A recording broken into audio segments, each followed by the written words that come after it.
this Eurocentric beauty standard because, especially by Black men, like I think most women know that on average, I mean, in social media conversations, Clubhouse talk, man, this whole like Black men typically with these model chicks, man, that's bull. Like I don't. So I don't actually agree with that premise. I don't think. Yeah, I don't think so. That's just my. I mean, on Clubhouse, when you. But he's not talking about Black men's preferences. Black women, though. So I hear you. What I'm saying is, he's saying if we're saying it's unfair that Black men have this. Like they shouldn't hold us to whatever standard. I don't actually agree with that. I don't agree that they do that. That's what. But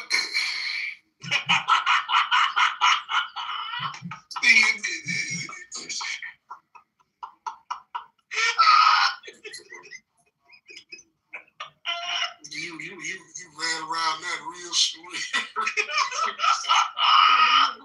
The point is the general point is that. You know what I'm saying? The point he's making is that Black women want to hold Black men's feet to the fire for these, Eurocentric beauty preferences, right? In women, but Black women don't want their feet to be held to the fire for doing the same thing on the other side. Isn't that your point? It's clear as day in the numbers. The numbers bear it out. I agree with it. That's all I'm saying is I don't agree that happens. Like I don't agree. I'm not with the Eurocentric anything. For me, being tall, I want somebody my size. I mean, I'm 6'3", and across this planet, it is really hard on average. The numbers bear out. It's very hard to find somebody that's 6'3", somebody that's 5'7". I'm jumping right over that like a hurdle. I need somebody that's my size. See, I think. Do you see what's going on here, Letitia? I think that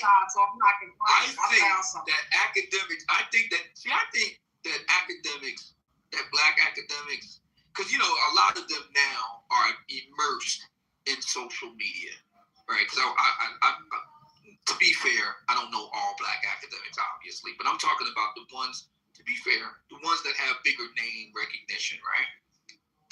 Glenn Lowry, John McWhorter, Tressie McMillan Cottom, et cetera.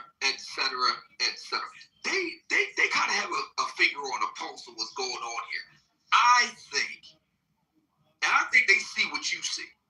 Maybe not to the degree that you do, or the ins and outs of it, because they're not matchmakers like you.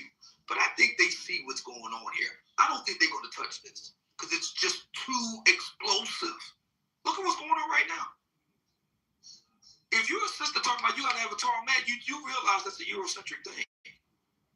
Yeah, you do. There's no version of this where you get around that. Yeah, where does that thinking come from? Like, where did Black women start desiring or thinking that they needed to have a significantly tall partner? I'll tell y'all the truth. I mean, if you're tall, I mean, my brother is 6'8", my grandmother is 6'1". Everybody in my family is tall, as far as maybe higher than the average. The shortest person in my family is 5'11". So I don't know if 5'11" is short. Sorry, I don't know. No, that's tall. The average height of a woman is 5'3". Oh, okay. Well, then that is way off of what I was thinking, because my family had thought the average height of a woman was, I guess they were going off of our heights. They said they thought 5'6". That is tall then, because that's most of my life. It used to be at some point, but it seems as if women are shrinking. Because it used to be 5'6", 5'4", around there, but now it's like 5'3". Because the men are shrinking. I want you to know, madam, I'm very flattered by your attention, but I'm already taken. I promised my heart to another, so I'm already taken. Actually, have to be 5'10". Don't give up. Don't give up, girl. But my thinking is that what you're saying, Letitia, I think it's a bomb. I think it's very important. I think it's something that we're studied, and I think it likely won't because it's too explosive.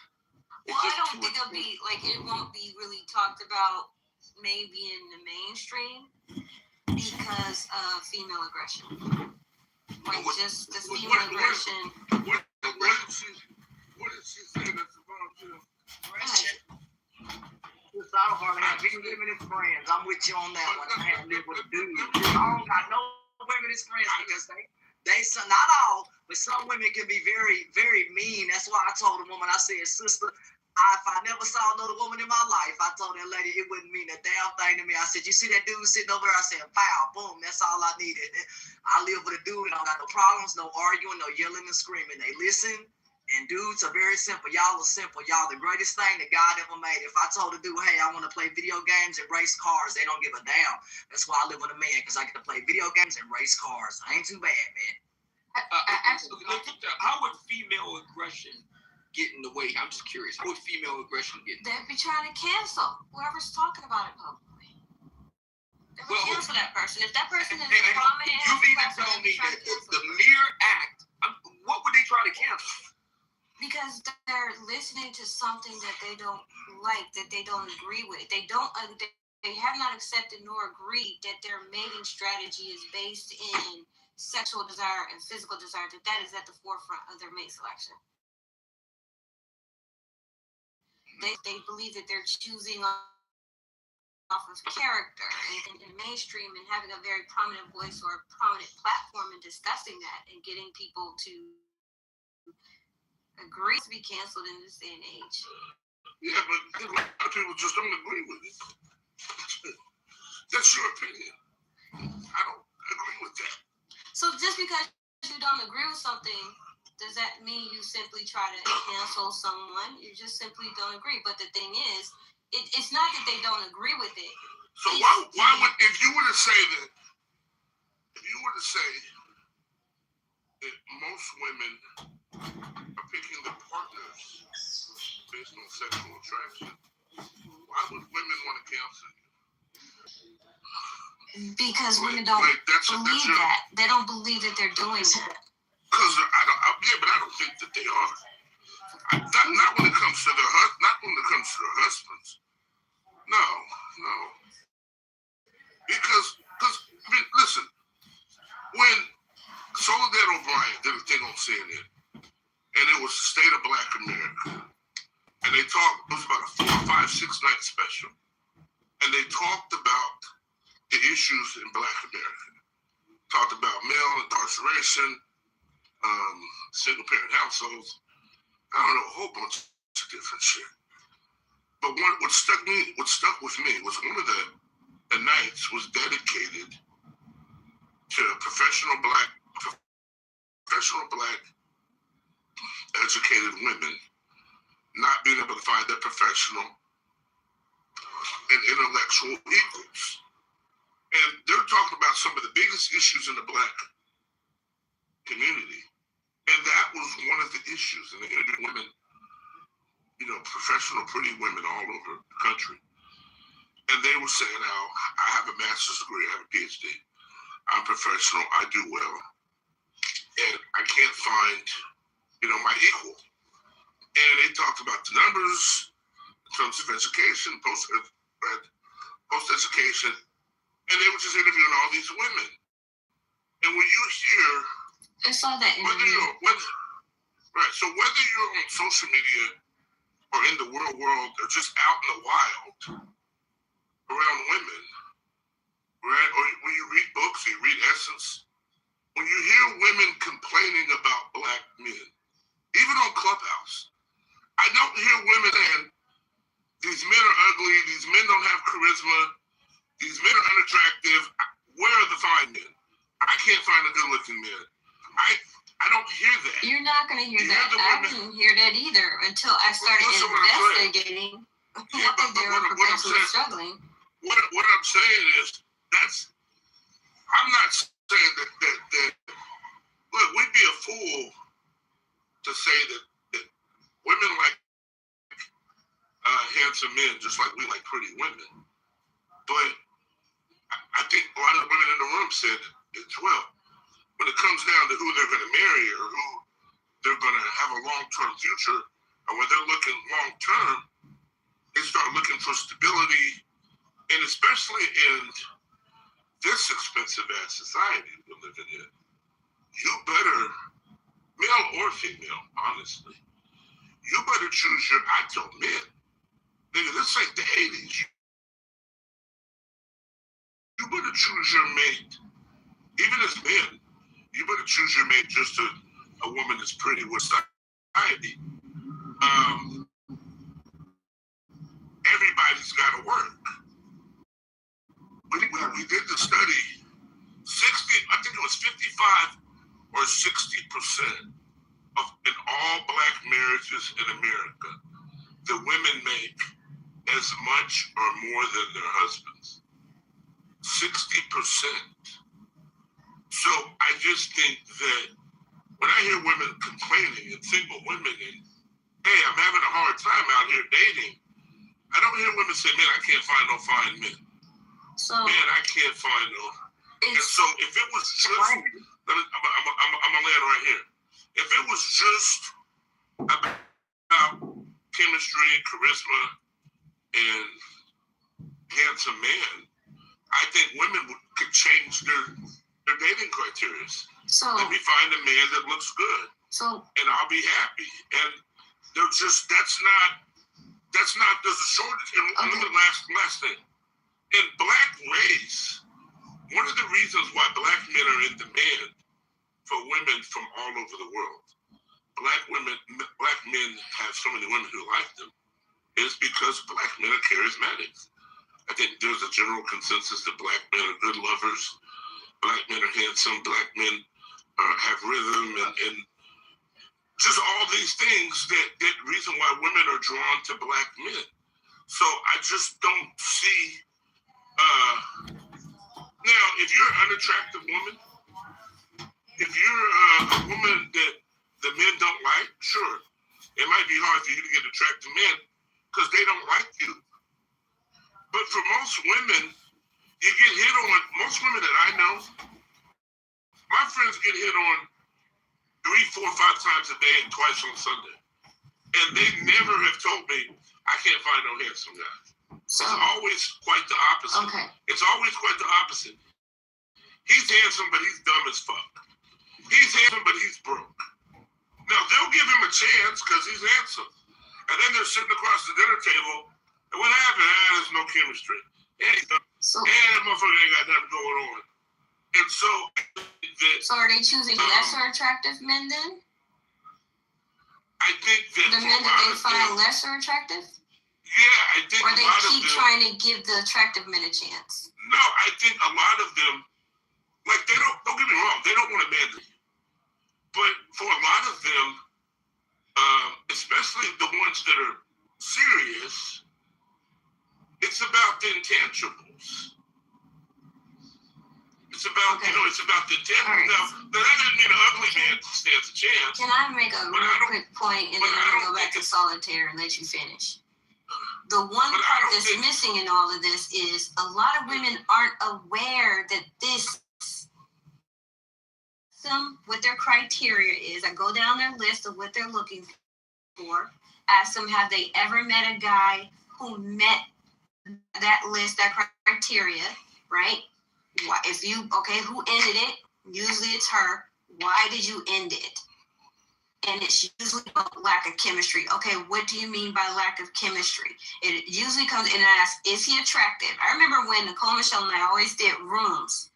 When women would complain and talk about how they couldn't find a man on their level, they just couldn't find a good man out here, talk about their ex, we always talked about the men that they're dating and how attractive he was. And for the most part, these women were stuck on an ex in their past who they found very attractive, very intriguing, and subconsciously they were vetting and they were choosing and going through the dating process through that. So a lot of this is unconscious or subconscious. They're just not aware of it. That's why you're not hearing it.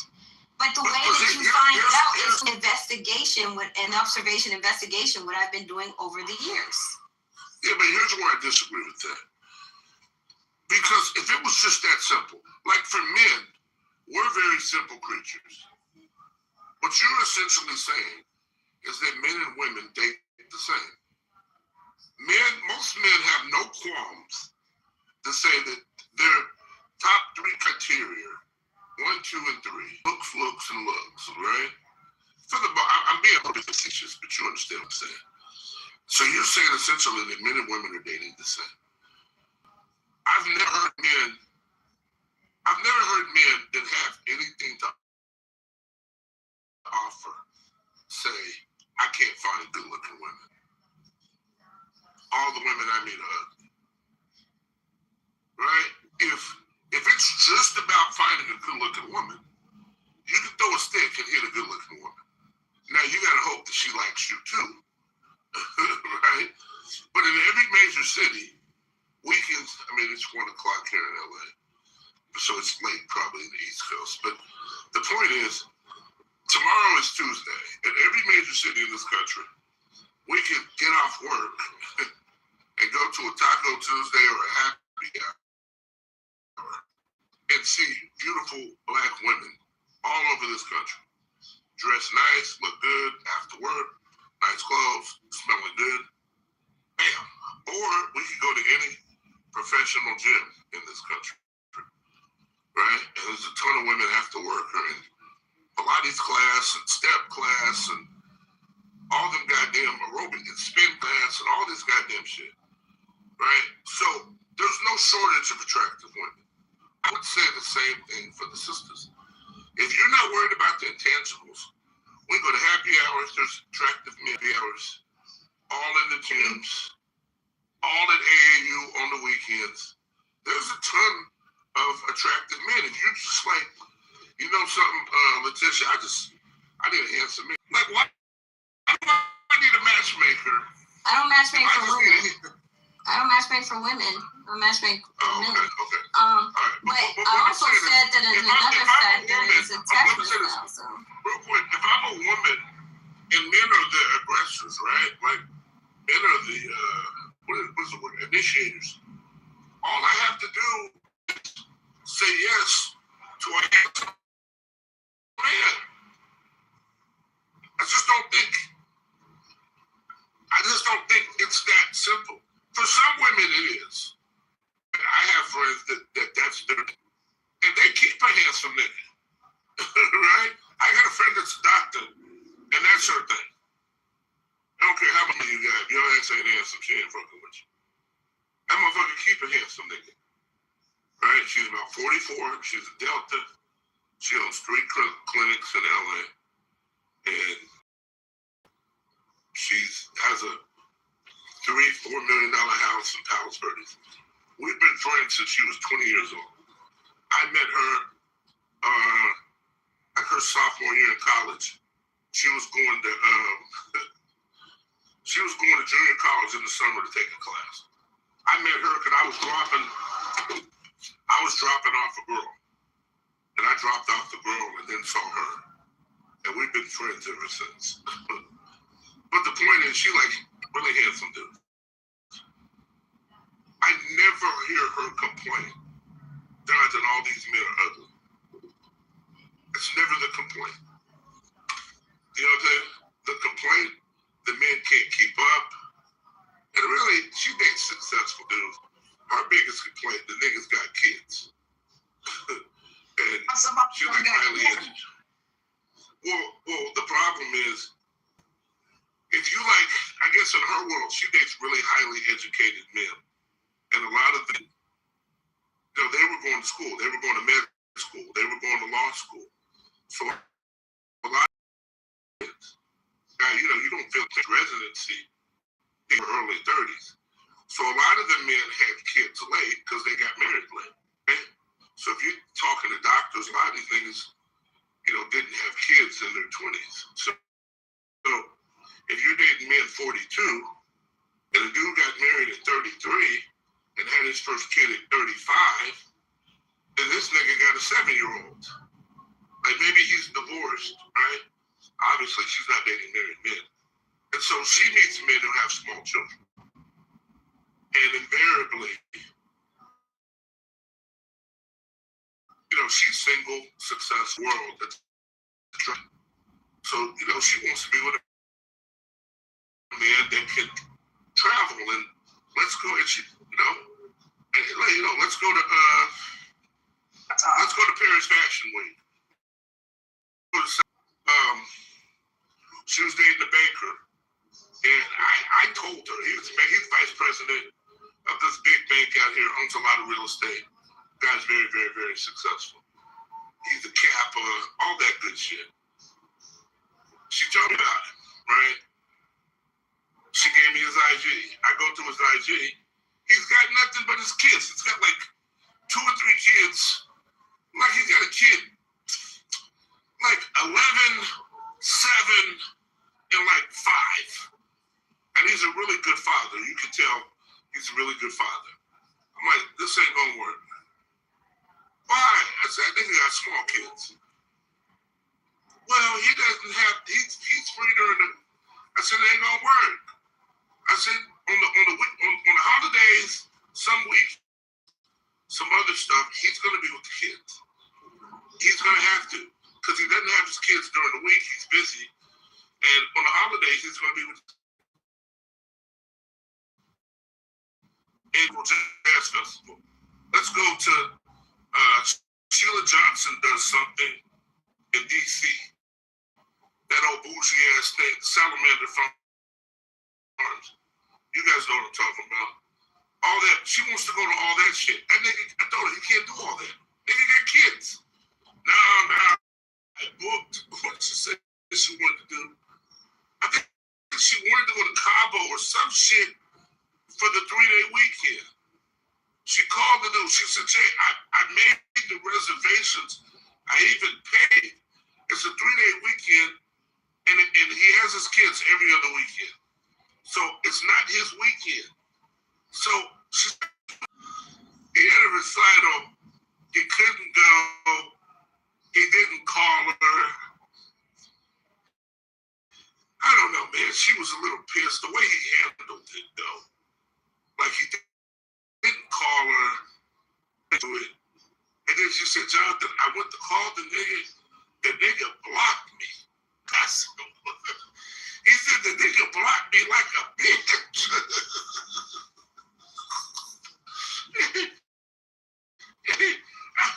I said, what you say to him? And she said, I was like, woo, woo, woo, woo. I said, nah, I know you. You said more than that. She said, I know you did. She said the nigga blocked me.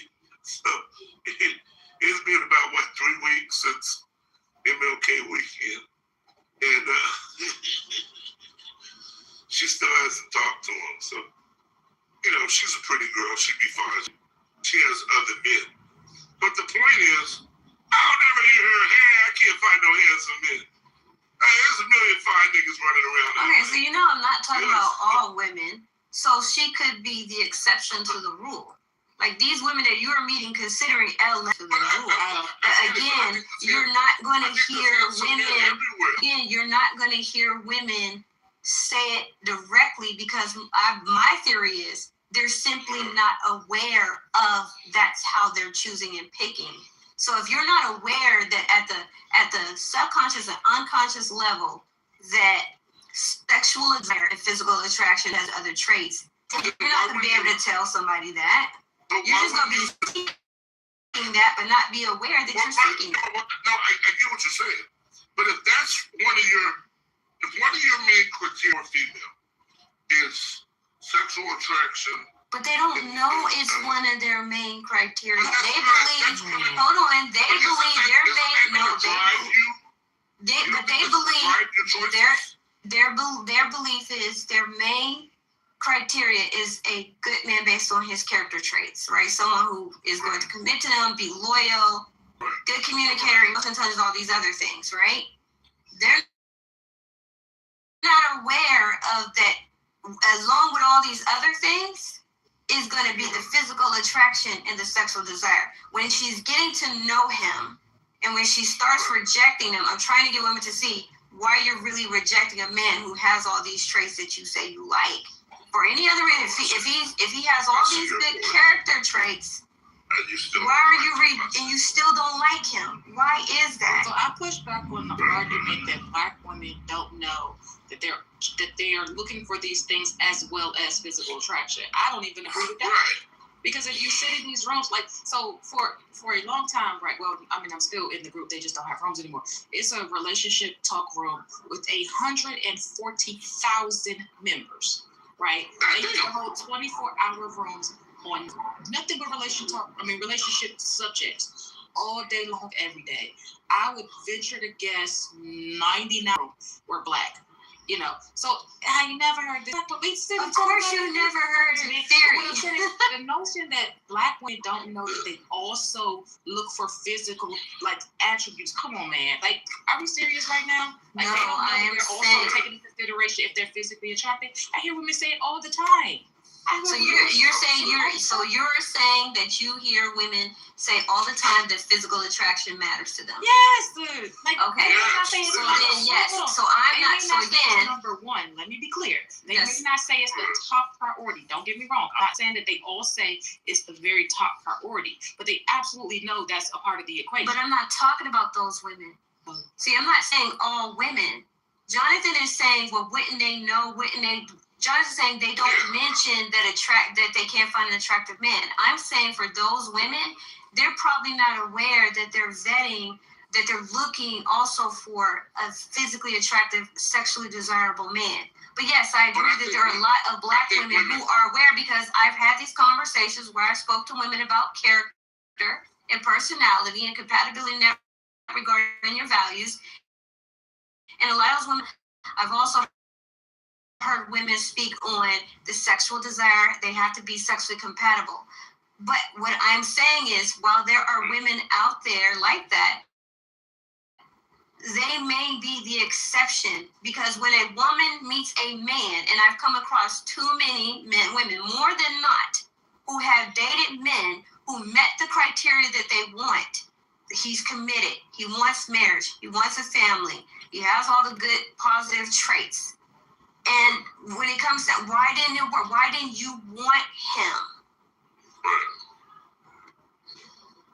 So there's something else there to investigate. And all I'm saying is, my theory, after investigation, collecting the data, my theories led to me that these women, that sexual desire and physical attraction are very important to their mate selection, that they are choosing. When women are so independent today, women don't need to survive. They don't realize it. A lot of women are unaware. It's a subconscious. Subconscious. But here's the other fallacy. You say that women are so independent and successful that they don't need men to survive. I'm not going to dispute that. But when you look at the world that we're living in, most of us live in big cities. Now, if you live in a small city, maybe the materialism hadn't hit your city, right? No, people are very materialistic in small cities, just not on the LA level. It's just looks different. I'm not trying to those shots. I'm just saying. But if you live in a Miami, an Atlanta, a DC, a Houston, Chicago, Philly, New Orleans, LA, San Francisco, you know what I'm saying, the big cities. I think that even if the women have their own money, I think most professional women would realize that if you want to have a family and you want to live a good life, I still think that they would like to have a husband that's bringing in some money too, because it's going to be hard to do. I think it's hard for most professional Black women to live the life that they would like family with just their salary. You know what I'm saying? But women who are choosing based on values, compatibility, character, personality, those women usually get into relationships. right? Yeah. Unless there's attachment style issue, that's another factor that's missing. I said there's two reasons why perpetually single women are single. And I'm talking about perpetually single women. And that is, it could be either attachment style issue, or it could be that they are their mate selection. They're not that they want a man who is physically attractive and sexually desirable to them. A woman who is independent and taking care of herself. And I don't like to say this because then you're gonna be like, well, that's like a man. She's not gonna want to wake up to a man that she doesn't find physically appealing and she doesn't want to have sex with. Oh yeah, I agree with that. Of course, yeah. No, see, here's the thing. I agree with you. See, I'm not saying, and I'm a man, so I'm just saying my opinion. You women know better than me, but I'm, as a man who has a lot of women friends in the business I am, where I see what women, that I see men. I'm in the lounge. I see men approaching women. I see what they're looking for, and I see what gets their attention. And I dare say, now I'm not talking about some men. I ain't talking about no hideous men. And I'm not talking about some old ass niggas that could be their daddies. Okay, right? But if we have. If we're in a lounge or a club or a bar, and we have one group of men are very, very, very handsome, swagged out, look good, handsome. The next group of guys are decent looking brothers, not as handsome, but clearly very successful. Pull up in the nice cars, got the nice watches. Maybe they got a little bit of notoriety in their city. They got a whole bunch of bottles. The niggas with the money, if the women are over the age of 25, and let's say they're like late 20s, early to mid 30s, the dudes with the money will get way more attention than the handsome guys. Way more. It's not even close. Think about it. Of course, you got to think of the context in which you're looking at them. They're in a place where those women have an expectation that the men should be looking out for them, buying them drinks, pursuing them. So, of course, in that situation, that scenario, the men with the money are going to get the most attention. But that, if you take it out of that, that may not translate the same. But hold on, no, don't have to think about it. In rooms on this app with black women, I hear black women say all the time, man, I'm cool with the medium ugly dude. Have y'all heard that? Yeah. All the time. Like, I do not, black women in mass are not complaining about black men. Universally, black men are fine. And studies show it's not what they actually do and choose. So you also got to look at who. When they have, majority of women have children, and majority of women have children with a minority of men. They're not having majority children with the majority of men. And when you look at why they chose this man, that's a misconstrued statement that I wish people would stop using. Which statement? The majority of women are having the majority of kids by the minority of men. Okay, so under a certain age, so like 40. I don't. So when you, because once a man reaches certain like 40, you mean basically that women are having babies with men who don't have their shit together. They're having babies with men who have, for the most part, they're having babies with men who are not commitment minded, don't want to be fathers. So why are you choosing such men? What are these men offering? Babies with the cookies and Ray-Rays. I would not argue that there was some whatever them were young. And it was the first love, it was puppy love. They were inexperienced and they were just young and they were in love. So not to say that the sex was all of us. Some of the times it was their first or second man and they were young. I found that when they matured, they realized this nigga's a bum. And it is a bitch raising this kid on my own without proper child support and all that. And so when those women are out in the dating world and you're 32 with a 5-year-old, I find those women are definitely second time around, I'm gonna make sure I get a provider. No, I'm not saying they're looking for an ugly provider. But that provider better be somewhere in there because it's expensive as fuck in these major cities trying to raise a kid on your own. Right? And so I just, Lady Luck, I don't. Y'all gonna make me lose my solitary game because I keep having to go walk away from it to come into it. So there was one woman who she dated. Does that make sense what I'm saying? I hear what you're saying, but there was one woman that I had a conversation with. She met this one guy when she was younger. She wasn't really into him because, he was a dud. I'm just going to use the word dud. And I'm not trying to put men down, but that's the easiest way I can sum it all up, right? She went on to have a baby by a true dud, like a dusty. Like he walked away, he wasn't in a child's life or anything. So I was like, well, why did you choose him? Of course, you know how it is. I was young, I was dumb. I was like, he was sexy. You put it down. Yeah, okay. So then the child is like, I think the child was 5 years old. The guy came back around. She had an opportunity with him. So she's thinking, I had got with the dusty. I had a kid with this guy. All the men don't want to commit. Have liked me back in the day. He's back in my life. He wants to, he wants to marry me, take on my child and everything. We're thinking, I'm like, girl, okay, you hit the jackpot. You recovered good. So what happened? 6 months later, she come back and was like, I couldn't do it. Why couldn't you do it? She was like, I just really wasn't attracted to him like I thought I was. And you know what got her to realize that? These conversations on Clubhouse.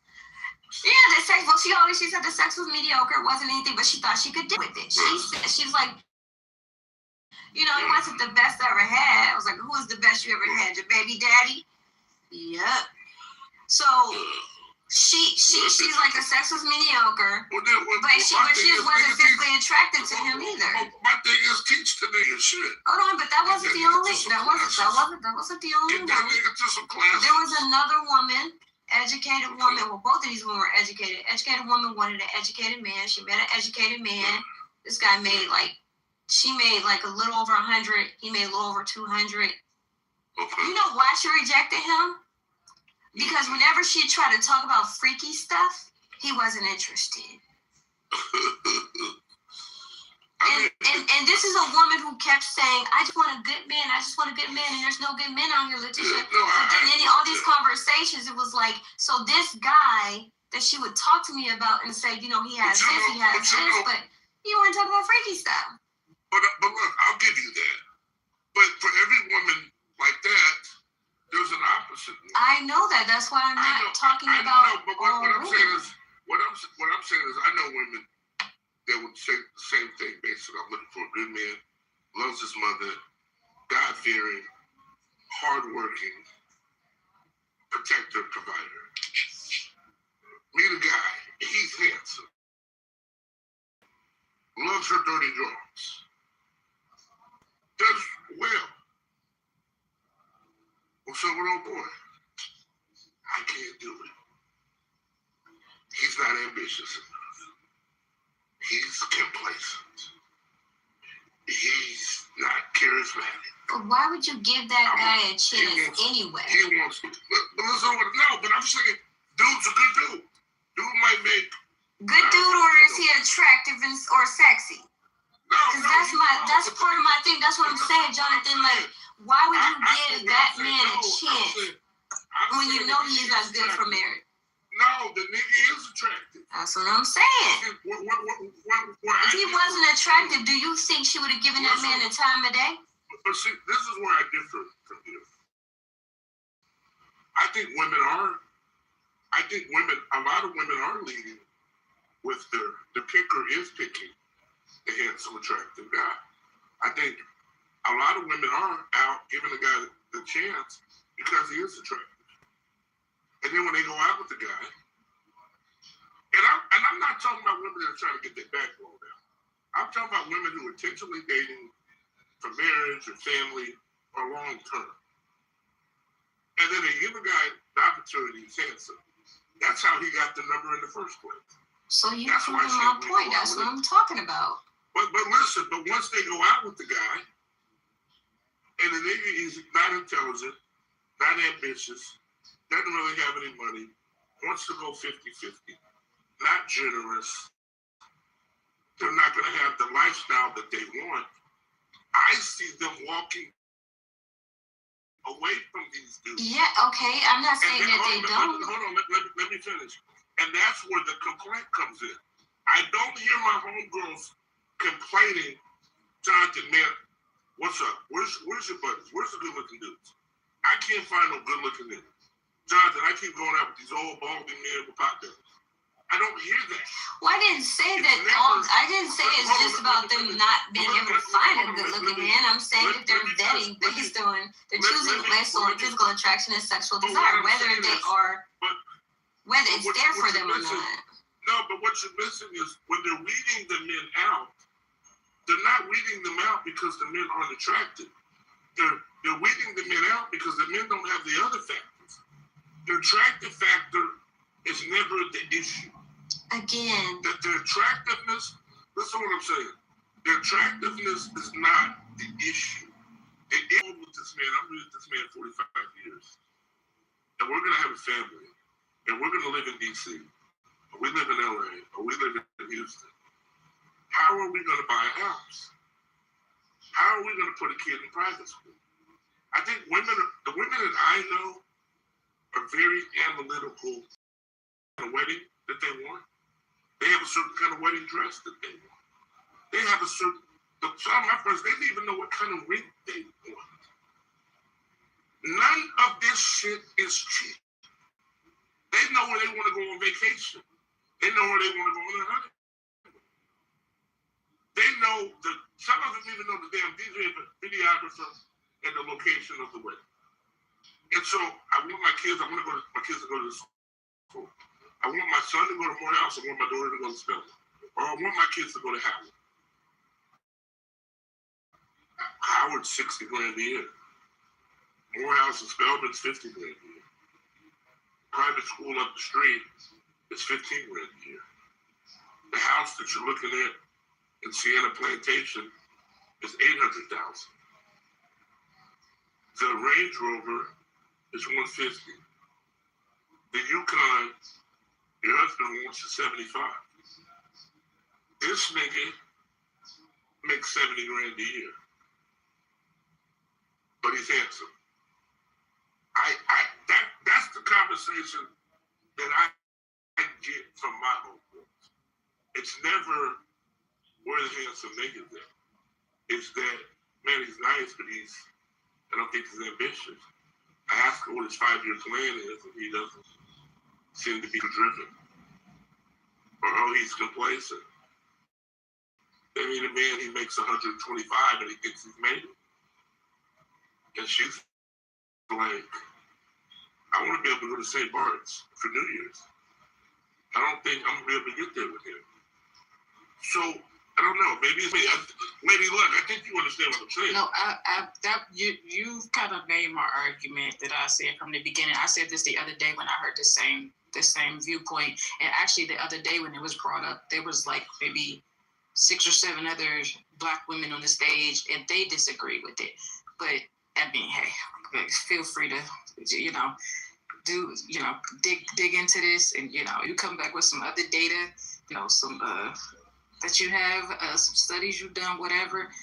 I'm open to being wrong, but I just don't agree. As a matter of fact, I'm even going into in 6 years now, going into, this is year 6 of Clubhouse, I've not heard, I've not women in mass arguing. They don't find in their dating scenarios Black men that are attractive. Attractive to them, not. Yeah, I think this is the thing. I think y'all do what y'all do. Y'all take a small sector of folks, y'all's personal experiences, and they try to make that like a general thing among folks, you know what I'm saying? A lot of these sisters, man, just like a lot of these brothers, are shallow as fuck and don't know whether they're coming or going. These folks don't know what the fuck they want. All these folks know is how the fuck they feel. And that's most people. And most people are going to make decisions not based off of what they necessarily need in their lives, but based on how the fuck they feel. Y'all give these motherfucking women too much credit. You know, on this side, give these motherfucking men too much credit. A lot of these folks, man, ain't thinking like that. Yo, for a group of friends, maybe thinking like foolish, man. That's why it ain't difficult to motherfucker run a game on one of these sisters, man. It just ain't difficult. Because it is in there. I'm not saying that works for all women, but the segment of women that these women, man, they want to jam the fuck up, man. They jam the fuck up. A lot of these motherfuckers sexually frustrated. A lot of these motherfuckers shallow as fuck. They just want to feel good. That's why they spend all their goddamn time talking about dating and shit. Where's the man taking me for dinner? That's a vetting technique, a vetting mechanism. How the fuck is that? Y'all don't listen to the details of what a lot of these women be saying. These women, man, you run straight. Man, come on, man. You this shit. Yeah, I'll give you. I'm not saying all sisters, right? A lot of these sisters, man, jammed up just like a lot of these. That doesn't mean that Sister Lady Luck is. A lot of women, but check this out. If you notice, I'll say this about Lady Luck. Now, Lady Luck is one on this whole app, right? For instance, Lady Luck is one of the sisters with the most, a lot of things that Lady Luck said. That's not the case for a lot of these crazy ass women. A lot of these women crazy as fuck, man. And here's the only point, and I'm not disagreeing with you. See, I'm not disagreeing with you. The pushback that I have is not even what you're saying is not true. I'm talking about the women that are single, right? Yeah. I'm not disagreeing. Right. I'm not disagreeing that a lot of women aren't making choices based on their feelings and who stimulates them in any way. My point is, I'm only going to talk about the subset of these single black professional women who claim they can't find no man. That group. But that's not. The type always. Hold on, let me finish real quick. The type that's always complaining. The type that black men are bad fathers, and they're not gentlemen, and they're baby daddies, and they're not providers, and the white man is these professional sisters that are chronically single and chronically dating, where I push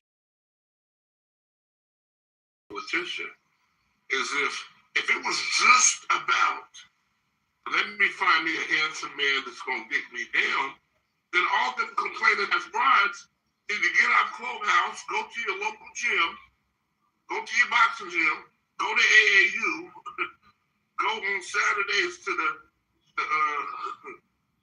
AAU. Wherever they do, wherever they are. But I think hold on real quick. I didn't say it was just about that. I think that's what's at the. But see, this is the part that you missing, though, Jonathan. This is the part that you missing. It ain't okay, and I'm saying just considering that these women are attractive, right? We'll just say the attractiveness, right? Because some of these women are busted. You know what I'm saying? But check this out. This is the game to it. It's all good until the dude drags him through the mud. That's what the problem is. The problem ain't that the dude don't. The problem is not that they can't be with the dude and this and that. The problem is that once the dude fucks the lining out of him and it starts dragging him through the mud, that's when the complaints start. You get what I'm saying? Motherfucker dragging their ass through the mud. Hell, he was a good dude. Right? Until that motherfucker said, man, hey man, what the fuck you calling my, why you always calling my motherfucking phone? But I thought they thought we were in love. Hey man, get the fuck off my phone. Listen, yeah, I got something to do. I ain't fucking with you. Or some version of that. That was a sister, man. Listen, man. A sister called me for some advice. Me and the sister talked to me so crazy. Let me look in the room first before I say anything. Let me look in the room. You feel me? Man, this sister, man, this is a professional sister, highly educated sister, man, and this sister is lost in the goddamn weeds, man, when it comes to dealing with them. And the problem is, man, and I'm, one of the main problems is that she led with her pussy. You get what I'm saying? She didn't really lead with she led with the way she lead with the way she feeling and the way the dude makes her feel. And so the whole relationship is contextualized in that way. And so as the dude, now the dude, ain't telling her he loves her. Now the dude ain't telling her this and ain't telling her that. And now is something wrong with the dude. Hell, sister, as long as when the motherfucking man want to hear that shit, I told the sister, hey, she don't get it. She straight don't get it. Now the dude is doing something too. But a lot of these women, man, operate like that with different versions of it because they all fucked up. You know what I'm saying? It feels good when it feels good, and as soon as it doesn't feel good anymore, now all of a sudden the dude ain't shit. That's what come on, man. A lot of these women, man, because that operate like that, they don't understand. Man, listen, I've said this before, right? A lot of these women, man, those women that operate like that, they view relationships, man, the relationships to them is kind of like taking drugs, man. They want to be high. They don't want to really deal with the reality of a relationship. They have a quick-sighted view of these things, right? It's completely unrealistic. And so whenever their feelings aren't, hell, man, the dude is doing something to them, that's what ends these relationships. That's what these sisters are complaining about. I wasn't happy. He didn't make me happy. He started changing. What the fuck does that mean, he started changing? Oh, I get it. The dude was going through some shit or whatever the fuck it was, and the honeymoon phase of the relationship, you moved past the honeymoon phase, and you didn't want to deal with the reality of how relationships go. So now all of a sudden, because you feeling a certain way or not feeling a certain way, now he changed and all this old bullshit, and he wasn't what I thought he was. He wasn't here for me. There's a lot of these women are crazy. I'm not saying that's the case in every single case, but in general, that's what it is, man. A lot of these women have fairy book fantasy views of marriage and relationships. The dude winding down, these motherfuckers watch too much of that. How did I get married and all this bullshit? You know what I'm saying? Where the dude is sweeping them off their fucking feet and taking them to Bali and all this old bullshit, buying them a motherfucking $50,000 ring and all this old punk shit, and they have a storybook wedding. Man, that shit ain't real. Man, my partner, one of my partners, brother, I told you, he spent a little over $100,000 on his wedding, right? That brother. Right, he told me not too long ago that his wife, they have a beautiful home, all of this stuff, all of the things that, man, he said, man, the woman came to him one day, sister came to him one day, it was his wife, right? And like, she gained a little weight or whatever through the course of marriage. He said, man, he ain't tripping on that shit. She came to him, you know what I'm saying, and motherfucking argued him down. that her gaining a little bit of weight was an issue for him, and he told me, he said, man, I ain't even really noticed, man. Woman arguing this man down about no, you care, and you're treating me different. He said, man, what the fuck is she talking about, man? He said, man, I'm building this goddamn, this new business I got, man. I'm not tripping on it. Ain't got nothing to do with her. And he said, he said, man, hey, man, that shit is making me sick and tired. Man, he said, sometimes I don't even want to come in the motherfucking house. Now, just say, they're not getting a divorce or anything, but just say, for instance, he was the lead in sister because of the progression of that shit. Hell, in her mind, he did her wrong, and the reason why, you know what I'm saying, he wasn't a good man, he's this and that, but she's the one who destroyed the goddamn relationship. By talking all that shit and not shutting the fuck up. Cause he told me, he said, man, I don't have no problem with my wife. Yeah, man, I see, he said, man, I don't have one problem with my wife, man. He said, but let her tell it, man, I got an issue with her. It's that kind of shit. He's not a good man. He's not there. They're not that and this. But now, he's going through all these goddamn emotional changes. Man, she wants him to take her around the goddamn world to make her feel better. Now, come on, Jonathan, tell me that ain't a thing. Oh, Jonathan's on the phone. And when you sit in your goddamn feelings, man, you can't be functional in a relationship. And a lot of these folks do that kind of shit.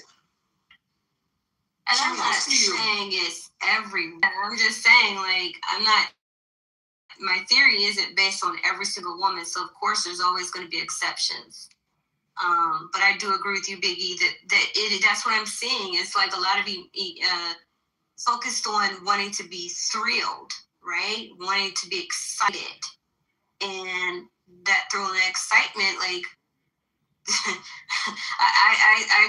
was shocked myself when I started to realize this because I didn't believe it either. I did not believe it. I felt like I was arguing back and then investigating. It was like I couldn't deny the truth of it that women are going. They just I know for me it's not me, but they're really going, and it's not as complex and as difficult as people. Women, 62% profess to have sex and be in relationships. Man, look, sister, I just told you the homegirls, man. Old Marianne, and she said one day, she felt differently about the dude and she wanted to be single. She wants the thrill of that, that initial period of dealing. I mean, she did with another dude. She just separated from her husband. And then she said that her and the dude, I don't know about the dude, man, I'm going to see in 30 days, and I'm going to go back and I'm going to go down there and see my husband and, if he acting right, I'm like, that old bullshit. Man, there's a lot of these, and there's levels to that. A lot of these women, man, just want, listen, it's all the feelings, man. Leading with all the goddamn feelings, man. All the fucking feelings. Wait, and I'm not saying all women. Because maybe I was on another screen, so maybe didn't hear it correctly. Did you say somebody said they wanted to leave their husband to feel how, what? Oh, well, I didn't say the woman wanted to. She did. Wait, what? Man, yeah, she left the dude. They're still married, but she separated from the dude. They moved, he got a house down there. They got a country house or whatever. He lives in the country house. She lives in the house in the city. And she's fucking with another dude. Wow.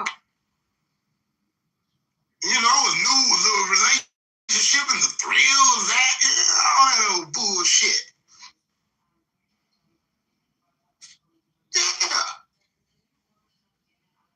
Yeah. I'm trying to tell you something. Wow. This shit. Shit, man, I'm trying to tell you, man. And she blamed it on the dude. I mean, you know, he did this and he did that. Man, you just ain't shit. Yeah, wow. His life, he used to be a prominent figure in his hometown. Life got turned upside down by some false allegations, whatever. He moved to Washington, D.C. to start over. And he was like, I don't have no problems meeting women. Now, he could be lying, but he was like, I have no problems meeting women. He said that he was currently dealing with a married woman. And I was like, and she had a, you know, her well, very prominent and all this other stuff. And I'm like, he living in somebody's basement, right? So I Kevin Samuels him. I said, because I looked at his PTR, not really conventionally attractive. So I'm like, do women complain about sex with you, or do they coming back? Do they seem to go crazy, like lose it a little bit, get anxious and attached very quickly after you have sex with them? He's like, yeah, how did you know? I was like, because you broke and you're not, you know, conventionally attractive. I'm not trying to be funny, but I'm just trying to figure out how all these men talking about they having problems with women, and you seem to not be having any problems. So then I asked him, I said, listen, we're grown. Do you know you have a big penis? And do women tell you have a big penis? Like, do they tell you you're good in bed?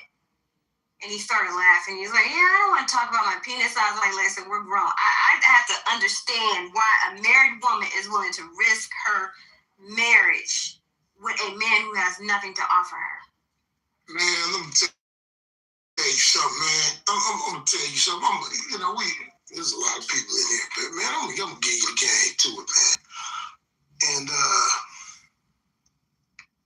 lot of times, man, motherfuckers do not understand, man, how a lot of folks don't get it, but the sex part, man, that's a very layered thing. Let me say it like that, right? Okay, to check this out, I'll give you an example. Like there is just, everybody's adults in here. There is fucking, like just fucking, right? Like people just have sex with one another, may climax, may not, the dude, gets off, and then that's one thing, right? That's just, but then there is, what's a good name? There's that mind-blowing body shaking, whole body. It's not just about the fucking. It's about during sex. It's about passion. But it's not just about that either. Okay, check this out. I'll give you this, right? I'll put it to you like this, right? A lot of these women,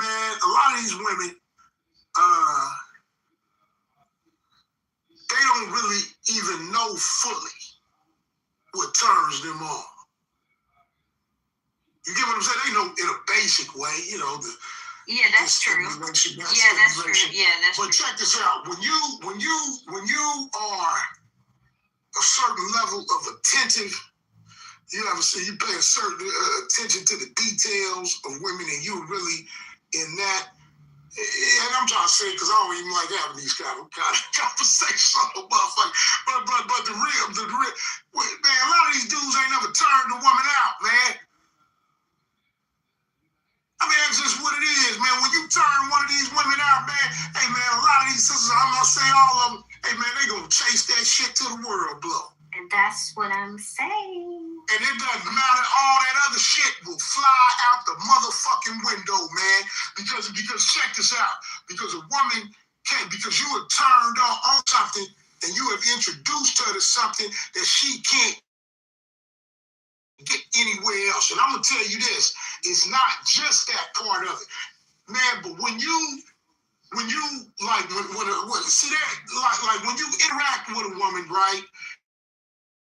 And this is just doesn't really. This can go into the sexual part, but it doesn't have to be. When you give this woman something that materially changes the way she thinks and operates, man. Hey, man, you gonna live in her mind forever. And women, and there are many women that have a hard time shaking that. That have a hard time shaking that shit, man. You get what I'm saying? And that's just what it is, man. Because they try. No, part of that woman. And every time when she operates just in her daily life, man, hey, you have become intertwined with the very way she thinks.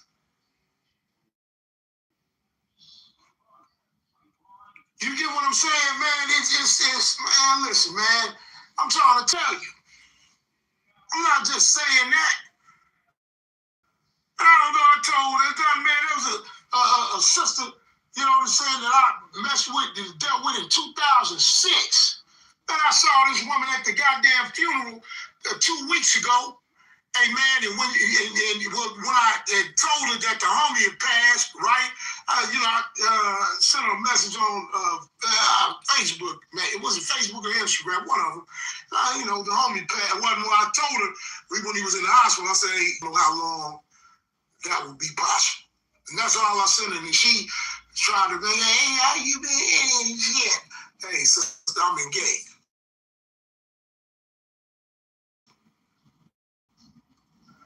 Man, that mother was mean mugging at the funeral. What you trying to tell us, Biggie? No, I'm just telling you what's real. Put it on her, huh? Man, but it was the whole goddamn thing. You get what I'm saying? It wasn't just one, I'm not talking about, man, it was, man, listen, man, 20 years, man. This woman been married and everything. She been married twice. And that's what I'm saying. I'm saying people don't realize how much that means to a woman when she gets that, when she feels that way. Like you said, it's hard to shake it. And you're going to subconsciously be choosing men based on that experience, that feeling. And she may not even be able to vocalize it or recognize that's what she's doing. But that's what she's doing. Man, motherfuckers be, a lot of dudes don't even understand that. And a lot of women ain't never, man, I know women right now. I mess with, for instance, man, any dude she fuck with always gonna be runner up. Always.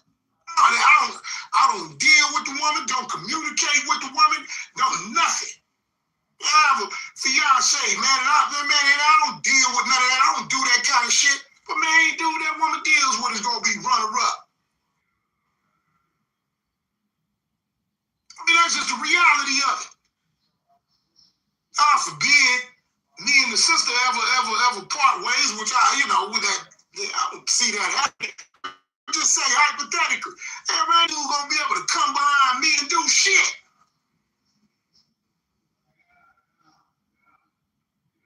Nothing. Motherfucker, if that ever happened, man, anybody dealing with that sister, man, gonna be runner-up. Because I'm a part of the way she thinks.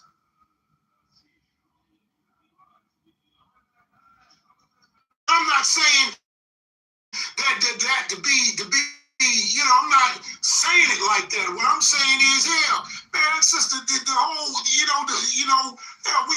the journey that we've taken, hell, as materially, she views the world. She ain't gonna never go through that shit with anybody else. Never. Ever. There's a sister I dealt with in the 90s, right? For instance. Right? Hell, when I met the sister, her government name, she had a European name. When me and that sister were together 6 years. After that 6 years, hell, man, she had a Swahili name as her government name. She ain't wear no more perms in her head. I didn't make her do anything. But that's the end. What I'm saying is, how she gonna shake that? What is this? Man, this relationship was over in 2000. This is 2026, and she's still the same sister. So can I chime in and say, so what you're saying, so I definitely hear what you're saying. What you're saying is not about sex or just sex. It's way bigger than that. It's way bigger than that. Yeah. So that's what I'm saying. I don't want anybody to think. But it doesn't have anything to do with physical money, though. But yeah, and the physical part too. But it's not just that. And I want to clarify, I'm not saying that it's just about sex.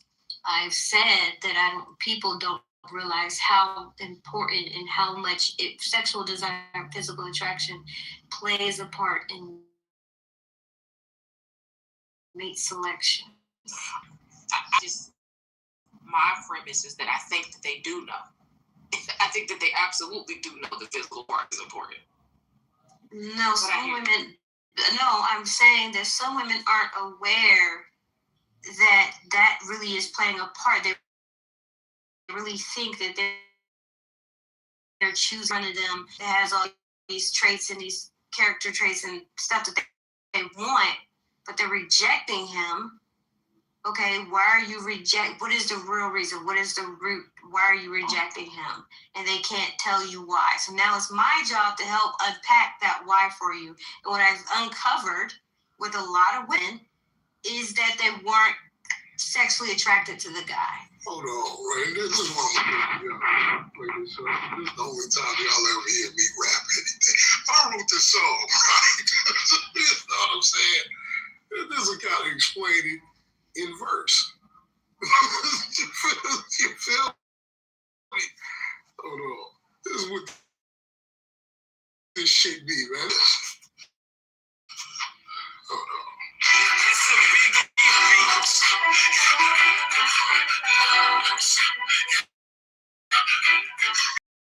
I don't even want to see it. I don't know how to make it through there. So, I hate you. I hate you. Nigga, I hate you. I hate you. Nigga, I hate you. So you hate me now, motivation to get out, lost in emotion. I think before you make it back, I try to win it because you spinning down a gravitation. Fire that's not how I shine, cause if it's meant to be it automatic time. Lost in the stars, can't even see it for the ground. The only hope we have to build it on the map effect. I know I'm fly, possessor of the my supreme, keep on rising.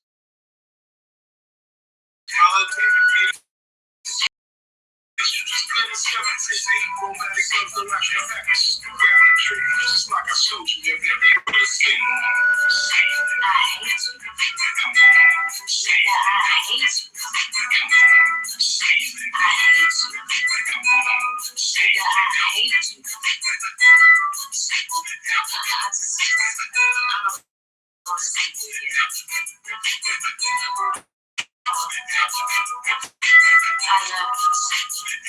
Maybe I stand.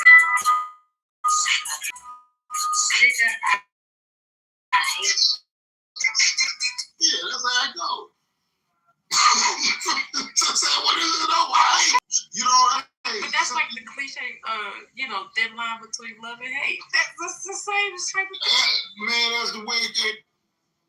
And I can't speak for how it is, the dynamic from women to men, men be, but a lot of times, man, it's the woman is hurt, man. She's not necessarily hurt. She's hurt because, because the proximity of the relationship, her proximity to the dude is being cut off. And I'm saying, I'm not talking about an abusive situation. And that, even though those dynamics can play out in abusive situations, but I'm talking about it's like the proximity to the dude is cut off or it changes, and that feeling, and she can't get that feeling anywhere else. She keeps, you know what I'm saying, like she's in that feeling.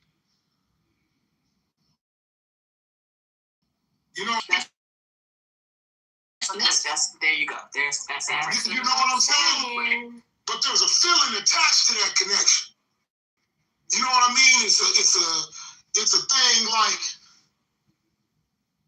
man, I have a saying, right? I said, man, you gotta reach it, you gotta have to reach her to teach her, you gotta teach her to keep her. You know what I mean? That means you have to resonate. Something about that brother has to resonate with that sister to make that sister even want to be in his sphere of influence, man. And once that happens, man, once that focus on the money, because, and I'm not saying, but people focus on the money because they don't have that particular ability with women.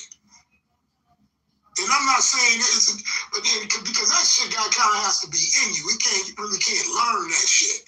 Well, I'm saying you learn it, but if you can't fake it. Like I'm sure, like I said this, right? Like I ain't think because he is convicted. He is steadfast, rooted in his perspective. First thing, right?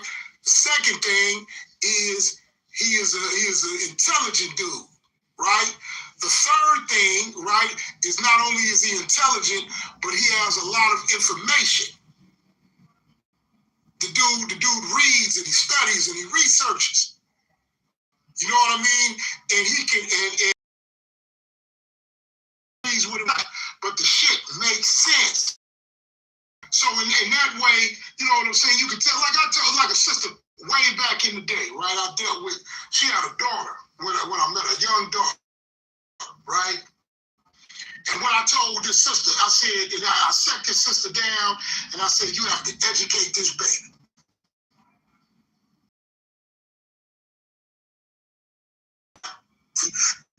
And push education in the home. You start educating this baby now.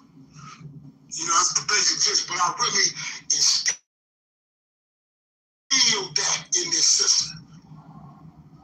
And her child now is 20 years old, and 19. She's 19, right? She's in a university doing well. That sister, even though all these years, hey man, that shit was instilled in her. The importance and the value of education. And educating her child, man, that became a part of her whole outlook on life. You get what I'm saying to you? I said, man, and put it like this, and I'm just saying like this, man, you know, when we're not, you know, connected, I don't have any dealings with this woman. You know what I'm saying? Like, hey, man, but that woman can't shake that. She continues to look for that, and it's not just in that aspect, but this woman dry called me, man, about 3 or 4 years ago, just dry called me out the blue. Right, and this is years after and she just said it just dry. I guess she had a little something. I chill, but every fiber of my being, you never care. You never. I'm talking just going through it. Man, I ain't touched this woman in years, man. Don't talk, man, I told this, man, I'm talking about in years. Was in another relationship, I think, when she was married. And then told me, I said, sister, you married, sister. She said, I love him, but I don't love him like I love you. She feel me? She can't shake it. You know what I'm saying? You know, I'm just telling you, man, a lot of these sisters, man, listen, man, I'm not saying that's different for all, man, but listen, I'm trying to tell you, man, when you really resonate in somebody's mind, man, hey, man, it's all for them to shake that shit, and you can't really fake that part of it. Am I lying, Lady Luck? Oh, no. You get what I'm saying? Not at all. No, I agree with you 100% that one. Yeah, and that's why, and I think people don't, that's that's why when people say certain stuff, and I'm like, maybe, I don't know, maybe some of these things are issues that other can talk a woman some shit. Man, bye. Like, everybody think it's all about money. And don't give me, I'm not saying it's not a factor, but man, that's not, people is going, it be that guy. Let him be charismatic, that teacher. Why do you think women get excited about him? I'm talking about in 2026. Like, women get it like, what? You can change the tire. Oh my God, you can build something. Like man, I definitely agree with what you said. That guy that teach that woman something, man, it hit it. Man, I'm telling you, a lot of dudes don't understand that. That's why dudes be leading with their wallet, man. Any motherfucker can pay a woman or give a woman some money. Ain't able to do that. You know what I'm saying? But when when you tap into the depths of that woman and what she really values and what she holds important and what she wants to do and what she desires for herself and touch that part and shine light on that part, and it is shit. So DB literally, I was thinking that, but thinking this. Would you compare that to like the guy who can't, like, who always remembers the woman who, when he was like let's just say something happened, who was there for him when he was down and out? Like, well, it has to be. Well, yeah, he can't be game on a lot of these dudes like that you hear on Clubhouse, right? And I'm just talking about the talking points you hear, right? See, you have a lot of dudes out here that are used to the bare minimum.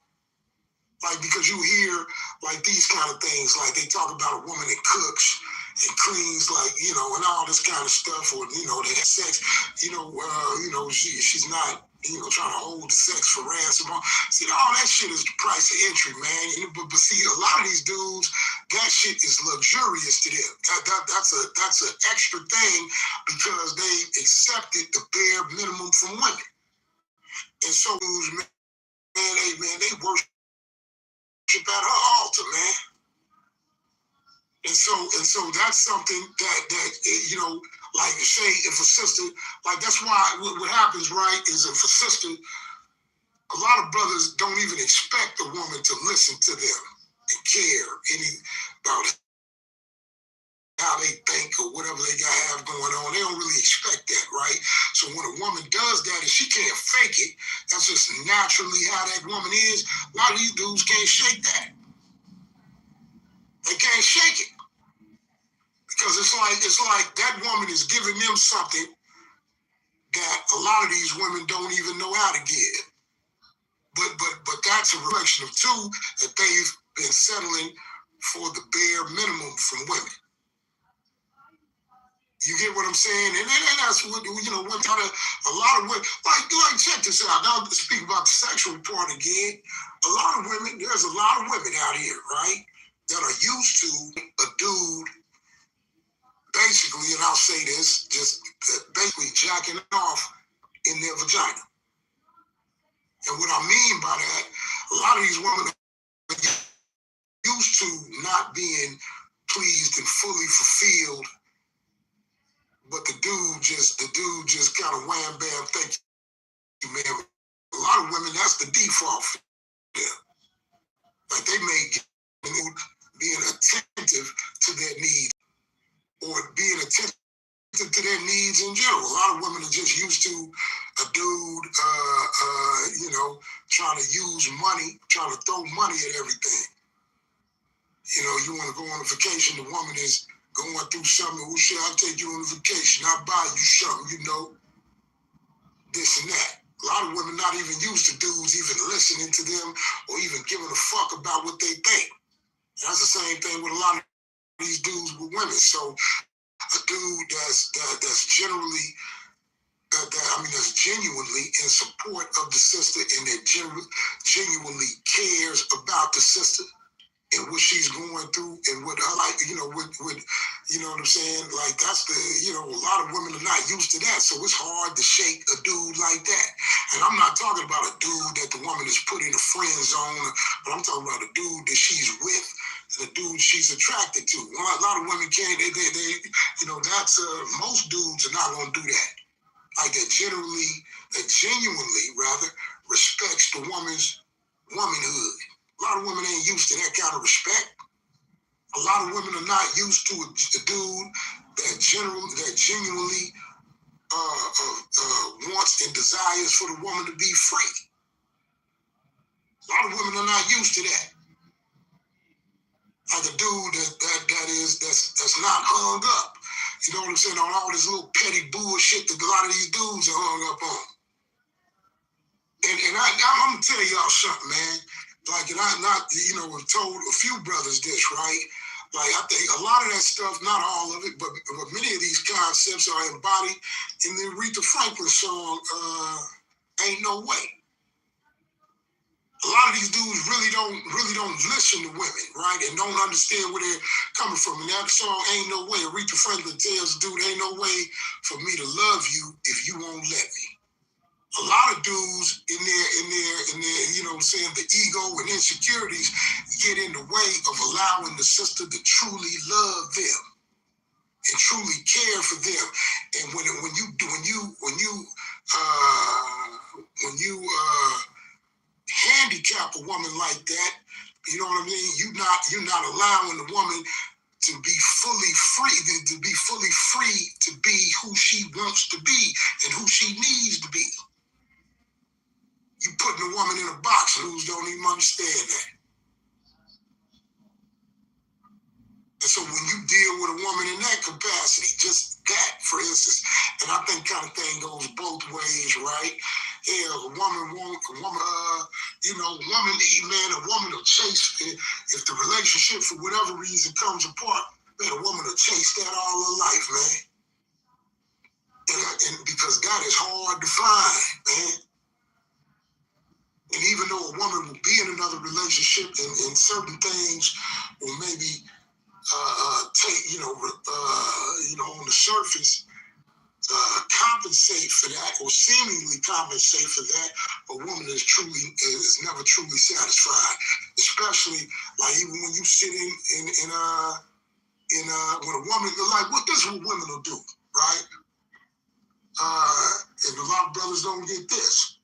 Like women will first gauge the level of safety or that they feel in a relationship. Or in a relationship dynamic, they'll gauge that. And women will never really articulate this. But the telltale sign that a woman feels safe with you and protected with you, is she begin to reveal all of her wounds and bullet holes. She'll lay that shit at your feet, man. And you know what I'm saying? It takes a lot for some women to get there, for many women to get there where they'll do it. You know what I'm saying? And they'll do it in a way that they're saying that this is me, and I trust you enough to give this to you because I know that you love me for me. In spite of what I've been through, or in spite of what I've done, in spite of where I fucked up in life, and in spite of everything that you love me and care about me for me. And when women do that, man, depending on it, if you fuck that up, then it's hard to come back from that. And the woman will stay with you. Many women will stay with you, but they'll just you'll never see her in that. You'll never see her fully like that again because she'll never allow you to see that again. You see, a lot of dudes don't understand that shit about women. Because women, it's not that women are weaker by nature or anything like that, but women know that they live in a world where women understand that they live in a world where they're dynamic to men, and just in the physical sense. You know what I'm saying? Just in the physical sense, hell, they are not they're not as, they are not as dominant in that way as men are. And so a woman knows that in that way, that she always has to have some protection for a self-protection, you know what I'm saying? Because she knows that, hey man, that if push comes to shove, hell man, this man tries to dominate me, then I can't do shit about it. Even though, but that plays in the subconscious mind just from the difference in physical strength. And so when that belief is in the subconscious way of thinking, when that's an underlying belief, many actions and many other behaviors that speak to the frame, relationship dynamics are a reflection of that. Even though that may or may not really actually be the case, but if someone believes that's the case, that's how they're going to show up. A lot of dudes don't understand that about women. And so they listen to what these women are saying. So, and I'm just saying, I'm saying in a relationship where both folks care for one another and all that kind of shit, man. And so when women find that in a dude, right? When women really find that type of acceptance and quote unquote safety in the dude, hey man, and many other women ain't. It's even though the relationship may not work out for whatever reason, then women are always, well, that dude is always going to be the champion in that woman's mind. Yeah, I agree with that. I actually agree with that. I was going to say, I have a friend right now, they've been together for quite a while, but there is some areas of the marriage that, aren't the greatest, but she's never going anywhere because he fully accepts her. She, feels completely safe for him. She knows that man will go to the end of the earth for her and her kids. She's never, ever worried about cheating or had any type of thought that he's ever cheated. He'll work 20 jobs if that's what it takes to take care of his family. Like, those things is you're not, in her mind, you're not going to go outside and find that kind of man every day, all day. So, even those other areas may not be the greatest, I think y'all can kind of read between the lines there. Yeah, she ain't never going nowhere, never. It's she's not. She's just it's all these other things about him. It's just, I'm not gonna find that. So he's a great father, all of that stuff. So I get what you. And people want to be accepted, man. And I think, you hear these dudes, man, their whole talking point, the Pookie and Ray Ray talking point, the street dude, right? I'm gonna tell you what happens with the dynamic between a lot of women and dudes in the street. You know what I'm saying? See, and a lot of dudes don't get this. That a lot of dudes, and I'm not saying every dude, because there's levels to it. But hell, man, all this, a lot of his fuck ups. Hell, man, that shit is part of public record. And so one thing about it, the sister ain't got to figure out where the dude's coming from. She knows where he's coming from. And then many times, right, hell, the dude ain't judging her either.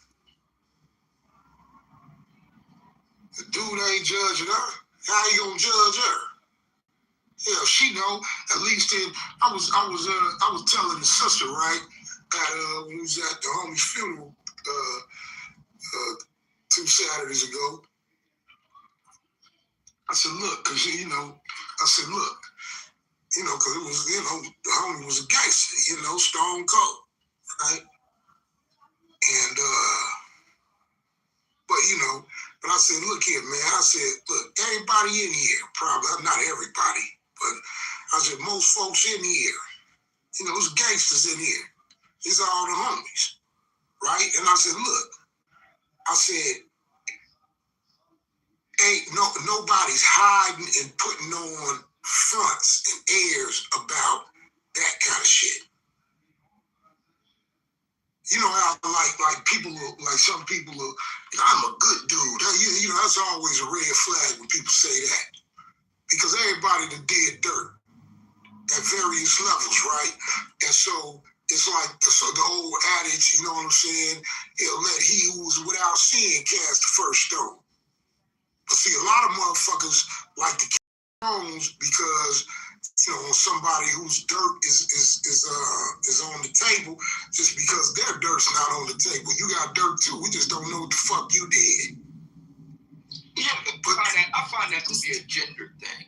Like, no, I don't think. What do you mean? What part of whether a woman's a good woman or not? But we'll only question it when it comes to a good man. No, I don't think so. That's not because like check this out, right? I'll give you an example, right? Like, say a sister, like this one thing that I picked up on. I'm not saying this is good, bad. I'm not making that kind of judgment, right? But like when you, like, say you in the neighborhood, right? And I'm talking about a black neighborhood, like the hood, as they say, right? Like you say a sister, she won't, and this doesn't necessarily have to be any type of promiscuous sister in that way.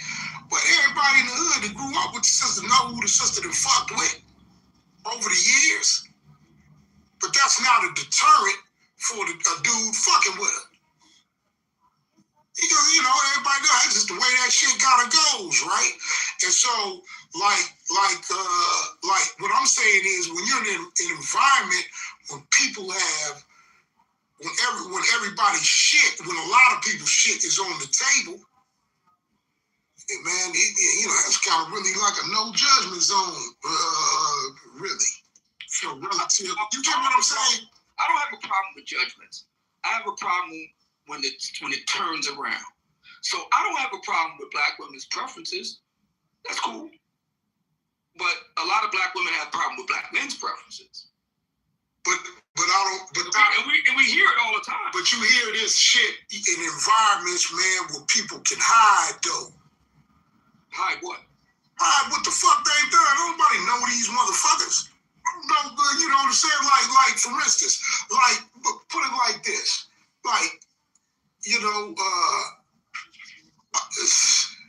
and I'm saying it without saying it. Like when you come up in the neighborhood, man, everybody know who done killed motherfuckers. Everybody know who done robbed motherfuckers. Everybody know what the fuck motherfuckers done did. Everybody know what dude this sister used to fuck with, that sister used to fuck with. Everybody knows. I'm not saying people know all of the dirt, but people know a lot of the dirt. And that goes without saying, especially, you know what I'm saying? Like hell, people know. It's like par for the course. So when you are in an environment like that, hell man, nobody's really judging anybody in that regard. Because everybody's dirty. I got a question. Well, maybe an example. So when you were saying this, I was thinking, would Nicki Minaj be an example? Like when people question like why she got with the dude she got with? Would that fit that scenario? Yeah, probably so, because you know they don't really judge each other. You can tell that off the rip. Hell, she, you know, I don't know, you know, the extent of his dirt, extent of her dirt. I know she, but yeah, how you gonna shit? He ain't judging her. He don't give a fuck. Imagine that dude. What's your body count? Right. I mean, that ain't how that shit go, man. A lot of folks don't operate like my. Well, I mean, dead and gone. So I say it now, right? Imagine my partner that passed judging the sister he was with for having, you know, some babies or a baby. She had a baby when he met her one. And motherfucker, you know, and the homie, they killed motherfuckers before. I don't see what the big deal with it all is. If somebody has something you don't like, that's a signal for you to move around. No, I don't think you're not catching what I'm saying. What I'm saying is, I was explaining why that, you know, some sisters gravitate toward street dudes. I get it. Because it ain't a lot of would say to those brothers.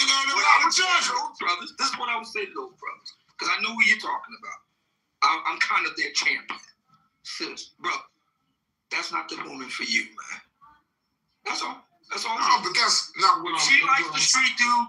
God, what you're saying is that's why women find safety. That's why when men are questioning, I'm saying it's because the woman found safety. I get it.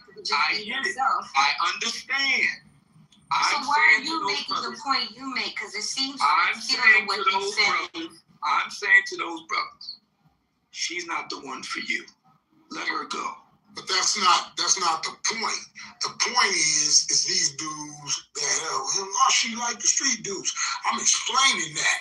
But it is because what I'm explaining is to you because a lot of other folks, and this thing is a real prevalent thing, like on Clubhouse, because nobody really knows one another. Like a dude like the virtue signaling.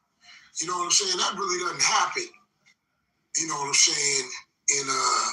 In real life, in the quote unquote hood, and I'm just saying the hood because everybody understands it really doesn't happen. Ain't nobody walking around there righteous because everybody know the dirt. Okay, so what I would say on the other side, I hear what you're saying. I'm good with it, brother. If you're righteous, why you want to be with somebody that's not righteous? That's my question. But the point is that why do you want to do that? The point is that they're not righteous.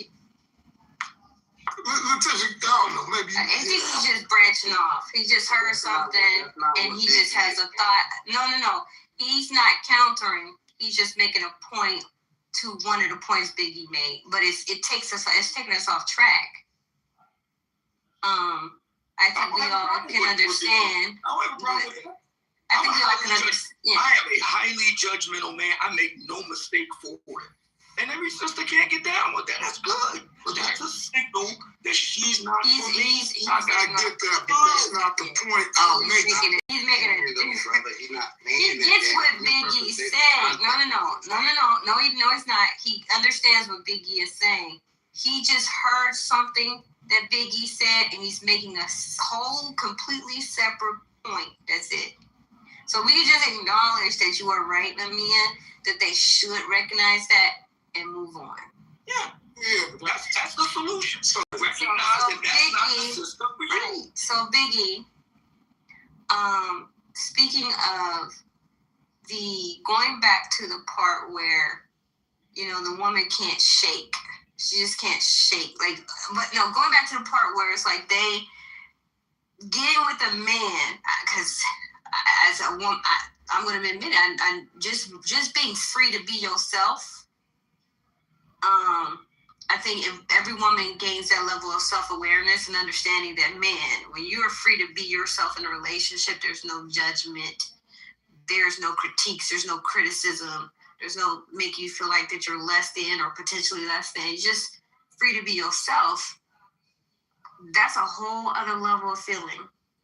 And I think a lot of men would do well to understand that. But then that does go to Mamia's point where it's like, choose a woman that you're okay with who she is and how she is. She's okay with that.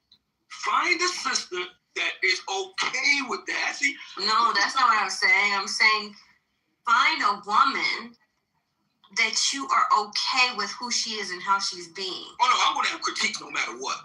So if she can't handle it. That's crazy. He's going to have to move on. Well, see,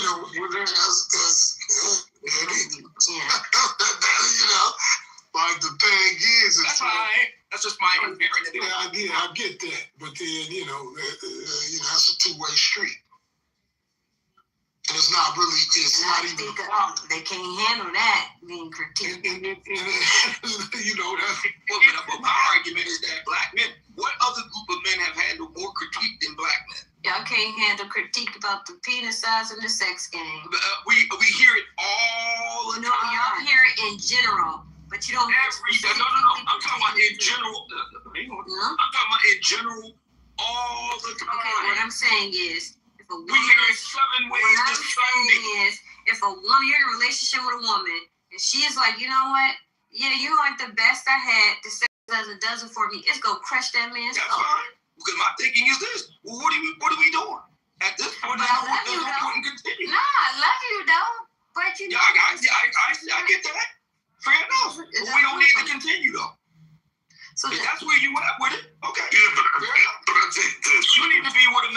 does it for you.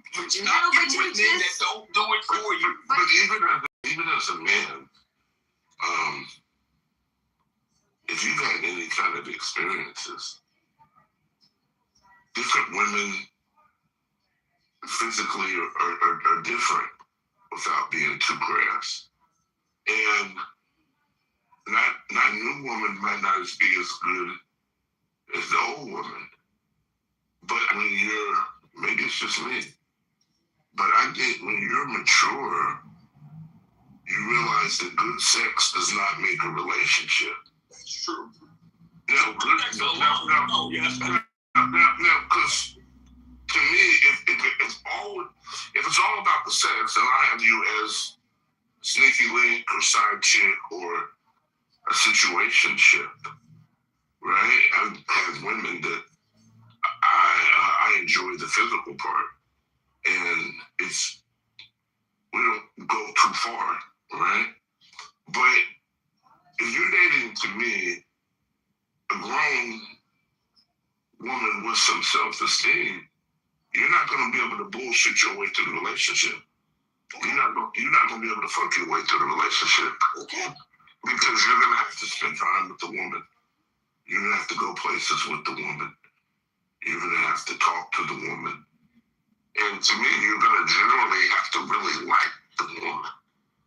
I think any of us that spend time with someone that we really don't like, that's really draining. To have to, like, you can have a woman at a surface level, and you come by, you think, watch some TV, or whatever, and leave. That we all can do that. But a lot of these women, if you're their man, quote unquote, then, there's date nights, and there's activities, and there's trips, and there's just quality time. How was your day? And she's going to tell you about her day, and she's going to want to vent, and she's maybe want a sounding board, and she want some advice. And if you really don't like a woman, you're going to, it's going to make it hard. So my point is, I've had women that maybe the sex wasn't as good as a prior woman, but I like the woman more because the relationship's not just based on the physical. Honestly, there's so many more important things than the physical. It's not even, I don't think it's ever been top 3 with me, but at this age, it's definitely, probably even not even top 4, top 5. There's so many more important things. Like, good sex is not hard to find. All the other things are harder to find. You can always find a woman that you can have good sex with. At least I can. I meet a lot of women, and I have several in my phone. But the other things, the compatibility and the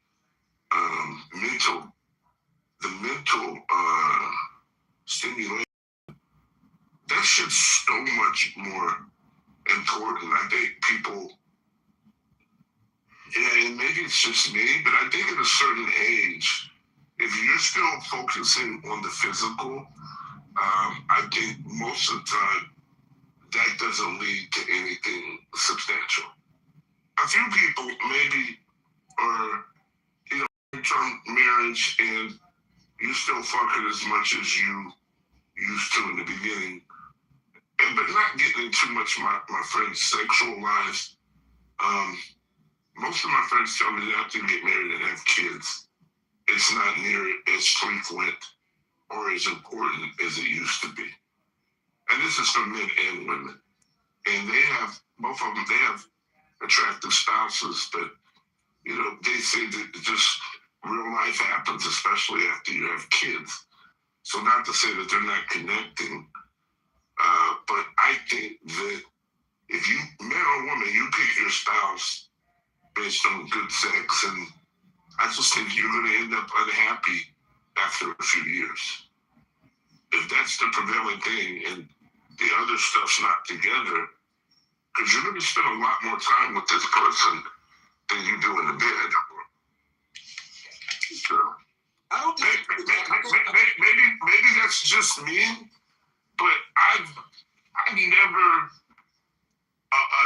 honestly, the way I connect with a woman mentally, and if I can talk to you, and if I can have a good time with you, and I'm a little like you, I'm maybe not as intellect as you, but having a woman that I have mental stimulation with has always been really important to me, right?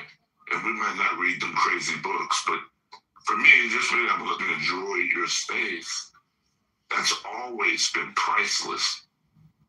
That connection where when I'm not with you, I'm thinking about you.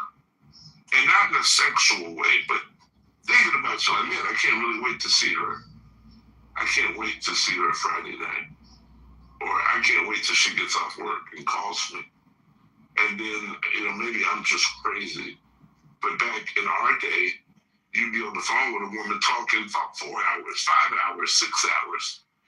Talking all night, not wanting to hang up the phone because you enjoy talking to her. Yeah, I actually sleep on the phone. Right. You hang up. No, you hang up. On 3 hang up. Like, that shit is priceless, man. The other shit, you know what I'm saying? Why are you quoting song lyrics? Tyrese the Bobby. I think I wouldn't catch that. Okay, Jonathan, can I ask you a question? Yeah. Okay, when the physical run out, like, what do men and women really have, like, to be compatible with today? Because I don't think men and women can be together without having sex. Like when the physical, like, is not involved, men and women really don't know. They don't really have nothing in common. Am I tripping or not? See, that's where I think if you're in a situation like that, see, here's the thing with me, for I'm keeping mine. Because of the business I'm in, and I've been in business I've been since 20. When I go to work, especially before, there's a lot of people come in the restaurant, but not the way the clubs were, right? I go to work, I see women 5 nights a week for 30 years. I go to work, there's women. There's always women. And so,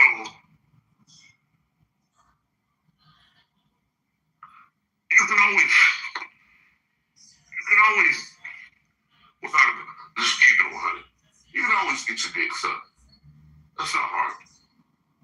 Right? But if you're in a relationship, and so for me, I would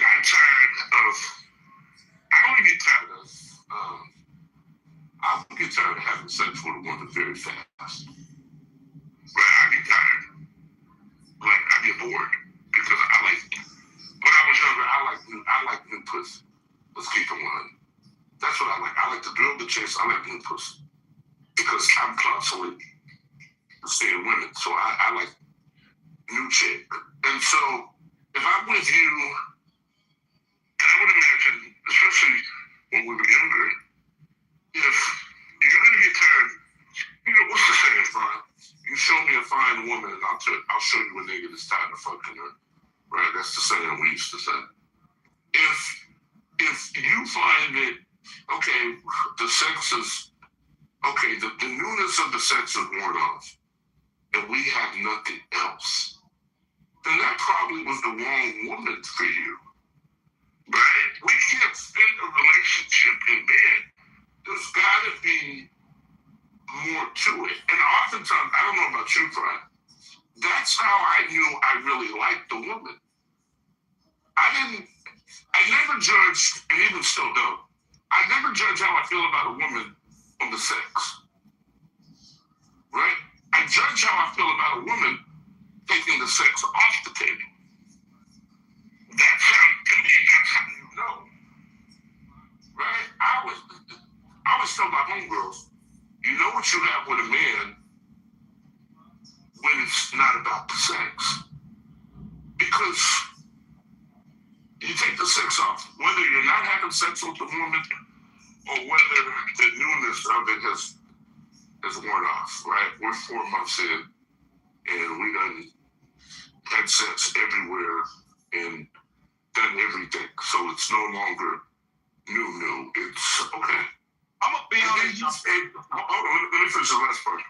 And so you still like seeing her. You still like hanging out with her. You still planning something new for her. You look forward, it's Friday night, you can go out with your boys and you say, hey, what are you doing? Nothing much. I'm gonna come over, okay. And you cook dinner, she cooks dinner, you watch TV, you go for a walk, you hang out, you play video games, you play card games, you talk. She tells you about stuff she's working on. You tell her about your business that you're starting and how you had a good week, and it was a good week. And you laugh, and you talk, and you go to sleep. Maybe you have sex, maybe you don't. And you wake up, and it's Saturday morning, she cooks breakfast, and you guys go do something, who knows? Go to the lake. And you enjoy spending time with the woman. I think that's when you know you have something.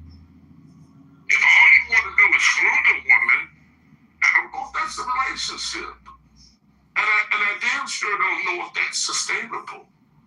Because sooner or later, the sex is not going to be, generally, the sex is not going to be what it was in the beginning.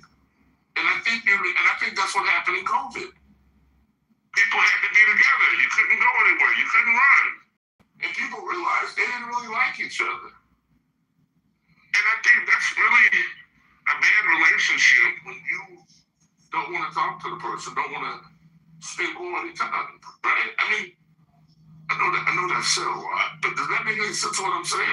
Yeah, I agree with you, Jonathan. And I think majority of men and women have physical, emotional, intelligence today, but they don't have emotional intelligence today. And so, they base everything off of what you can perform, how you perform in bed. And that's the sad reality that we live in. People base their emotions and how they like a person by how they perform in the bedroom. You know what I'm saying? And that's what I think a lot of people go wrong, because at the end of the day, we're not building family. We're not standing together, because at the end of the day, after we physically done with each other, we don't know how to deal with each other emotional. Emotions. We don't know how to deal with them. Men don't really know how to deal with women emotions like that. You know what I'm saying? We want to do it and toss and turn these women in the bedroom, and then we get mad at the women when they express their emotions or how they feel or their feelings, and then we want to run away from it like, oh, we don't want to deal with that part of a woman. But we just gotta be real, man. That's part of a woman, dog. Like, man up, nigga. Let me say this last part. Let me say this last part. And the thing is, like, when you're young, you're moving around, young, dumb, and full of cum. But as we get older as men, life be lifing, man. Life be lifing. Your mama might get sick. Your father might get sick. You have ups and downs in life. You're trying to start a business. Maybe you're dealing with trials and tribulations at your job. Maybe you're going back to school. Maybe you're trying to start a business and you're trying to hold down a full-time job, and you try to make your side business the main business, but in the meantime, you got to keep working until you can do it. There's so many things that are more important than getting your dick sucked, and there's so many ways a woman can improve your life besides the physical. There's so many ways a good black woman can help you and motivate you and be there for you and pour into you, and hopefully you're doing the same thing with her too, right?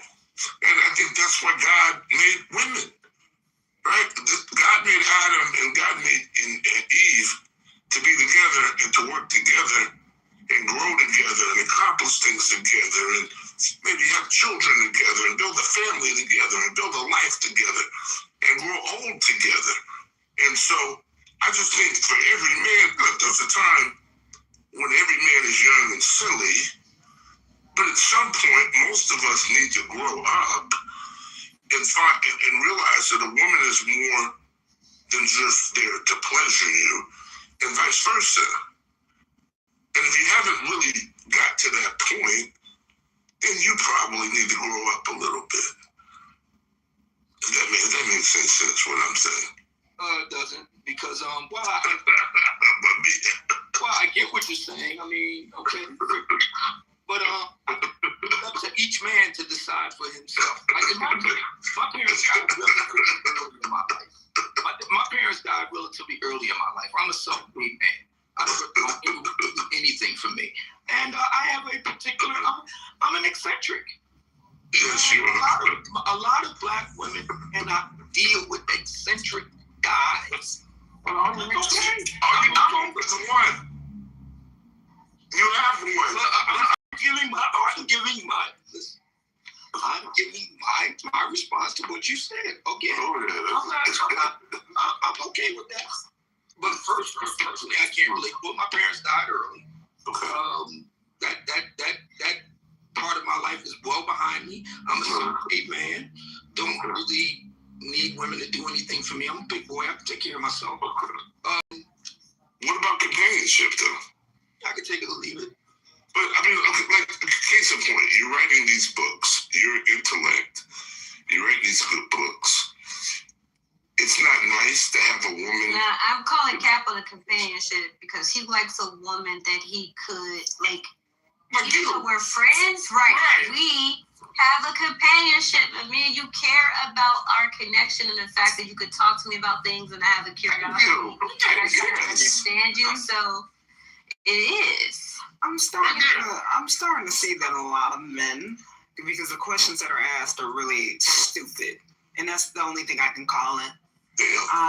It is, Mr. Jonathan, dumb. Y'all don't know what a relationship is beyond physical intimacy. Y'all don't know that it stretches beyond, like Mr. Jonathan wasn't here. You don't know that it goes deeper than that. You don't know how to sustain a relationship without physical attraction. You don't know how to do that. You don't know what it takes. Can you list? You don't know what it takes to keep that going. Asking some of y'all, man, I heard y'all talking on stage, and I'm like, wait a second. Some of y'all don't know how to sustain a relationship without physical, beyond, not without, but beyond physical attraction. Okay. Mr. Louis, you got your lady, so you gotta move. I mean, you could talk about it, but you got your lady. It's men who don't have anyone, and then they're asking these questions. And I'm like, if you don't know how to sustain a relationship beyond physical attraction, then what is it? Because that's what I'm looking for. The sex, I'm not, trust me, I'm not worried about that. Well, it sounds like to me, I mean, I'm like, y'all too old. I'm good either way. And I don't do ageism at all, but we grown.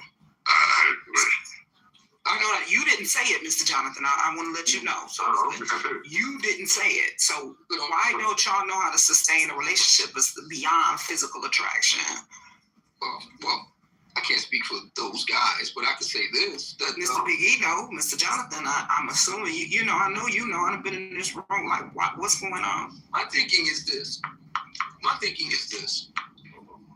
that we put, I'm speaking about black men now, and particularly a certain type, because Big E was talking about the brothers who hold a dim view of the street dude. So I'm going to step into that role for a moment. So my thinking is this. You know, you have a dim view of the street guys. You're kind of upset that the ladies choose them. Big E laid out the reasons why. And you just need to just accept that this is what it is and find a woman that aligns with you. Maybe she's not black. Well, you would have to know alignment. So maybe she's not here. Miss Wilmia, that's not true. Just move along and find a woman that aligns with you. But Mr. Wilmia, you gave the key word. You know what you said? That because people who know that you can sustain a relationship beyond physical attraction would understand the word alignment. So it's like we haven't talked about intangibles for the last 3 years. I don't know how to, like Mr. Jonathan, this is crazy. I mean, I agree. Yeah. I think Mamiya is being hopefully obtuse.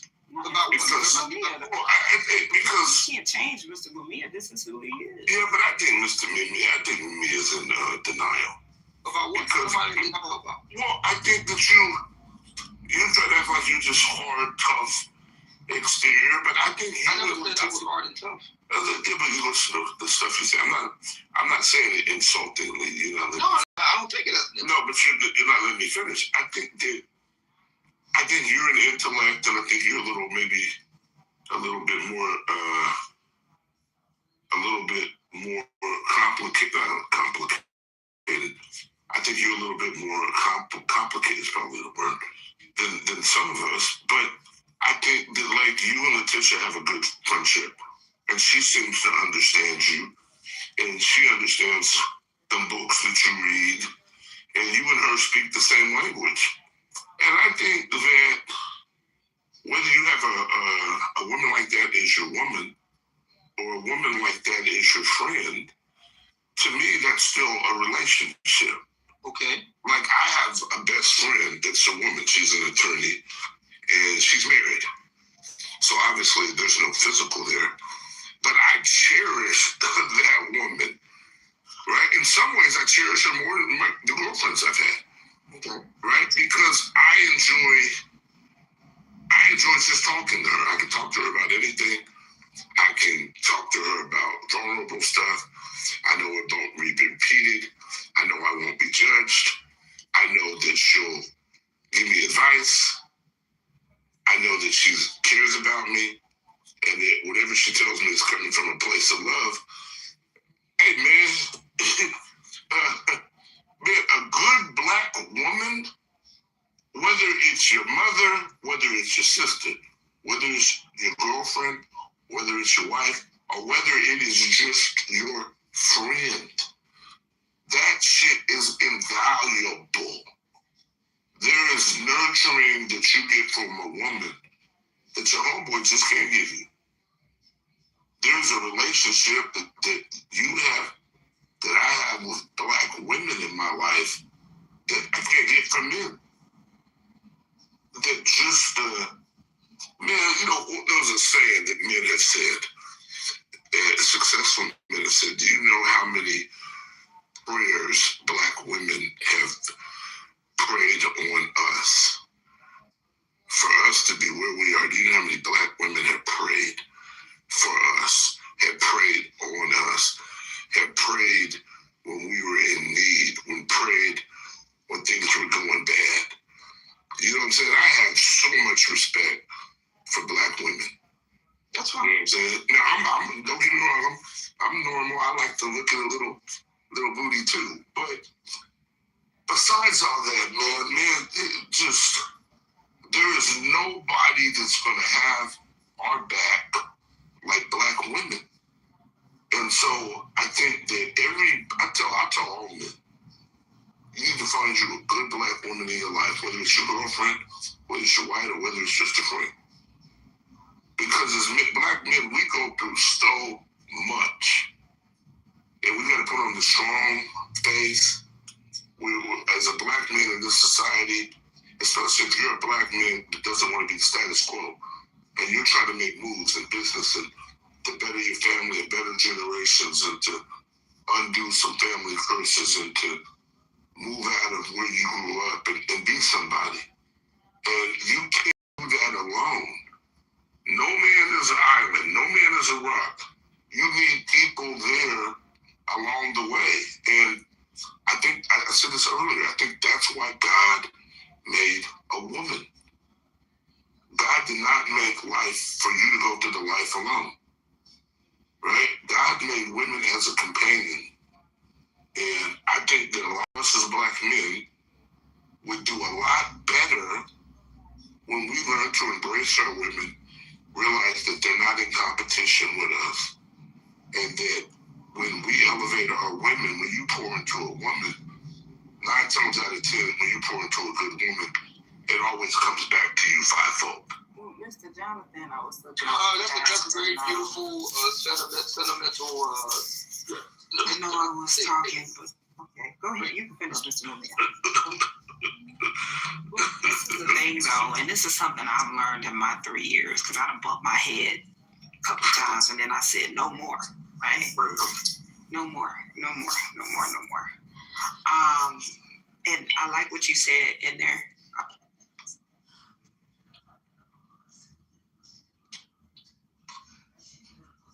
Well, I mean, like I said, I'm not moved by sentiment. I'm just not. She said be right back. But you described why you enjoy talking to me, right? Like you enjoy That's why. not sentiment, though. I've been feeling any That's not what Jonathan just said. Well, this is the thing here. In the 3 years I've learned, because and I done bumped my head too, right? We've all bumped our heads before, but y'all are not really enjoying yourselves before y'all get to the physical intimacy part. Y'all don't know each other. Y'all just know that y'all are physically attracted to each other and you want to hump. And I think that we skip those steps. And this was the comments in the chat, but this goes along with what we're talking about on stage. Shout out to one. He's been in conversations. We said respectfully, they tend to function better as friends than romantic partners. I think we function better as family, lovers, mothers, wives, when we go through the right channels, right? So just like Mr. Jonathan was describing someone that he's really close to and he's really grown to love, and it's beyond that sexual intimacy. He has emotional intimacy. Physical intimacy is natural. Emotional is intentional. So those for y'all that want a real relationship, right? So you would get to know this person to see if you see how they are, how do they handle conflict? Do y'all align? Is this what's going on? Can you handle them when you're mad? Can they handle you when they're mad, when they're sad, when they're this and that? I don't think that a lot of people go through that channel. Now I'm going through that channel, and my God, it's so peaceful. I'm not about to do the what are we? You know what I'm saying? And that to me, when people ask questions like that, they're getting too physical too soon. But Mr. Jonathan, you described a great relationship with a woman that you absolutely have admiration and respect for. And I don't think a lot of people have experienced what I just described. I just don't. Even at y'all grown ages, even young people, I don't think that a lot of people have taken the time to do that. We just like to hump each other. Could that be a thing? And to hear that they don't have any compatibility, well, how would they know if they didn't take the right channels when vetting a person or really getting to know the person? And women don't lose out on nothing by not fucking y'all. Excuse my language. I don't know if I like you, like phone calls, the way you act, how you handle conflict, if you know how to converse, we align, are we compatible, do we see our lives together? A lot of people have not done that. They have not followed that channel. So of course you would say, and this is not to the person in the chat, but it's in general, oh, they don't make good lovers, partners, friends. They don't do this. Oh, no, that's because you didn't do what you needed to do to see if that person aligned with you. You just wanted to put your pole somewhere. You know what I'm saying? And I'm good at sex, so why y'all rushing it? Some of y'all are amazing at sex. Why are you rushing the sex? Get to know the person first. You already know you're gonna put it down, so what you rushing the sex part for? I'm sorry. A lot of women just aren't that interesting. They just aren't. They are. There's a lot of amazing women on here. No. A lot of women it's Dunning-Kruger. It's Dunning-Kruger. They're just not that interesting. A lot of guys are fake. I hate to be the bearer of the bad news, ladies. A lot of guys kind of faking it, telling you what you want to hear. I don't. I just don't find most women all that interesting, to tell you the truth. Beyond the pleasantries, and you kind of have to do the open nod, but there's nothing like earth-shatteringly profound. No. And if you want to tell me that, a lot of you ladies don't experience guys to be all that impressive, I won't disagree with you. I won't disagree. See how easy that was.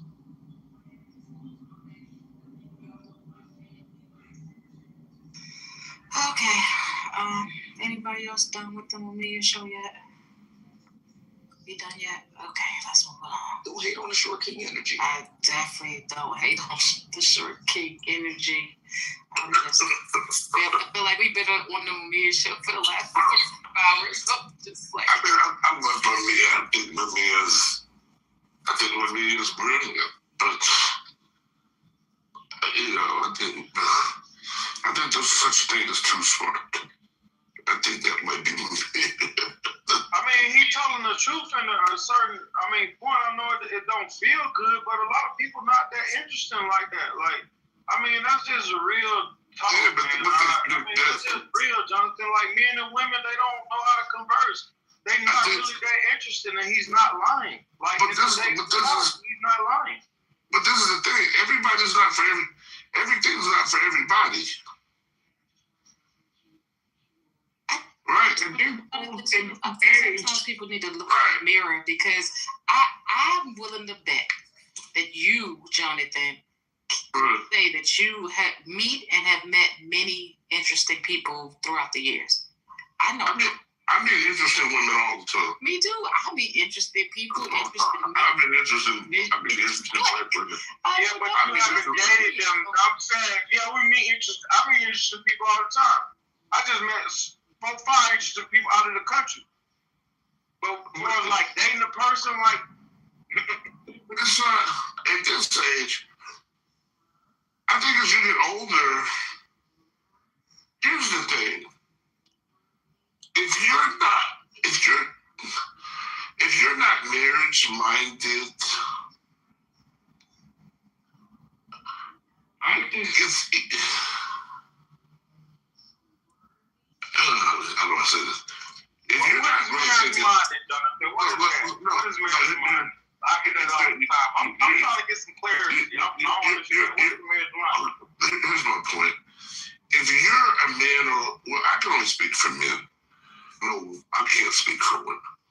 But as a black man, major city, if you're not, a lot of men our age already have children, have been married and are divorced, and really, living life, making money, doing their thing. So if you're not out here looking for a wife, and if it comes, it comes. If it doesn't, it doesn't. I think it's easy to date as you get older. It's easier to date now than it ever was when you're young. The women are more mature. They don't play games the way they did when they were young. A lot of the women aren't going to waste your time if they're not interested in you.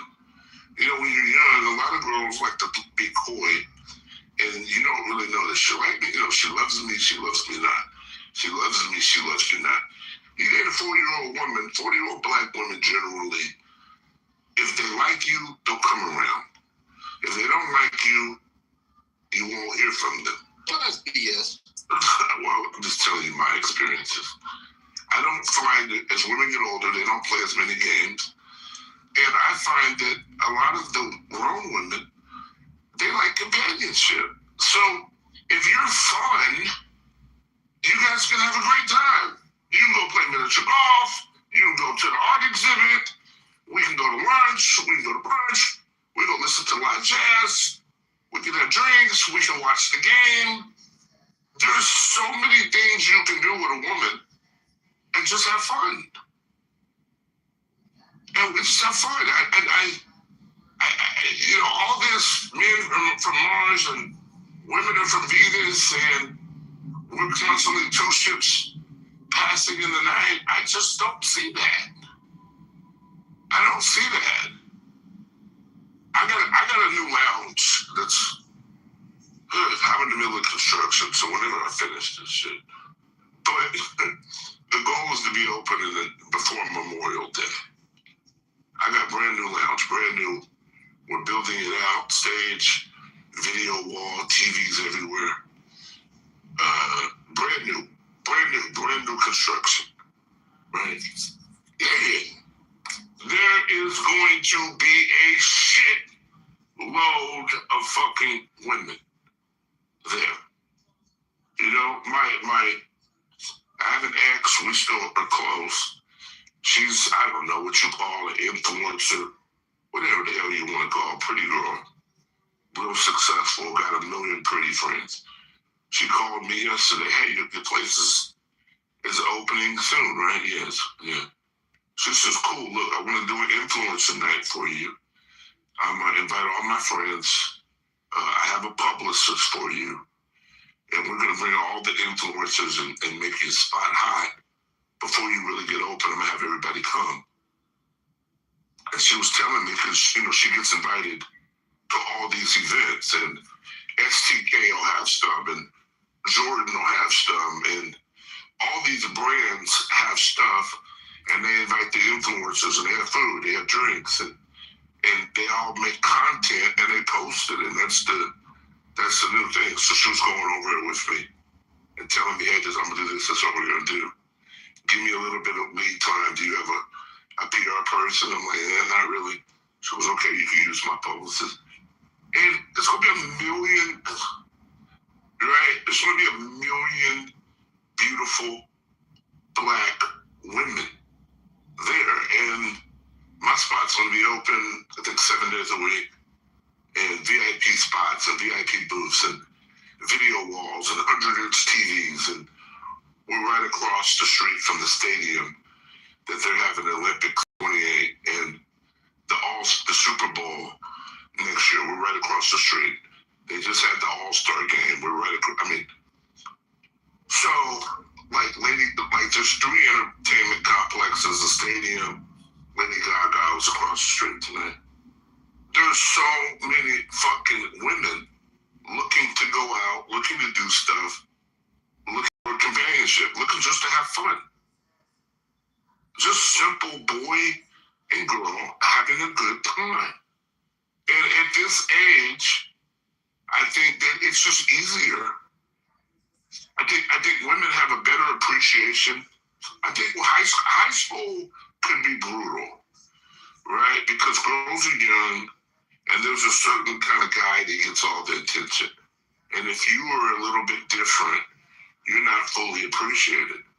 But now, as an adult, if you're the intellectual guy, if you're the science guy, if you're the techie guy, if you're the STEM guy, if you're the quiet guy, there's women that are looking for you. There are women that are looking for a smart guy to go to Barnes & Noble, get some coffee, and read books, right? There are like so many single women out here and that are looking just for companionship, someone to talk to. At the end of the day, a lot of people don't want to go home to an empty house and cook dinner for yourself and watch the fucking, YouTube. It's good to get on the phone or have someone come over and bring takeout and just a simple, how was your day? How's work? Oh, it's going good. I think I'm going to get promoted. I'm waiting for my quarterly review. I'm hoping to get the new executive job, the new director job. Oh, that's good. How about you? Yeah, man, my company, I think we're starting to turn the corner. I got some new clients.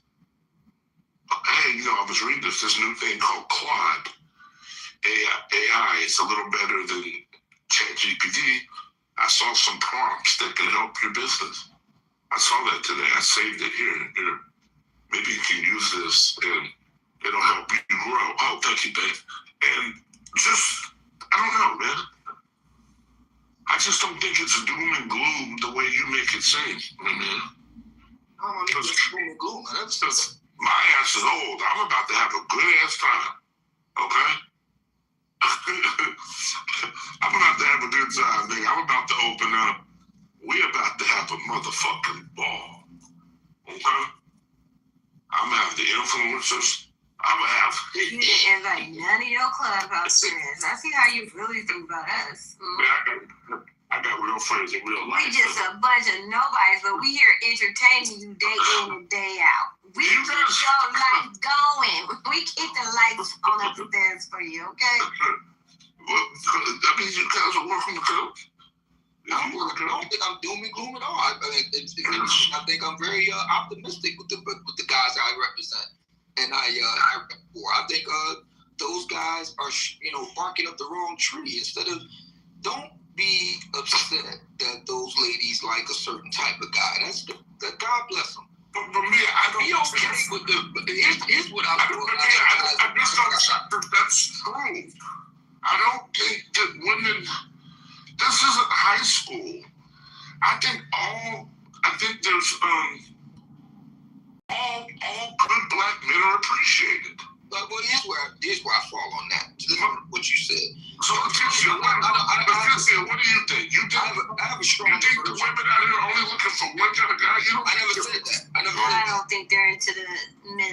you represent and talk to them.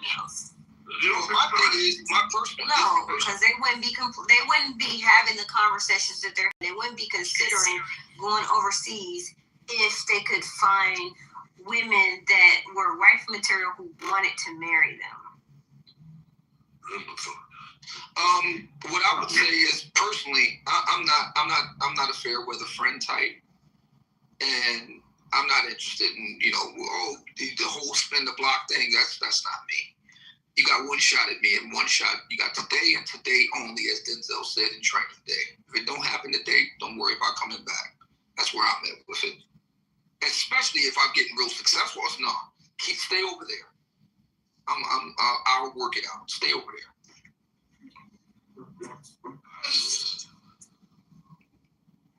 Wait, did I miss something? Wait, I have a question. Did I miss something? Cause like, wait, where did this spinning the block come from? Did I miss?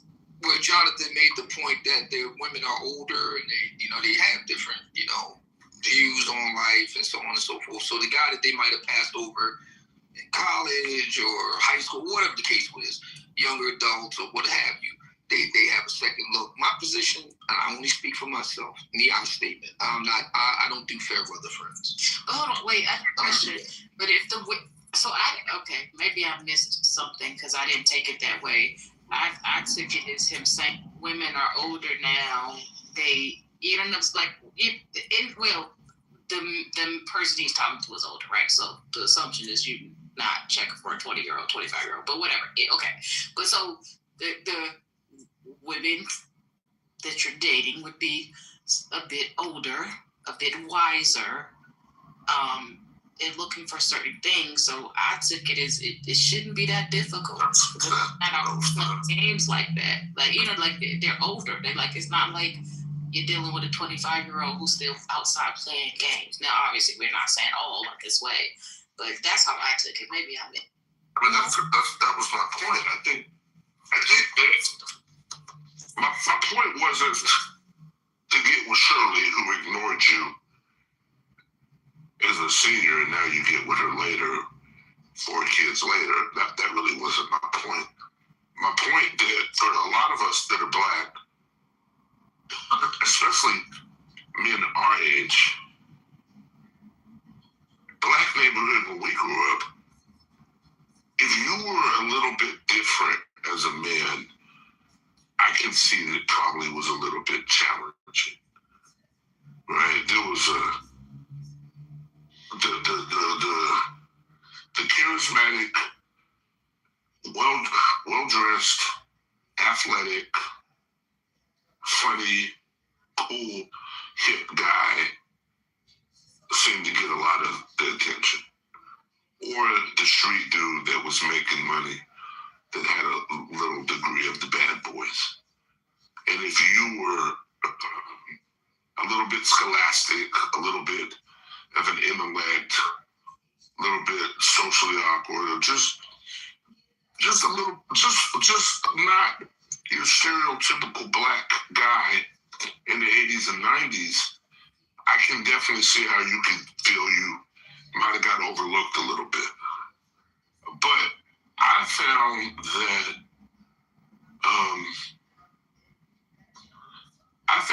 when you went to college, and especially after you graduated from college, and when you got in the workforce, then it kind of evened itself out. And so you might not have been the homecoming king in high school, but when you graduated from college with that degree from DePaul, or you graduated from college with that degree from Howard, all of a sudden it's your time to shine. Hey, what's up with Steven? Girl, he's an electrical engineer. He went to Howard. Okay, yeah, what's up? Got a nice condo overlooking the harbor. It's your time, right? So I just found that, now that we're older, I think that a lot of women are mature enough that they understand the bad boy ain't really what you're looking for. The gangster is probably in prison. Street dude's probably been busted. And so, hey man, the tech guy makes a good husband. The And see, it shouldn't be like that, though, Jonathan. It shouldn't be like that. Like, that's the crazy part. They got to go through all these fucking fucked up situation, and then they want to get with the guy that they should have been with in the beginning. But nobody said. But no one said that you got to get with the girl with 4 kids that's now trying to. Exactly. No one, y'all are taking it extremely. Yeah, and the notion that that young black men that en masse are marriage minded and trying to get married at 25, so they, so the girl who's 22 should be, well on her path and acting right and knowing all of this because the 25-year-old, 30-year-old is ready to get married. Now, come on, y'all know this bullshit. And we're not being raised. If we be honest, man, a lot of people not brought up in a 2-parent household, and a lot of men and women are not brought up to be husbands and wives. If we're gonna be honest about it, a lot of people are brought up on struggle. I know a lot of people on here playing with silver spoons, so if you didn't grow up in the struggle, I'm not talking to you. But a lot of people on this app, they deal with trauma, man. They come from a lot of trauma and shit, like from not having 2 parents in the household, or not coming up with 2 parents house. But a lot of people get on this motherfucker and fake it. So they make it, and God can't bless who you pretend to be. He don't can bless who you are. You know what I'm saying? That's just the fact of the matter. And until we understand we all come from some type of trauma, and your trauma might not be as worse as mine, and it's gonna take for me to help you and for you to help me to get to that next level, then that's the only way we're gonna get somewhere, bro. But we got this crab in the barrel mentality where we like if somebody trying to get out, we is just so negative. We know how to beat each other down, but we don't know how to build each other up. We know how to break shit, but we don't know how to fix shit, and that's the problem. Yeah, well, my only point was that both the men and the women are not mature and not ready. It's not like there's this overwhelming number of men, 25 and 30, that's screaming, I'm ready to be married, I want to be married, but the women aren't there yet. Like, people are getting older and older, getting married, especially if they're getting married in our community. It's not, it's not like they're 18 and 20, like, getting married like back in the day. So this whole notion of putting it on the women, like, oh, they're waiting until they're older. Y'all doing the same thing. So it's not just the women. I don't see anything wrong with it personally. I think that I was reading some demographic data recently. Generation Z is waiting later to get married, and studies have shown that people that wait to get married until older have fewer divorces, marriages are more stable, marriages are more happier. So I don't have a problem with it personally. But yeah, I can't speak for other brothers. I don't do fair weather friends, so I wish them well. I think more black men have to be okay with just wishing women well and just keep moving on with your life. I think they'll be better off. And I hate the whole motion of men going overseas to find wives. Why we just can't go overseas because we successful black men and we like to travel? I hate that whole motion that, because a man like to go overseas. Like, I done went to 3 different countries back in February. I ain't looking for no wife overseas. I'm definitely not looking for. I went to Colombia, Panama, ended in Costa Rica. I ain't looked for now woman in now one of those different countries. And so, I mean, it's just like, why men can't like to travel? It's a beautiful place. It's a beautiful world.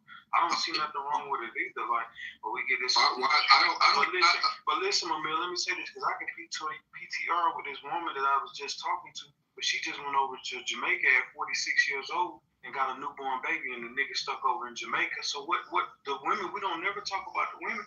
I can PTR my conversation with her. She's pregnant. She just had a baby by a nigga in Jamaica, and the nigga can't come over to America. So what we talking about? Wait, I'm confused because I don't feel like that's generally the women having those conversations. Like, the women aren't generally creating rooms mad about brothers going overseas. I mean, unless I'm missing something, that's usually getting together talking about going overseas. I know what I'm saying. The women always have say about it, like men just going over there looking for wives or just over there just to fuck women, and they got a website here. You don't even have to go over there. Men just like, you know how many handsome, no homo, because I ain't got no type of, you know how many motherfucking handsome niggas be overseas? It ain't these old, rusty niggas that y'all thinking of. These niggas have wives and everything else. Like, man, you should have seen the niggas that was over in Columbia. Okay. They telling the men niggas. Yeah, okay. And them niggas over there. Them niggas over there hoe hopping too. Stop. Okay, all right. That's what I'm talking about. They not. No, I ain't saying they not. This one dude, that's what I said. I think people all the time, especially like overseas. I mean, this one guy, he was married. He didn't sleep with not one woman over there. His homies took some chicks down, but I mean, he was married. He's committed. What's he doing over there? I mean, he was with his homeboys. And he didn't sleep with no women. With a bunch of motherfuckers that's fucking. I'm just saying this. I'm saying, I mean, how do you know what the motherfucker did and what the motherfucker didn't do? Because we stayed together. They're my partner. I mean, he didn't sleep with his wife. I mean, his other homies did. I don't think they were married though. I don't think the other homies were married though. Okay, make this shit up, man. Biggie, I go to Columbia, nigga. I'm fucking. What I'm saying is, this is what I'm saying, Fry. Okay. Right? I don't know what the homie doing with his motherfucking dick. It ain't interesting. Yeah, I don't know. Don't give a fuck. I don't know how you know what a motherfucker's doing. When we was in the club, we bought a section, Biggie. He ain't had no chick. You with this motherfucker every second of the trip. Every second, but we stayed. So you don't know what he doing, man, or what he ain't doing. You can speak for yourself. Well, I know what I did. I was going and going, but man, come on, man. So when you was hoeing and going, where the fuck was he at? You know what I'm saying? Waiting outside, waiting. You don't know what this motherfucker was doing, man. You're right. Yeah, but I'm saying from the club scene, the women don't want that up. The men, so like you're saying, the women have a problem with it to focus on that. No, women. The men going overseas getting married. Well, y'all don't want to get married to the niggas over here. Clearly, so they can. I don't think, man. I don't give a damn what a person. Listen, man. I don't know why. This is what I don't know. Man, listen, man. You know what I can speak for? You know what I'm saying? When I travel, I can speak for my goddamn self. Man, I don't vouch for these motherfuckers. I don't know what these motherfuckers are doing. No, she made a statement so Biggie. She said that the guys, I think it was Letitia, the guys going overseas to get married, and that's not true. All guys. What I'm saying is, but I was speaking of the ones who specifically do go over to get married, and that was in context to the question Jonathan asked me. That wasn't a blanketed statement about men who travel overseas. I was talking about the ones who were saying they want marriage, they can't find what they're looking for here, so they go overseas to find wives. You know what's crazy, man, to me, right? Because let me do the same shit on this app and these conversations, right? No, what band is this? I'm not talking about the traveler. Man, motherfuckers gotta stop vouching for motherfuckers. You don't know these motherfuckers. And you know what I'm saying? Man, I don't know what these motherfuckers got going on. All these motherfuckers, man, they liable to be doing all kind of shit. I don't know. And when these women, like, they vouch for other women, y'all don't know what these women be doing out here. All these women, man, some of these women be vouching for be straight up prostitutes, man. And motherfucker, no, she's in it there, man. She's a hooker, man. And so, motherfuckers gotta stop that, man. Vouching for, I don't know any men to that, man. I don't know what these motherfuckers got going on, man. And neither do you. Kyla, you said that you notice men and women like that tend to lack something or have no emotional depth. Yeah. So this is what I learned about the black women that like to go to Jamaica. Typically, they're older, they're rounder, yeah. I mean, they. Rounder. That's what they say. I don't say it. They say it. I mean, say what? But it is calling them rounder is wild, though. But it's true. It's showing the sentiments that I wrote in the chat. I don't understand why women are worried about men going overseas when it's tons. Why would you be worried about that and you keep asking for emotional intimacy? I don't understand it. Why are you worried about men you're not interested in going overseas? Because I don't care that these men are wandering around sworn, I'm going overseas. It doesn't bother me because I'm not interested in those men. I'm interested in the man I like. Y'all be too worried about other people. That's just me. I noticed that, Mr. Mumia. Women want control. Why are you worried about who going overseas? It doesn't bother me at all. Let them go overseas. I don't care if the men or women go. It has nothing to do with the person I'm interested in. Right. So why are you so concerned? Yeah. So this is based on what I know. This isn't personal opinion. So there's a really good book called The Pursuit of Happiness by Bianca C. Williams. She is a black feminist academic from the City University of New York. She wrote this book back in 2018 that details her travels with a organized group called Girlfriend Tours International. They do these How Stella Got a Groove Back, trips to Jamaica. And the typical woman is in her late 40s, early 50s. She is inside. She typically is a civil servant type, post office, work jobs in that range or strap. Many of them divorced, not all, but some divorcees in the mix, and there's quite a few spinsters. And they go over there for what's called romance tourism. They don't like to call it sex tourism. They call it romance tourism. It's basically sex tourism with some romance thrown in it, I guess. And that's what it is. As for why they're interested in the passport bros, that's interesting. That's easy because those are the guys that can afford to, go back and forth several times a year. And for a woman like you, Kaya, it makes perfect sense. You're talking about the men that you actually like. You have some optionality in terms of the men that you deal with, but a lot of black women don't have that kind of optionality. Mamiya, this is a perfect example. That's why I say when they be talking this shit. Now this woman, 46 years old. I mean, we was just chopping it up. I was just getting a look at my picture. 46 years old, went over to fucking Jamaica and got pregnant by a motherfucker. The baby just turned not even 1 year old. So that's why I be like, motherfuckers that don't travel, I wish they just shut the fuck up. Cause I be like, bro, men and women doing the same thing out here, but nobody never talk about this shit. And everybody not going overseas just to fuck or to find for a husband. Some people just like to travel, man. So I really think y'all are making an argument that literally no one on the stage made, but I mean, I guess continue down the rabbit hole because nobody made that argument. I don't even know how we got here. Well, Big Fry brought it up himself. Yeah, that's I'm confused. I'm like, who? Yeah, but he brought it up by the context. He brought it up by the context. Yeah, and I think that what I would say to what he's saying. That was the whole little statement of men are going overseas to find a wife because they can't find it over here.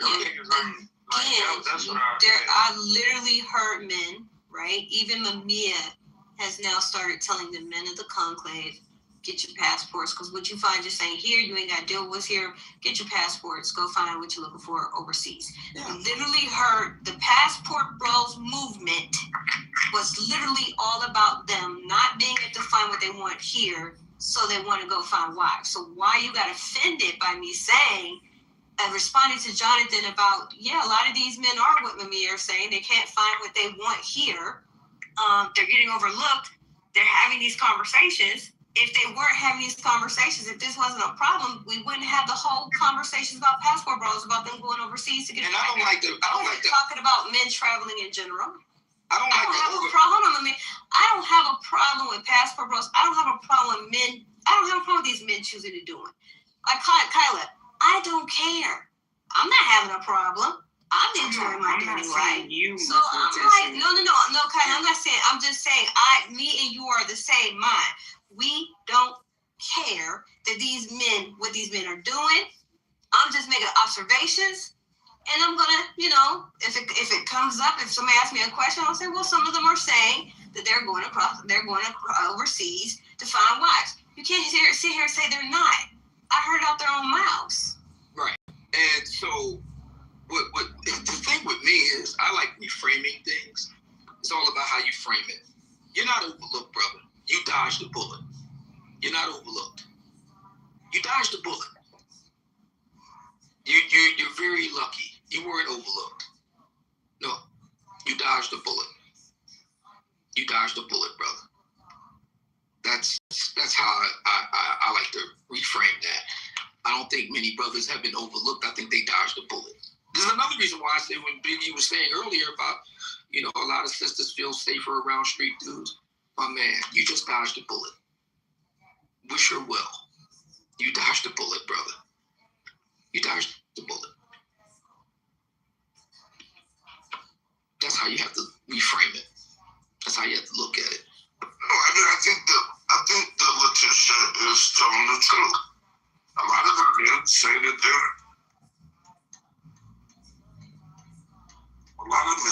they're going overseas to find a wife. This is or a woman. This is what they say. That's what a passport dude is. A passport brother is not a guy who likes to travel. What is a passport brother? Passport brother is a brother who is going over to date or find a relationship or find love overseas. That's what a passport brother is. Right? That's the term. Passport brother. Let's not act like that's the term. Letitia that make it up, that's what they call themselves. I think and they're quite proud of it too. Oh yeah. And I think the sisters that to the extent that they do care, there are some sisters that do. I think the reason why is because Plan B is leaving the building. A lot of ladies don't want to admit that they have a kind of roster of guys that they kind of have there. And, things fall through with, the first round pick, they kind of go to the second round and, third round, that sort of thing. And these guys know that they're not first draft pick. They know it now. And they're saying, okay, well, since that's the situation, I'm going to go over here. And I think that these ladies are reacting to that. I think there's a lot of single lonely women.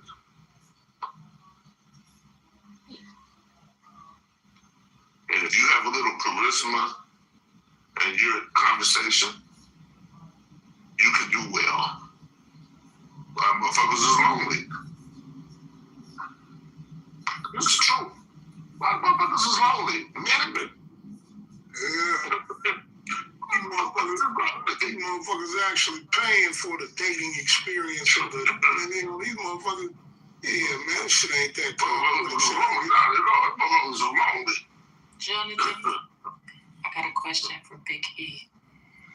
When I asked the question about maybe like 4 or 5 hours ago, didn't I say that? I'm like, black women, man, if he, got all those other things, man, these men, even our short kings, that you say are so discriminated, even they having their way, man. I'm trying to tell you, man, I'm saying this, man. I've been saying this for a long time, man. And, motherfuckers on Clubhouse be lying, man. I'm coming to me and check this out. Black women nowadays, man, out here in terms of, man, a lot of these sisters are walking through the desert, man, and ain't got a bottle of water, man. I'm talking about, man, it's that bad out here, man. They see a motherfucker, man, you got men running around here, man. These motherfuckers are crying. These motherfuckers wearing purses. These motherfuckers painting their fingernails. These motherfuckers arching their eyebrows, wearing motherfucking slides and all that old punk ass shit. Man, with a sister, brother, that's a man. Hey, man, come on, man. Shit. Man, that's like a cold glass of water in the goddamn desert. Especially in Atlanta. Man. Especially in Atlanta. Man, you can't tell. Men out there. That is a Too fact. many weird men in Atlanta, so all the good, straight, hetero, masculine, normative men need to go to Atlanta. Because you're going to clean up, because all the men out, most of them, the men starting to get real weird. Even the straight ones. Man, years ago, man. We got to separate the old Atlanta from a new Atlanta. Old Atlanta, where we had. Yeah, so you should be having it your way out there. Right. But the people, when they speak on Atlanta and Georgia, it's like people don't know. Man, listen, man. I'm just sorry. The women are the ones who are complaining.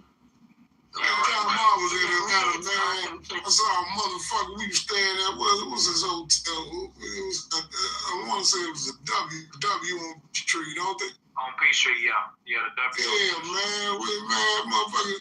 I went and walked to, they had a restaurant, looked down the street, walked to the restaurant.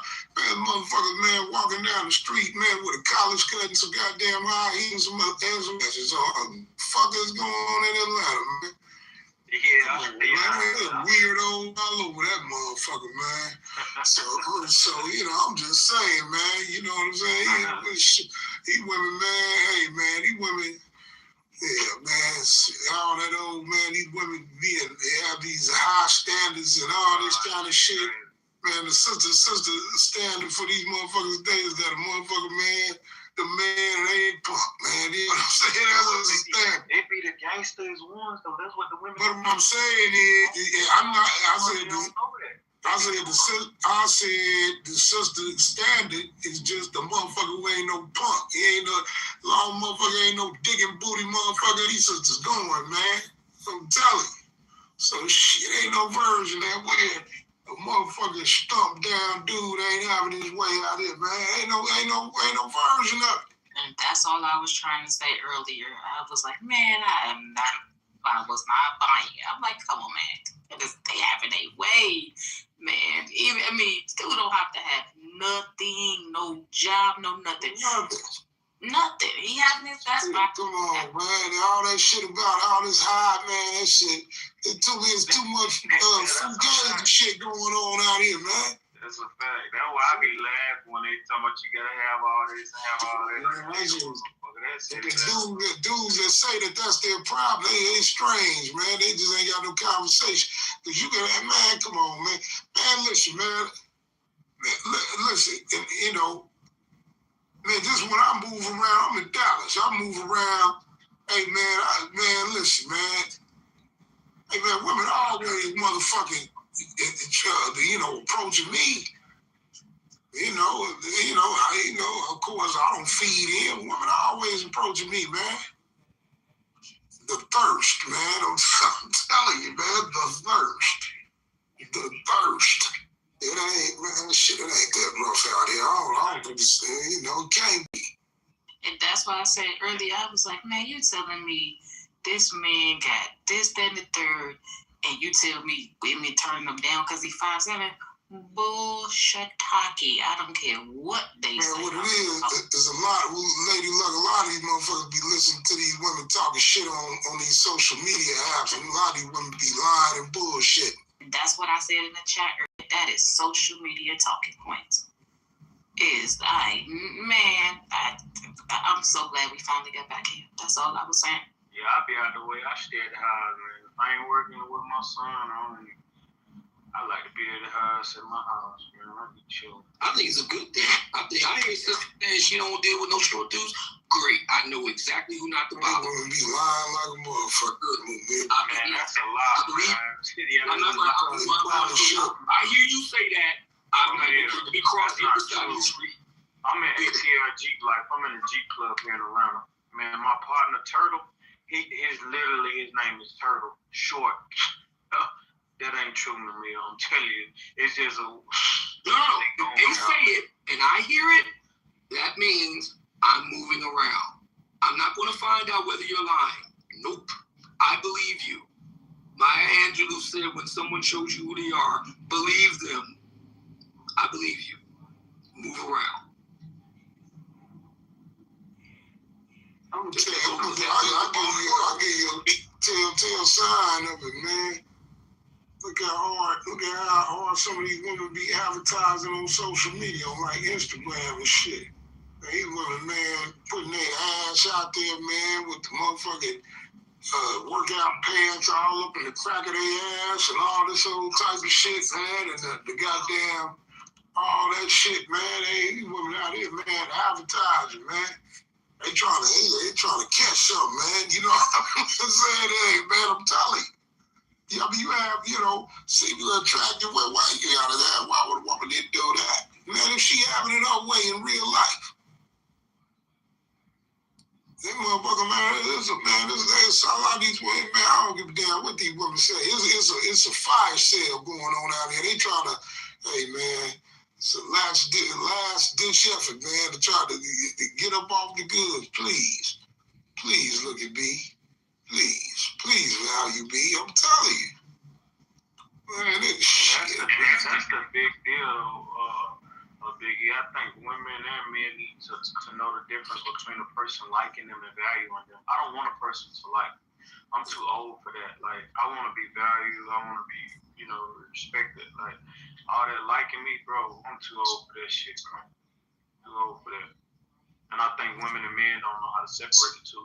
Most of these men that the women I get that like them, most of these niggas ain't shit. I mean, I hang around niggas. I ain't gonna sit here in front. I still hang around my old football teammates, and they still ain't grew up. Some of them still ain't grew up, so I don't hang with them often, but we do kick it. And I see like these niggas still be on that high school shit, still want to sleep with multiple women. I don't have energy, dog. Shit, I don't know. Why you can't have it all? Why you can't have both? What you mean by both? Like, why you can't have a woman who likes you and values you? Like, why you can't? I mean, you can, but most of the men today, they value women physically. They don't value nothing else. I'm just telling you as a man. No, I'm saying on the other side. Why you can't have a woman? You said you don't care about whatever, but I'm like, why you can't have both? A woman who likes you and values you. I think both are very important. Yeah, I agree.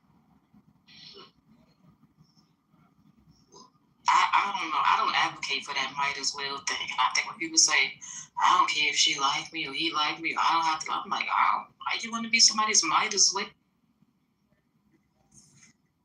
Yeah, I just feel like when a person value you, they handle you different. Or a person really that just like you. You know what I'm saying? That's how I feel.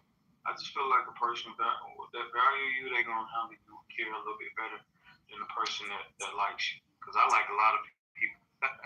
And when I'm done liking them, guess what? I'm on to the next one. Okay. That's interesting.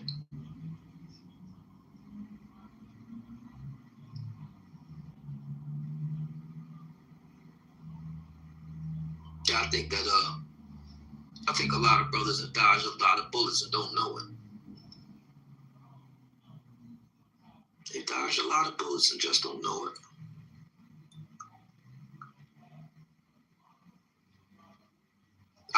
I welcome the ladies speaking their minds, because that makes life a lot easier. You don't have to ferret out that kind of information. They tell you all the time. I think social media is a man's best friend, because you hear exactly what the ladies think. Great.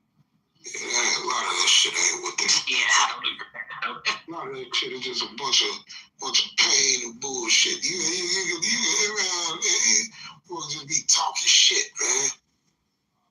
I mean, right here, you saying, you ain't entertaining that shit, but a lot of these women be, man, lying, coming and going, man. They be coming on these stages, lying, acting like, man, he wasn't shit, man. What do the lonely do at Christmas, man? We'll be sitting up at these holidays crying in their motherfucking eggnog, man.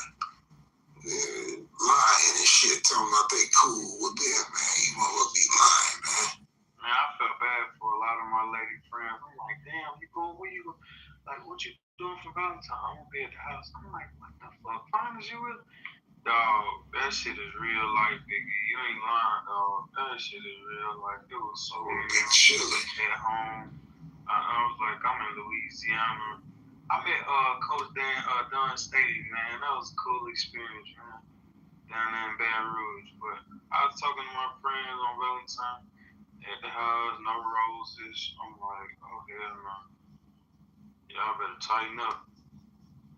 I don't believe what these motherfuckers be talking about, man. I don't believe that shit.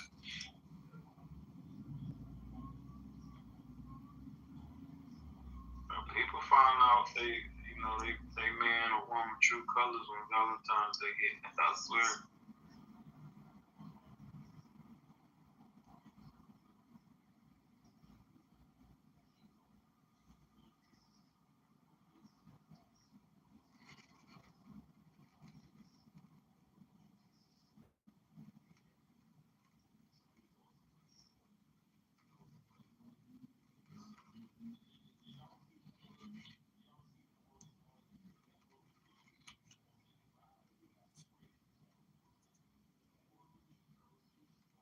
Oh, fuck.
Hold on, I gotta look it up. Hold on.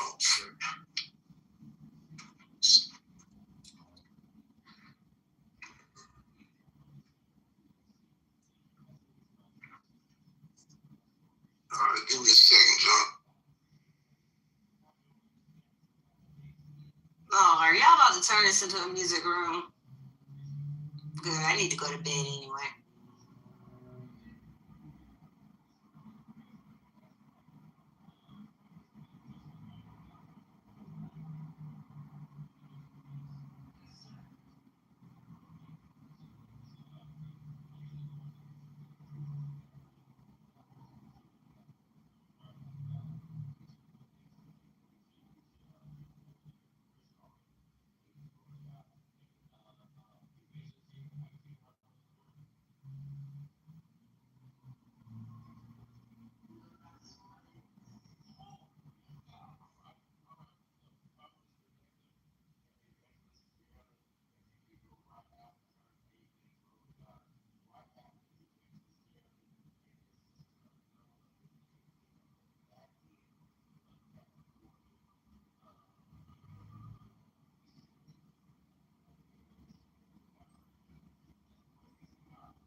Letitia left with the negativity. No, I'm still on stage.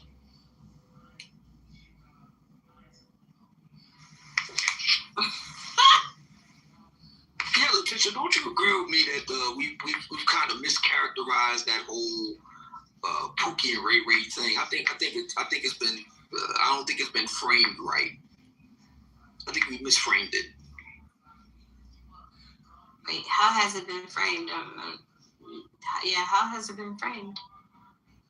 Well, like Big E said, it's been characterized as, the sisters are going for a certain type of guys, so on and so forth. I think that's the wrong way of framing it.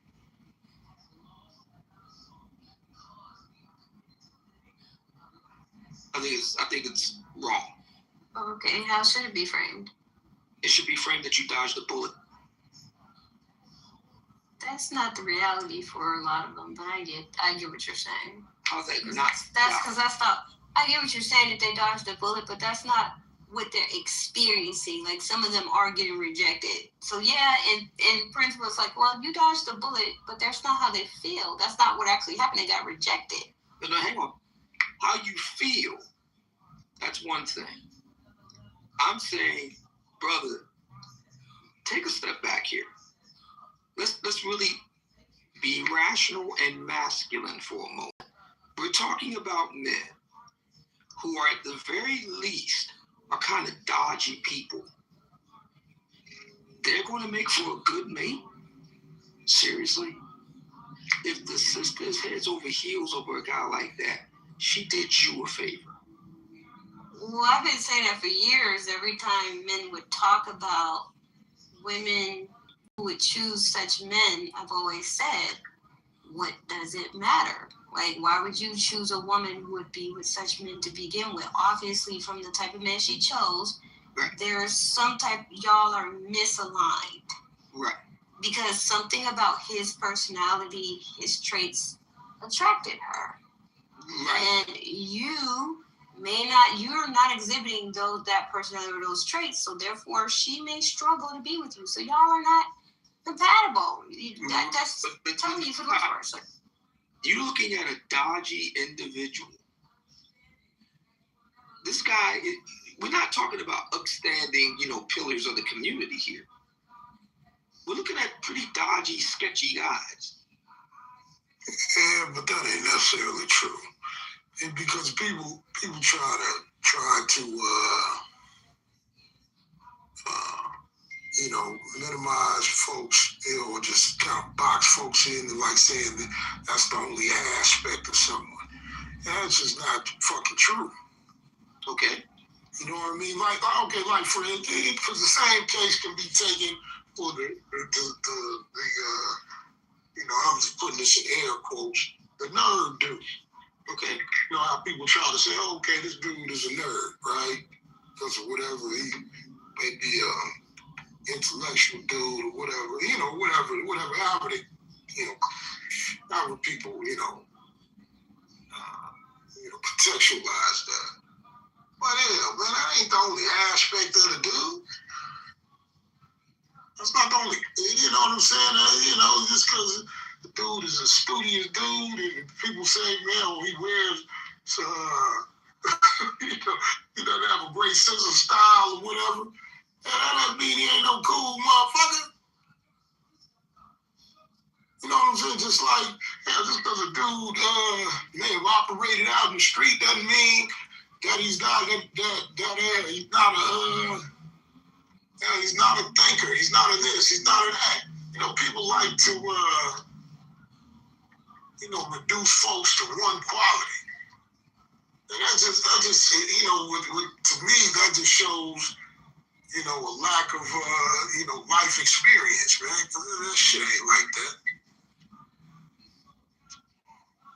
That shit is just not like that. I also think, like somebody may say, like you, Mumia, for instance, right? And somebody may say, this is not the way that somebody might say, oh, Mumia, he's talking all that shit and has a certain perspective in the way he may communicate certain things or whatever, right? Because you like to use a lot of not so common words, you know what I'm saying? That a lot of folks don't use. They may try to say, oh man, this dude here, man, probably can't fight. But that ain't true. Okay. You get what I'm saying? Like if somebody tries to say, hey man, because this dude does this or does that or likes this or likes that, whatever that may be, oh man, this dude he's a pushover, I can take advantage of that. But that ain't true. Ain't nobody out there taking it. You ain't gonna let nobody slap you upside the head. No. He said it, but some people may think that. Yeah. You get what I'm saying? Mm-hmm. And it's the same thing with, I know dudes in the street, man. They got a persona, rough and tough. Hey man, you slap them in the mouth and they ain't gonna do nothing. Listen, let me ask you a question, because you talk to a lot of these guys. So, would it be fair to say that these are the chino and V-neck sweater crowd? Would that be fair to say? As far as the ones who are complaining about, right. Would it be fair to say? No. No, it would not be fair to say. It's not. It's a mixture. Some of them are the quarter zip guys, and some of them are not. Okay, so let's deal with the guys who are not. Who are they? What are we looking at here? Okay. It's regular guys. They dress regular. They wear their uniform for work. When they come home, they're comfortable, and most of the time they just dress regular. Yeah, uniform for work. Like whether they have an office job or they have a job where they got to wear a uniform or just whatever. When they go to work, they'll dress for their position, whatever. But then when they're at home, they're just comfortable. They're just dressed down, like they're just regular guys. All right, so I'm gonna go with the quarter zip guys, because that's something we can latch on here. So my question for those brothers would be this, and I'm really strong with that. You know this. My question is this: why am I talking about women that like street guys if I'm a quarter zip guy? Why? Why am I not talking about the sisters that are female analog to me? Because they want those women. Oh, so that's the problem. Okay. See, my thinking is, if you're a quarter zip, I'm going to use that. If you're a quarter zip dude, what do you have in common? I'm being very stereotypical here, but let's roll with me. What do you have in common with the Cardi B knockoff? Seriously. Well, you can have you're a quarter zip wearing, chino wearing, button down shirt underneath zip, quarter zip, bespectacled. That means you're wearing glasses. Clean cut, loafer wearing guy, and you tracing down Cardi B. But Why? You can have a lot in common with someone, regardless of their outer appearance. Jazz. That person can be well versed in politics. If you like politics, you can have something to discuss. She could be an average versus reader IQ. You hear the laughter, right? Yeah, I hear the laughter. But the point is that you can't just automatically say they don't have anything in common, because they can have something in common. But there's something about why she likes that dude. So if you know, and for me, it's the guy is looking at that dude and looking down on that dude. So since you're looking down on that dude, you have no respect for that dude. Why would you choose a woman who's dating that type of guy you have no respect for? Because in the end, that will come back. That will come out. You may end up having low respect for her, even if you want to be with her, and it's not going to go well in a relationship. That tells me that they don't have very much in common. That's what that tells me.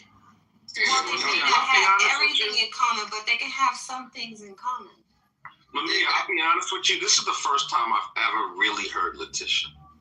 I've been in a billion rooms with her, and but Letitia logic is something to behold, bro.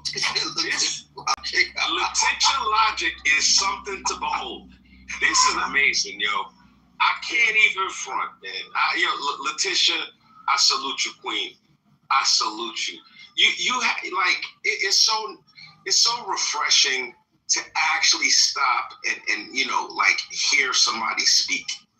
It's like I just had an epiphany.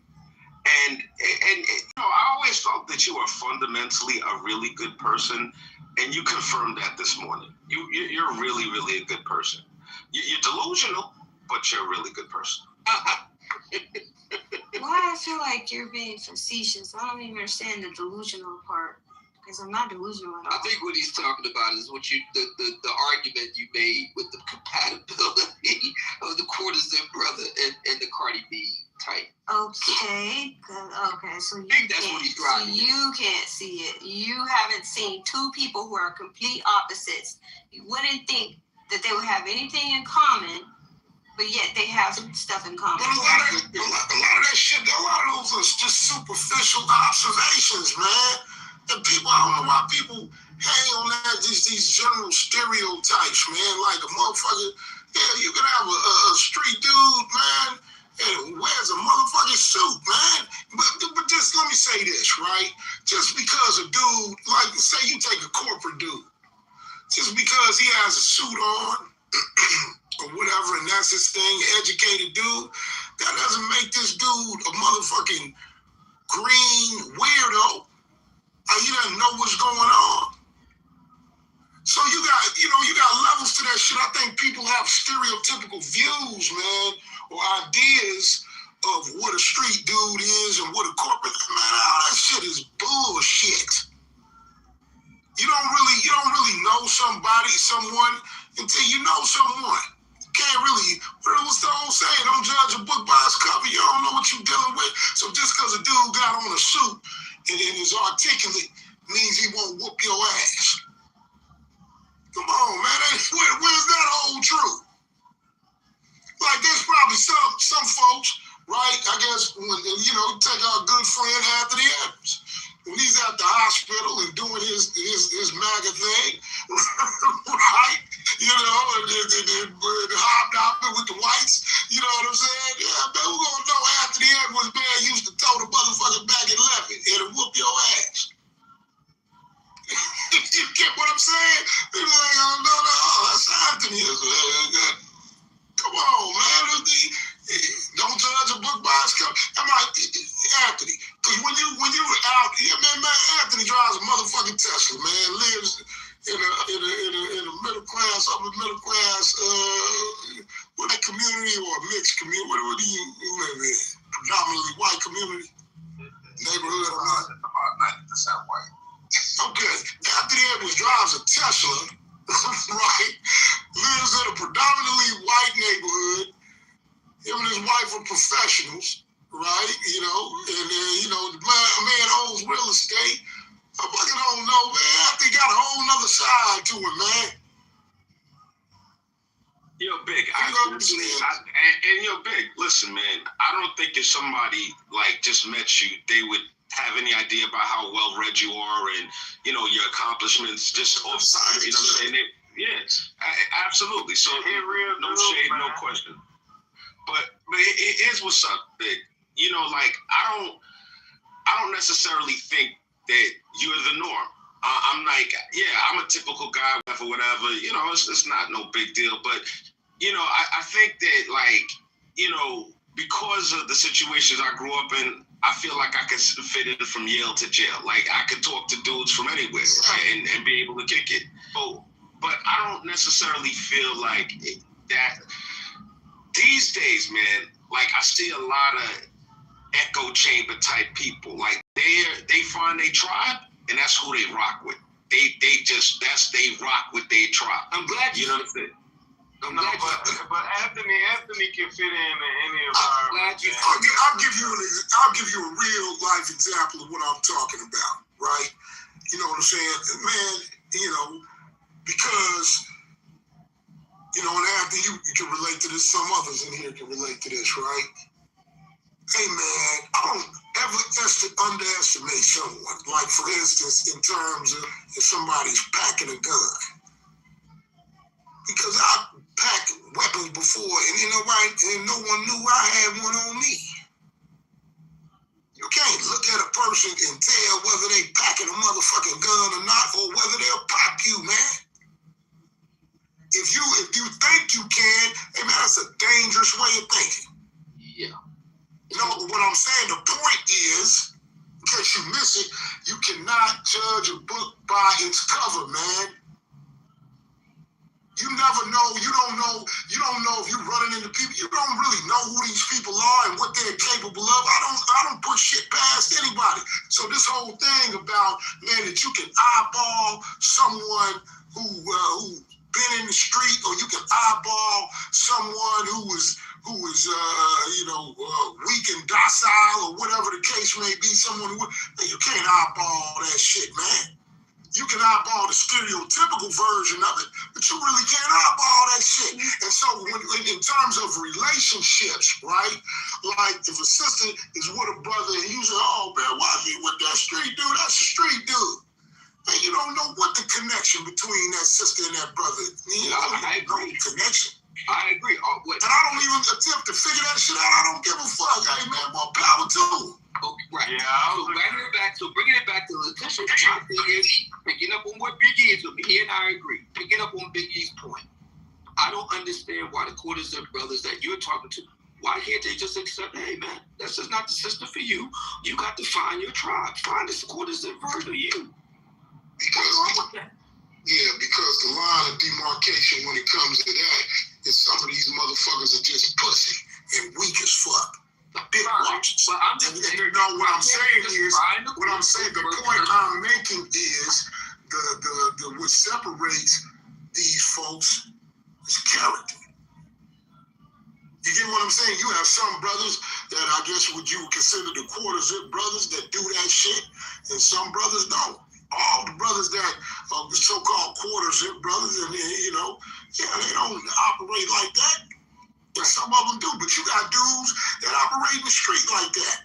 Street dudes that operate the same way, pocket watching it. You know what I'm saying? Bad Mac and Dirty Mac. You know what I'm saying? You have dudes in all walks of life, man, that operate in all those kinds of ways. And with it's not the walk of life they're in or the path of, their path in life. It's their character. You got weak dudes and all, from the top to the bottom. And you have dudes that are solid dudes from the top to the bottom. In whatever aspect of life. Like that, when these motherfuckers coming on stage, I've never, other than, man, I don't mean you ain't no bullshit motherfucker. All these motherfuckers are bullshit motherfuckers. I'll tell you what it is, and I'm just saying this in a general way, right? I've seen dudes do this, right? I'm talking about dudes that, they've never been anywhere near the street, and and they talk to,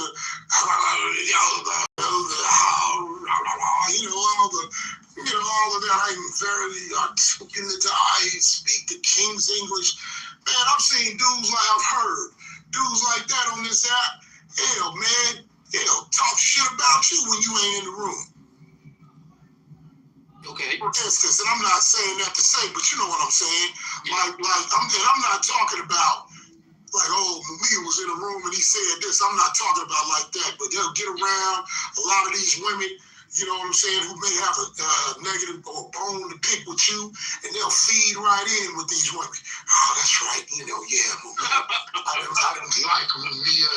Mumia, he's a disgrace to black men and all of that. And you have some brothers, you have brothers that don't do that kind of shit. And so what I'm saying, that's a character flaw. Yeah. Right? And so it's not, and some of these brothers have quarter zips, and some of these brothers wear Jordans. Right. That's what I'm saying. Yeah. So my thing look here, we got one in the chat. I fuck with Mumia though. Mumia hold his own. Mumia don't back down from nobody. We got one in the chat. Thank you, brother. I appreciate that. Letitia, so now I got two questions. Y'all some real funny people in this room sometimes. Not you, Biggie, but I'm just saying some of you are real funny. Okay. I don't got me side. What? My first question, Miss Letitia, is for the guys that Biggie just described.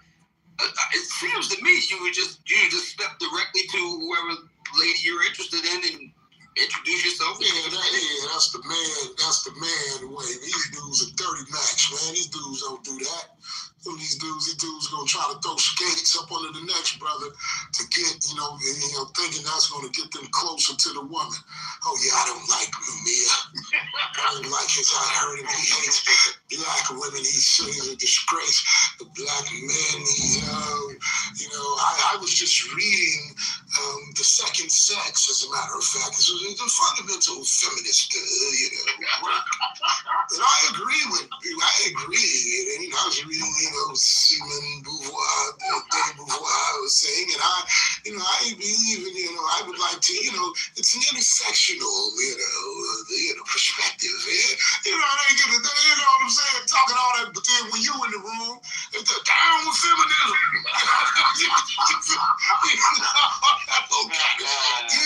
Get these dudes, man. Come on, man. It's a to me, it just makes more sense. You just go ahead and listen. You know, I saw you in whatever room, what have you, and want to introduce myself. You know, why they be hating on you? You know, you ain't saying that too off the wall. I mean, sometimes it be a little hard, but it be reality. Now, come on now, it's Tuesday morning. Reality. I'm lying. Don't you be lying on this one Tuesday. I ain't say all of it. I said some of the stuff he say it do be harsh, but I mean he don't be far from a lot of shit he be saying. I'm the kid that pointed out the emperor has no clothes. That's the best way to describe it. And some people don't like that. Some people don't like to do that. But you know, I guess that's probably to describe it. A lot of these folks just not true to themselves, man. They're flapping all over the place. And, you know, you see that a lot, man. You see, you know, and brothers don't, that's not just on Clubhouse. See, brothers do that shit in real life, man. Look at these brothers, man, you know, they feel like they have to cut the next brother down to get closer to the way. You know, like if a sister says, you know, like a sister may say, yeah, you know, I was here when Mumia really had a good point. I just don't like some of the things he says about women. Say a sister says that here. Yes. You know, I just, you know, yeah, he's a misogynist, you know. He's very, very, you know, he's misogyny, you know, it's misogyny art, right? Start talking, you know, all that shit, man. You know, I've heard this stuff, man, and you know, that is crazy, man. But just because the sister, you know, they'll think that that's going to engender them in some way to women. You know what I mean? Because you know, like they'll say something like this. They'll even do this now. They'll do this with you in the room, right? And I'm sure you heard this kind of stuff. It's like they'll say some shit like, you know, say, you know, they'll make a point. They'll say, you know, I really don't agree with much Mumia says, but we don't really see eye to eye.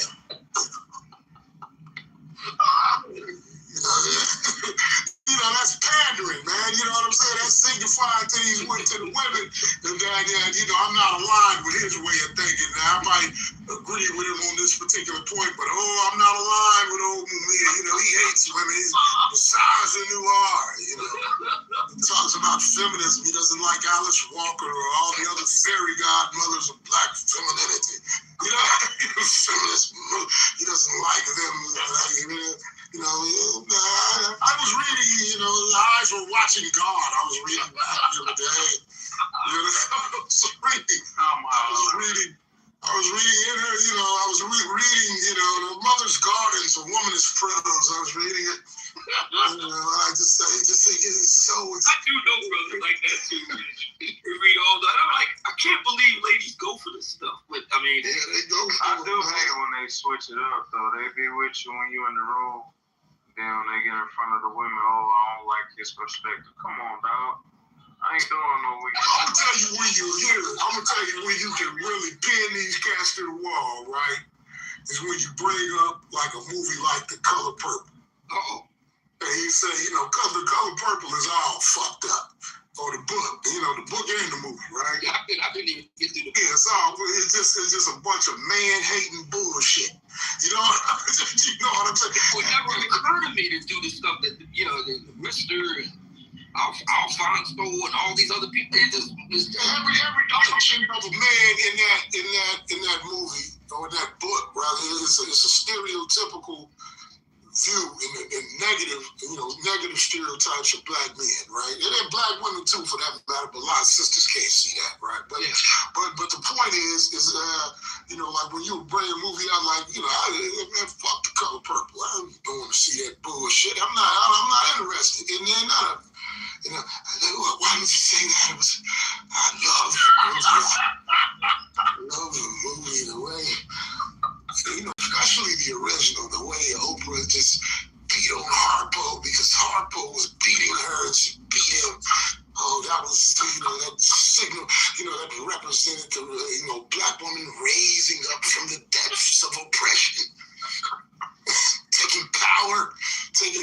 charge of her own life and putting her hands on that evil black man and beating him. As I is, you know, I'm with the sisters on this one. You know, that's how they do it. That's how they do it. These guys, man. I just yeah, but I heard about it. I just shake my head because I think he did just to go ahead and contact them, what they call it, back channel her, and you take from there. You know, I think it's a character thing, and this is, you know, brothers that do that and brothers who don't. You know, man, from all walks of life. I know dudes out there on the street, man, you know, street dudes, man, pillow talk with the women, bad Mac on other brothers and all that, you know, kind of thing, and, you know, they'll go tell on other brothers, you know, I don't like the way he's treating you, you know, you don't deserve that, you know. You know, I saw him in the club, you know, he was talking to another woman, you know, and I just felt in the pit of my stomach, I just felt sick to my stomach when I saw that, because you're a good woman, yeah. You know, you're the archetype, you know. Matter of fact, let me let you hear something. I'm going to let you hear something. I'm going to let you hear something about Sister Cindy, right? This is one of the homegirls. This dude is a married dude, and he knows she's married. I mean, it's all fucked up, but he sent me this trying to say, you know, the dude trying to get at me, this and that and this. That's what she was saying. And she sent me this. Now listen to this level of pandering, Mumia. You gotta hear this shit, right? She sent me, this is a recording of her voicemail. Let me see. She said this dude. Man, I'm talking about, man, this dude. And this is a professional, successful brother pandering like this, man. You know what I'm saying? I'm there begging this one. This shit is ridiculous, man. Let me do this some more. Text, man. Let me see. This shit. Man, you're gonna have a lot of laughs on this one right here. These dudes, man. This is one of those kind of dudes. He's hey, you know. I don't like the way that guy's joking. Here it goes. Let me switch my. You ready for this? Yeah, I'm ready for this. We're going to this level. Okay, here we go.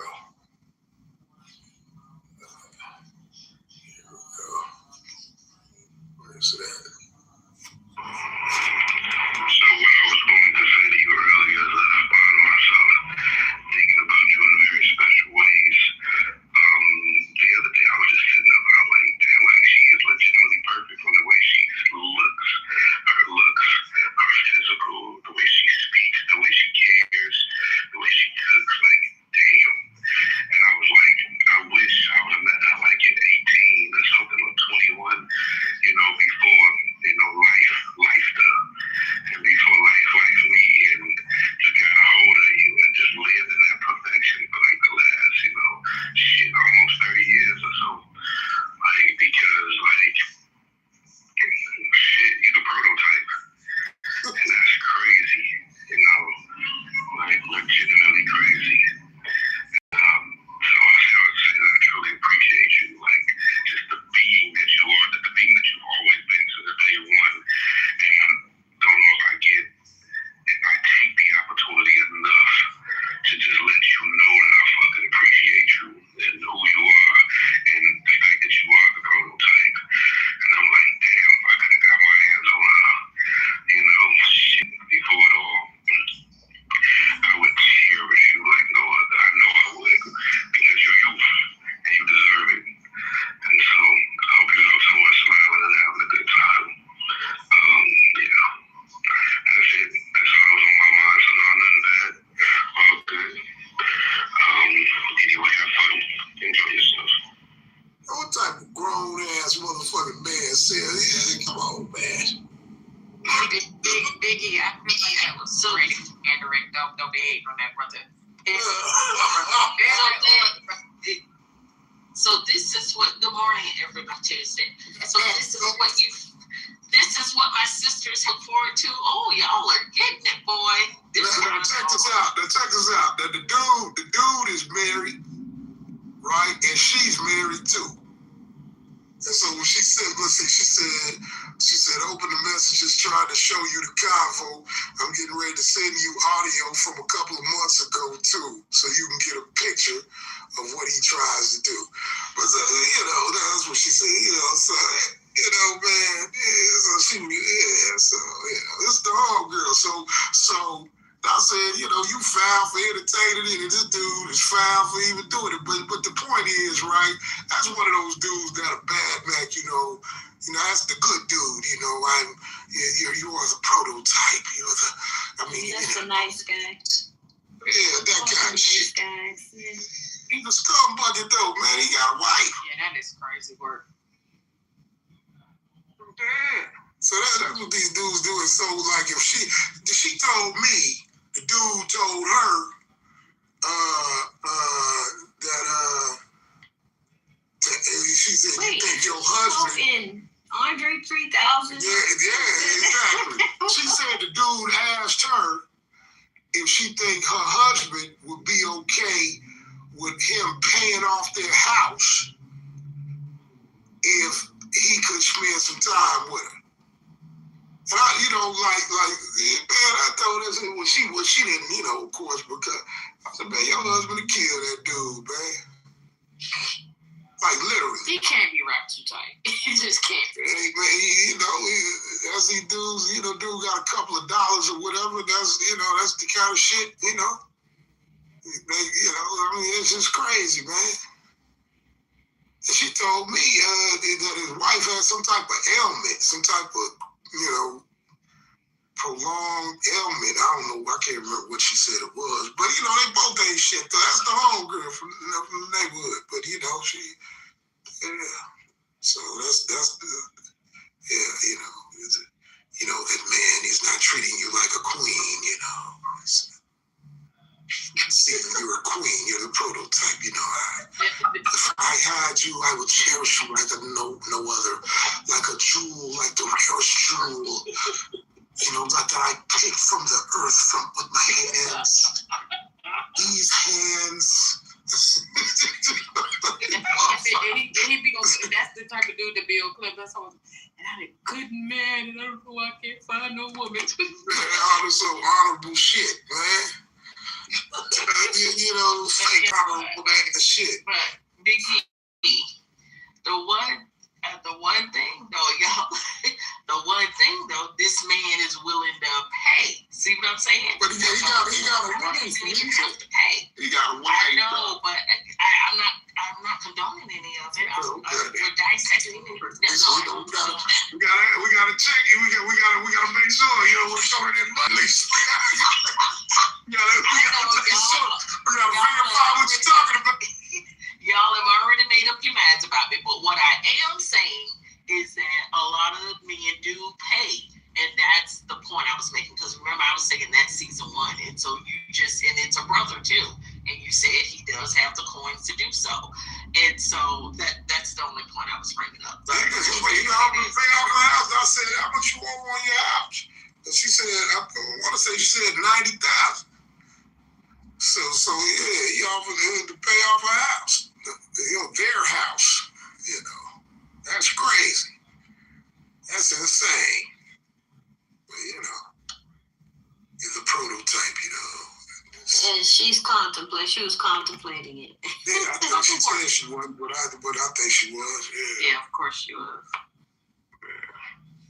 Yeah. Whenever dudes start talking, you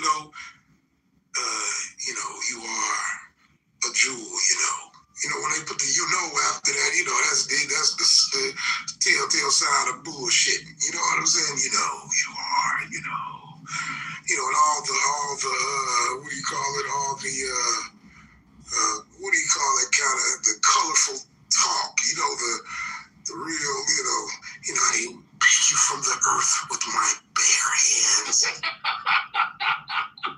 Pull you out of the ground.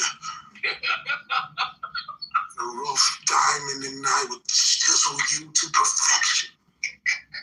All that whole kind of shit. What do they call that kind of writing?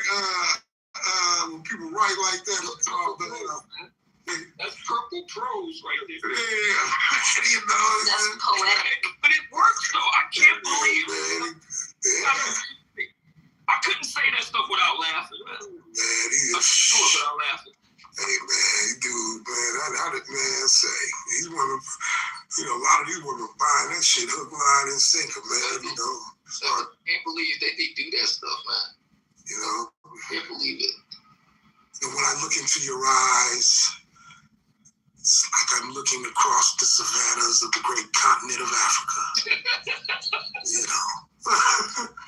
You know, if you are 1,000 years, a millennia past your time. If you were 1,000 years early, you would be Nefertiti, Nefertari, Satama. You would be,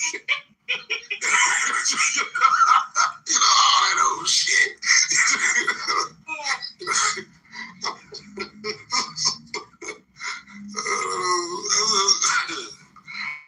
Let me ask any of these sisters on this stage, have any of you sisters ever been talked out of your drawers?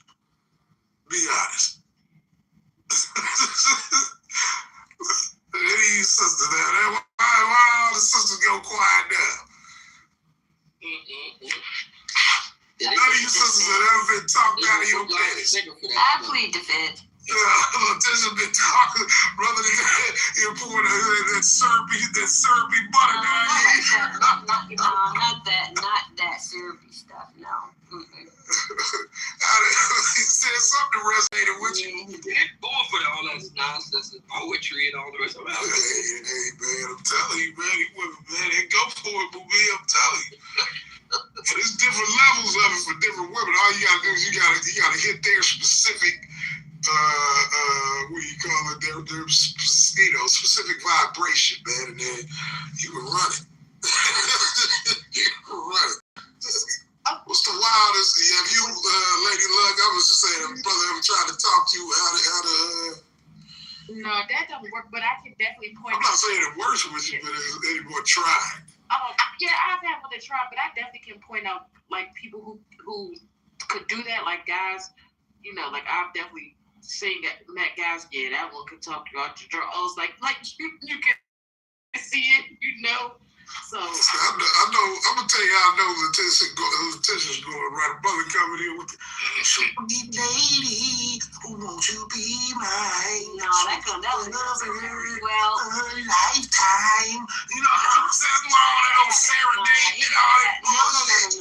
No, I don't really like men who singing. But you gotta have, you know what it is for me? The man has a really deep baritone. Oh, okay. So very deep. Barry White would have got you. Yeah. The singers, I get singers. I'm talking about rank and file guys like Big E was talking about. That's what I don't get. I get the singers, fine, whatever. I'm talking about the rank and file guys with all that gassing up nonsense.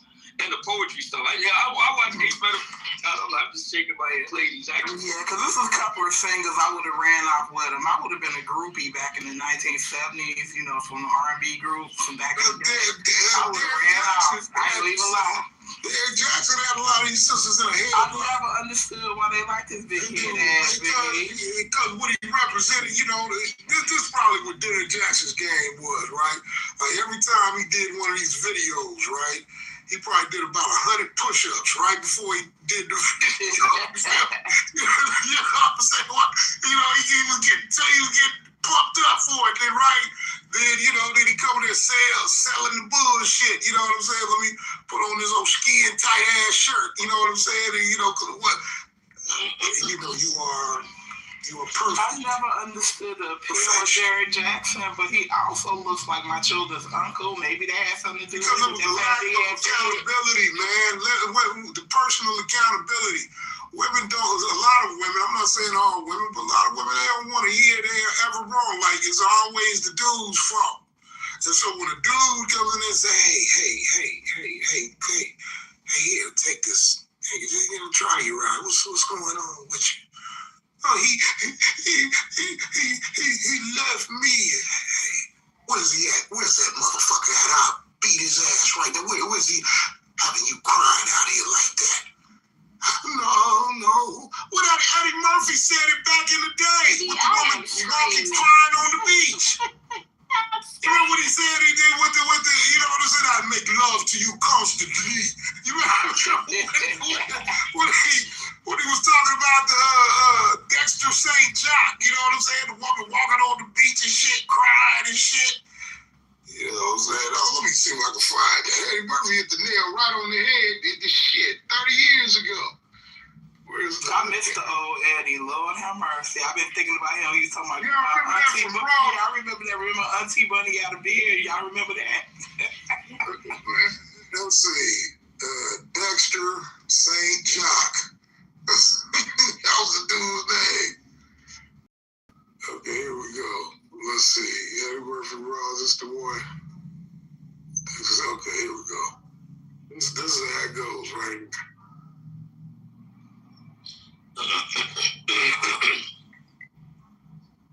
Hold on.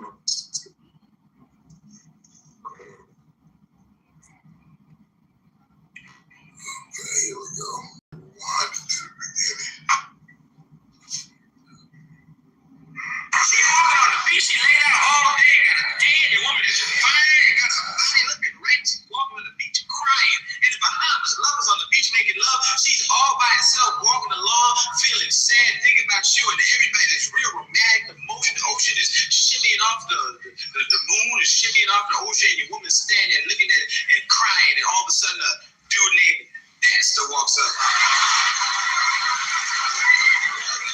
Dexter St. Jock. He walk up swinging his dick.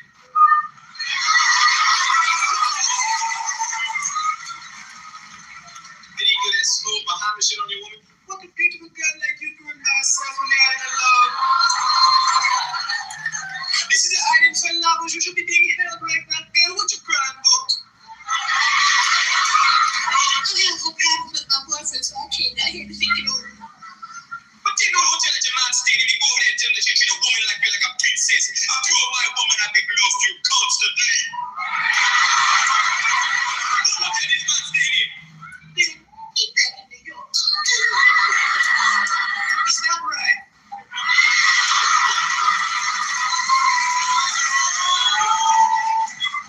Listen, girl, won't you come back around my place if we sit down and talk it over? All we're gonna do is talk.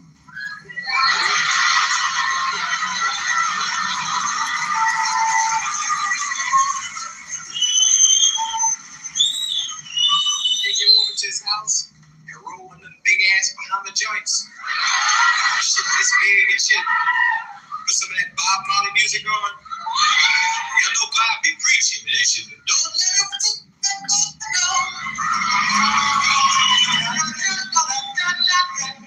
we were trying to be a party. Could this be love and be love? It's sweet. Next thing you know, next is fucking your woman. Well. There it goes, though. The pandering, man, will reign supreme.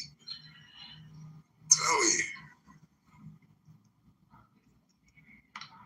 Okay, there's some motherfuckers, there's some apex panderers on Clubhouse, man. I was getting into these rooms and these women be going to.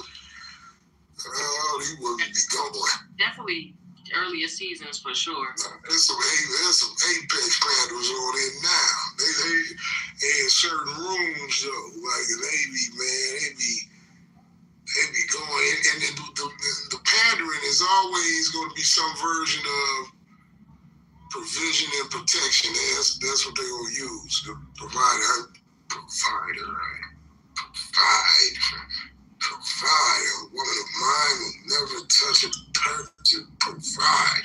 You know what I'm saying? Whenever you start hearing that provision shit, you know what I'm saying? Hey, man, all the women's ears perk up. Ding! And it is a provide. I'm a provider. He's a provider and a protector. Man, I'm telling you, man. I heard a brother, man, it was yesterday in the room, my brother pandering real good. Real good pandering. Let's see if any women in here that were in that room. Let's see. No, Lady Luck was in the room, but she wasn't going though. You know what I'm talking about. I can't think of what you're talking about from yesterday. Come on, man. What room we be in?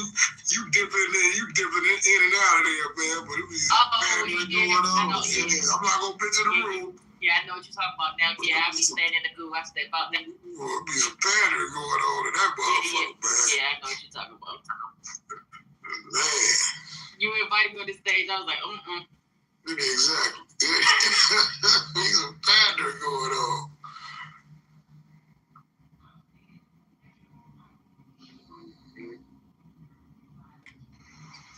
I just don't understand in 2026 why grown women are going for words.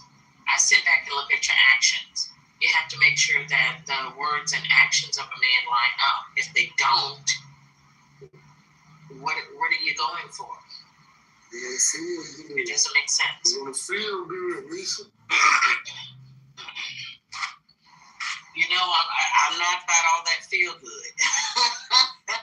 You know, I got to get the provision first, you know, and then we'll see. Now,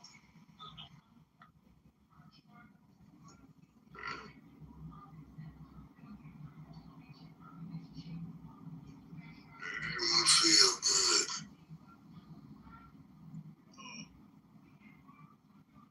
My problem with it all is the whack-a-mole game some ladies like to play. So they want some guys to pay and others not so much. Now, if it's going for a flat rate, you know, all the men got to pay the same thing. Okay, cool. All right. But not all men are equal. Why would? But that's just it. See that? Thank you. See, that's the game they want to play. So either the dollar is equal or it's not. We're going to do the exchange rate thing. Are we doing British pounds? Are we doing Deutschmarks? Are we doing, Parisian francs? You know, what are we doing the South? You know, we're doing the Cougaran here. What are we doing?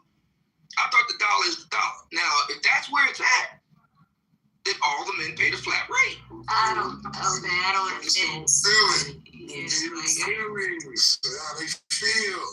Come on, man. See, like Lisa, her thing is all the men got to pay the flat rate. Yeah, but Lisa, I can respect that. I'm like, okay. Lisa's saying it is what it is. This is what it costs for every man. Don't matter how tall you are, what kind of big mind you got, how big your package is. Every man gotta pay the same price. I'm good with that. Lisa is I'm okay with that. Is a partner's vampire though, so she doesn't. Lisa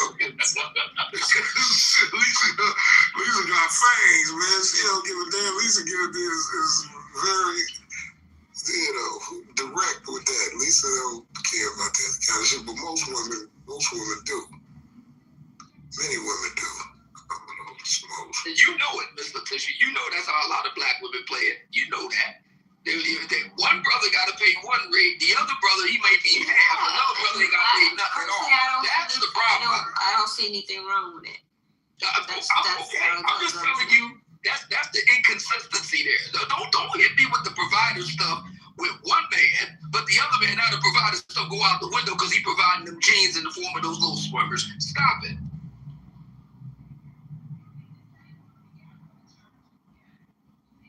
That's the issue I got there. It's the sliding scale here that we gonna do. Okay, one brother gotta, come out all the way out of pocket. The other brother, all he gotta do is wink at you. Stop.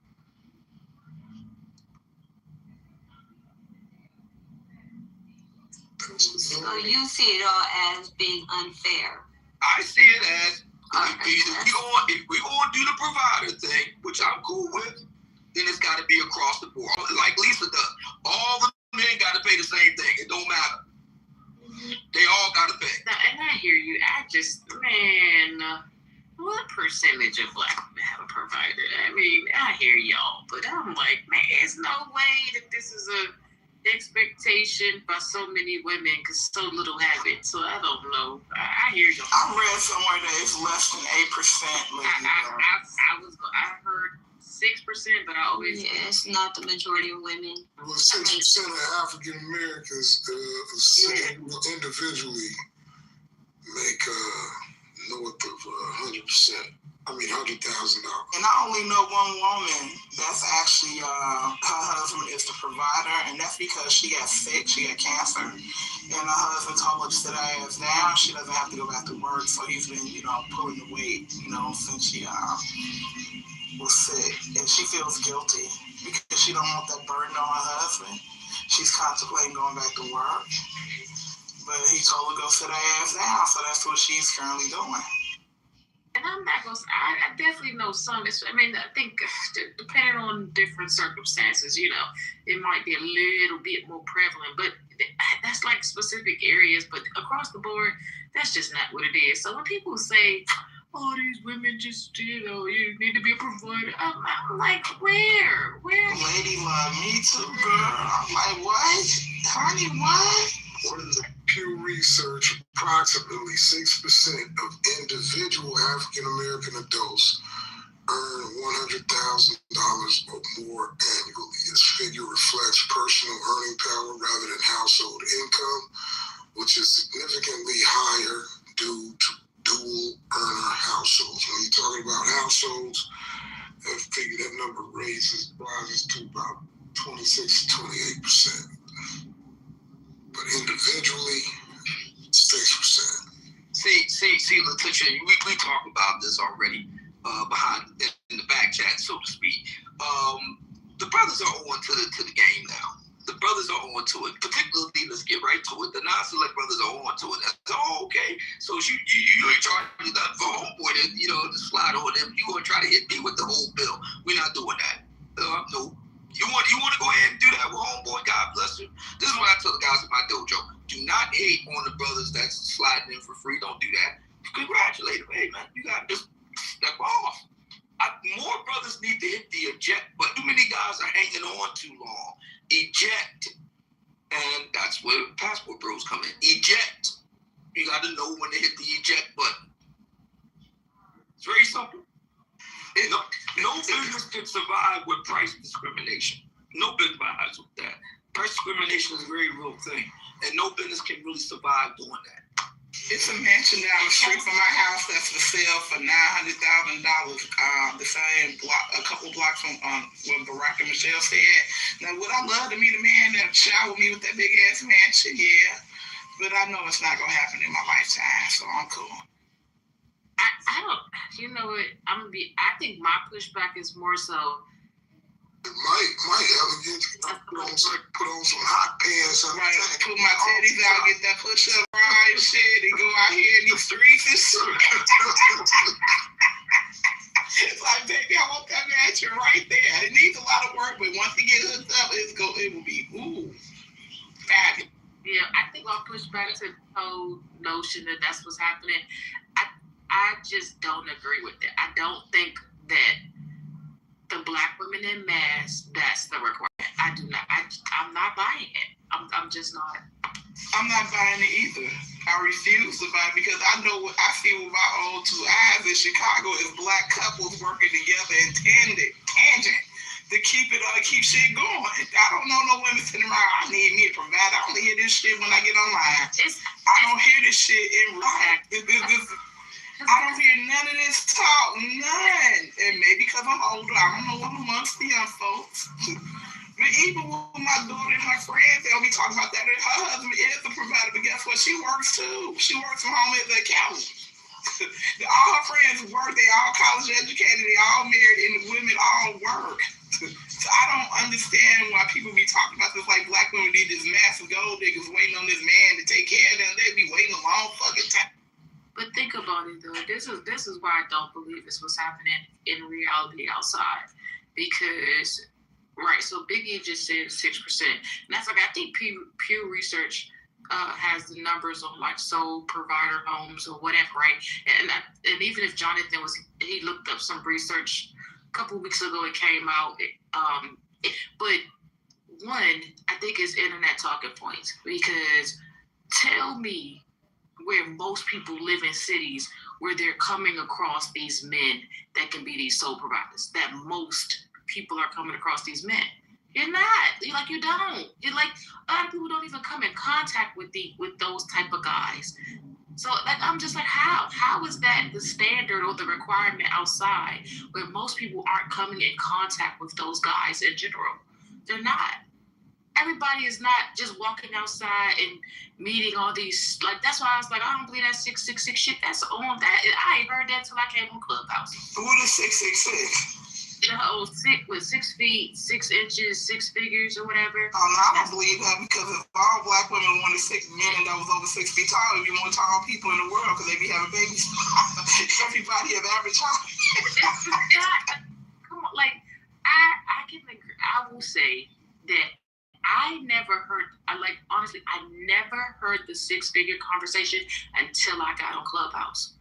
Never, like, me and like, if y'all know Elsa, because Elsa went to school here, right? So we used to be in rooms and we were like, dang, maybe it's because of where we was, and then she was like, man, me neither. And I'm like, I never heard that conversation until I got on Clubhouse. I was like, here, we don't even talk about stuff like that. It's not even a thing. But where we, the DC area is a higher earning area. Like generally, people not even thinking about that. I was just about to add, I was about to say, you in DC, right? At the office probably make 80,000, 90,000. The admin, they work at the admin at a government building probably make, like, it's not even a conversation. Like, I never heard it until I got on Clubhouse. And that is why I firmly believe a lot of these conversations are just social media conversations, because when you outside, it's just, I'm just not buying it. I just am not. For people who complain a lot about social media, y'all still do spend a lot of time on it. I find it fascinating. I've always found social media fascinating, because you can live in your own, you can make up your own world on the social media. You can be whoever you want to be. All the things you always wanted to be in life and couldn't do that, you can get online and pretend. That's why I find it fascinating. Remember, I'm a sociology major. I like to study people. So social media is fascinating to me. And I'm glad you said that, because I think that's exactly what's going on. People are saying what they really think that they can't say in the real world. That's why I love it. And that's why I tell brothers, you need to be listening very intently to what the sisters say online, because there they tell the truth. They tell the truth. Yeah. But they delusional, Mary. I think it's the opposite. I think people, like, do you know how many people on this app alone have been exposed for being frauds? The shit they talk about on this app is not what they live in. Like, do y'all really? Just because they live it doesn't mean just because they live something. You heard what Elegant said. Just because they live something doesn't mean that that's what they want.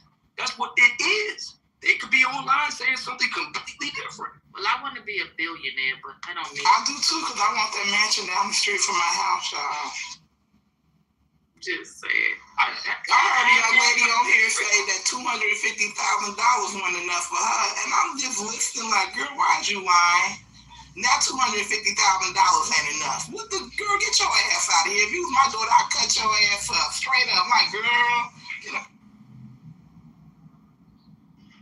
My thing is, I'm like, okay, I believe you. I tell guys all the time, listen, man, you got to believe these ladies. When they say what they say, believe them. Believe it. Matter of fact, didn't they have that thing, believe all women or something like that? Believe them.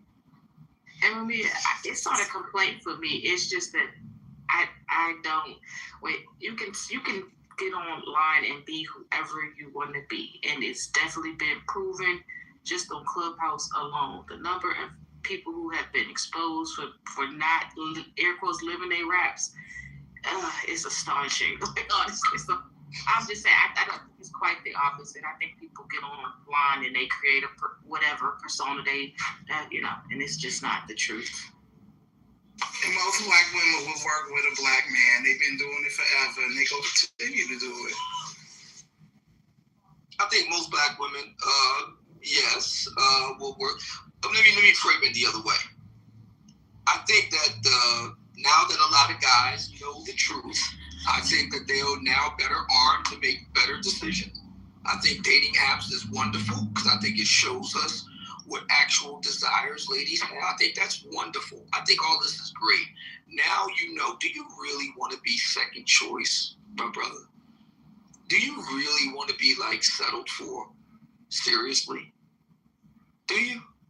How much is your dignity worth? Let's ask that question. Let's put that on the table. How much is your dignity worth, black man? I think they have to tell. I think people need to go outside like they used to do when we was young folks. Because that's why they suffering. They only damn absent is driving them fucking crazy. Take your ass outside. But at least, the men in our community, I see that they have it good because a lot of women are willing to work with them, not only with their finances, with all their baby mamas, the drama that comes with that, their low FICO scores, they're big, they're bald, they're up, all these things, missing teeth. Go get your grill done. As soon as you get money, everybody knows that all the money they say they have, go get your mouth worked. Why you sound like me now? Oh my. Go on with your mom. Go on and get your teeth fucked up. So these men actually have it good because y'all are willing to work with them. I'm not willing to. I don't want to and I don't have to. But they have it good because you all do come in and save the day for them. Captain Save a Day. So, they should go ahead and shouldn't be so picky because it's more women out here in our community that will just take them on in. They're big mamas. I saw a woman that literally found the father of her child on the street and said, "You go be my new man." And she took that man home and he never left until the day she died. She picked him up literally off the street while he was drinking a 40-ounce of malt liquor, y'all. I think Lisa is 100% correct. I think when the brothers level up, hit the dentist, hit the gym, and they leave. That's the goal of the conclave. Once they go into conclave, when they leave, they're gone. They're gone, never to return. That's the goal. Once you come into I liken it to a witness protection program. You can't go back to your old life. Once you enter there, that's it. Brothers is gone. It's like 80% of the brothers have passports or active passport holders. 80. That is an insanely high number for black men.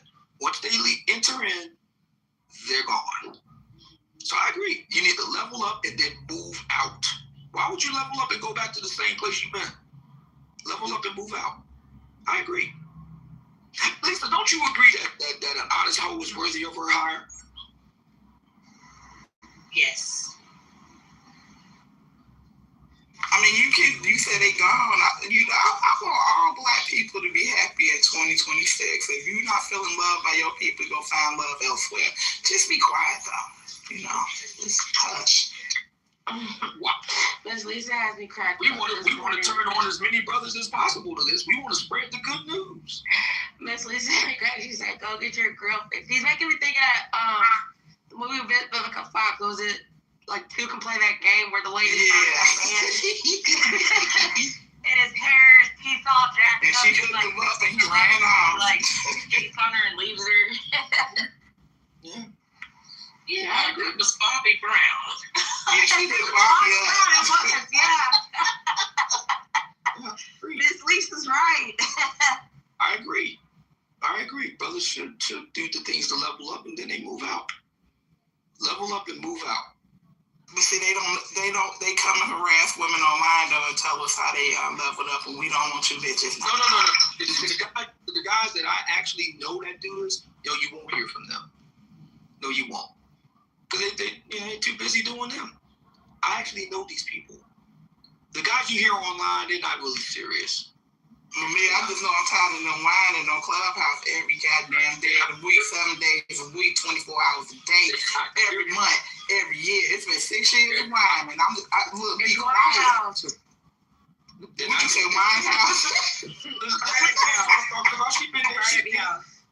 Letitia knows what I'm talking about. She's been there. She's seen it. She knows the guys who are serious about it, really about it. She's seen it. Stop whining, goddammit. Shit. Are you gonna be honest and tell him that you actually say, "Nah, they not the men y'all gonna." He ain't never said that because we know he never say them. Are you gonna be honest? Am I not going to to be honest? No, I said I'm asking Letitia. No, Letitia tell you. She been. I'm not gonna be honest about what. The conclave. Are those the men and women? No.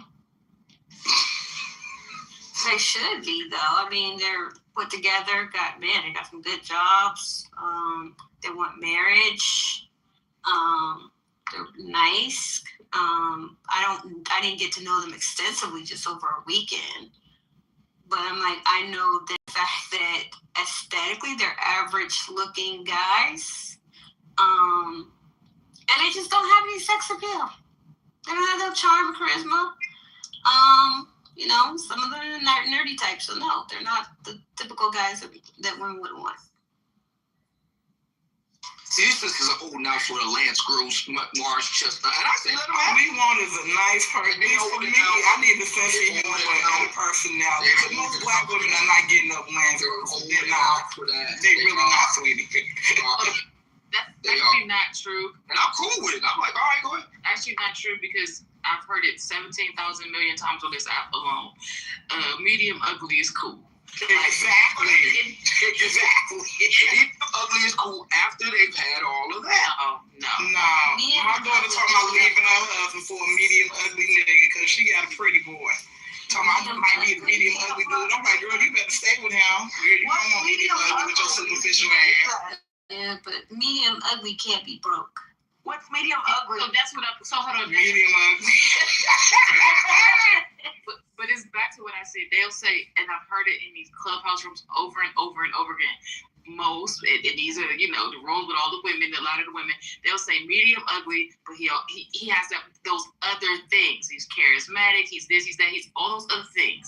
He can be medium ugly. So this notion that black women are holding out for Lance Gross is complete malarkey. I'm so tired of y'all say bullshit. Fuck malarkey. Say bullshit, lady. But here's the thing. All these other things for what exactly? You gotta have a personality. I mean, all these other things to get what? A woman. They average ass. No, I don't think you gotta have a personality. A lot of these men are not likable men. That's why they struggling. If you're not likable, nobody is gonna want to be bothered with your ass. Bruh, move around. Nah, bro. You make it 175, 200, something like that after tax, bruh. Move around. Move around. Hey, are you being delusional? Because we know that's not even what 10%. I can show you. No, but that's the guys I'm talking about. Letitia tell you. I'm not lying. I live by that. But a lot of these men are making money. At the men in the conclave, a lot of these men are engineers and stuff, so they make a lot of money, or they're on their way to make a lot of money because a lot of them are in that program to get their certifications for engineering. I know one of the first graduates. He's making $175. There's somebody who's been in that field since 2010. I don't see those men around me having problems with women. I've literally again, he's not he's not. I don't know what I'm gonna stay out of this. I'm literally in that arena. That's why they talk about getting their passports from me. They won't have I don't see them. I mean, I'm not gonna say. See, I got that non-select word shit from Mamiya. I ain't never called nobody that or thought. What I'm saying is, I literally been in that arena since 2010 and not looked at those guys as how you describe them, right? So let's just use the air quotes tech guy, right? I don't know these things. Most of those be married, bro. Like, I don't know that. Yes. Maybe those guys are maybe they're in tech. They make the money. Maybe they're just charismatic or whatever. Like, I don't know, because they don't be complaining about no women. Okay. I literally work with probably 90% men. So I don't know, and I just have never heard those tech guys, those engineers. I work with them, literally. I just never heard. They mostly married. I've never heard them married. We have a similar trend in the conclave. It's similar trend. A lot of the guys wind up getting married. Yeah, they just married outside of the United States. That's all. Maybe I just live in a bubble. Yeah, I was gonna say a lot of them are starting to get married outside the United States. Unfortunately, it's unfortunate, and I say it's unfortunate because I'm like, I just remember growing up in the 80s, watching the Huxtables, watching that family dynamic, two educated parents raising their children in upper middle class, not struggling, not having any financial issues or anything, just being married. And I just don't understand why those two people, two educated adults who probably are similar fields or they have some type of commonality based on their educational background, just can't come together in this day and age. Because that is the group that studies show has the highest success for marriage. They're likely to get married. When it comes to education, you're likely to get married. You're educated, meaning educated person, you're likely to get married. But for some reason, these two groups of people aren't meeting each other. If they haven't met each other in college and got their person by the time they got to by the time they were in college, they're not meeting each other now. They're not. Or if they do meet each other, they're not interested. Like something is always happening. Like I've worked with professional men, and the women who are on my database had degrees. Now I have a high success rate, but that's because that's what I was working with white people. Unfortunately, for some reason, the educated black people, and when it comes to coaching, the educated black people are just like. It was just a struggle. That's why I'm like, you know what? I'm gonna semi-retire. Like switch gears because something is not right. You have two educated people say they want marriage, they want family. Nobody has any felonies. Nobody has any abuse. Because I'm doing the background, I'm doing the personality assessments. But oh my gosh, you send them on an introduction. Well, Letitia, I don't know. I just don't know. I'm like, okay, all right, whatever. Yeah. I think, we've talked about this, Letitia. I think what it is that freedom happened. We made a number of assumptions, we as a people. But when freedom happened, those assumptions started hitting the skids. It's clear now that freedom has happened, that a lot of black women want things that none of us really spent time thinking about. It's obvious. I mean, that's the basis of your observations, is it not?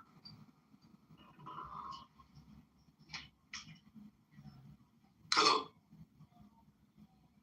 Say it again? I said, now that freedom has happened for black people, which is roughly going better part of 60 years old at this point. Now that freedom has happened, black women have their own ideas of what that means. And we haven't really spent a lot of time preparing for that. Excuse me. We haven't spent a lot of time preparing for that. So it's kind of taking everybody by surprise. That's been that's what you found in your, it took you by surprise.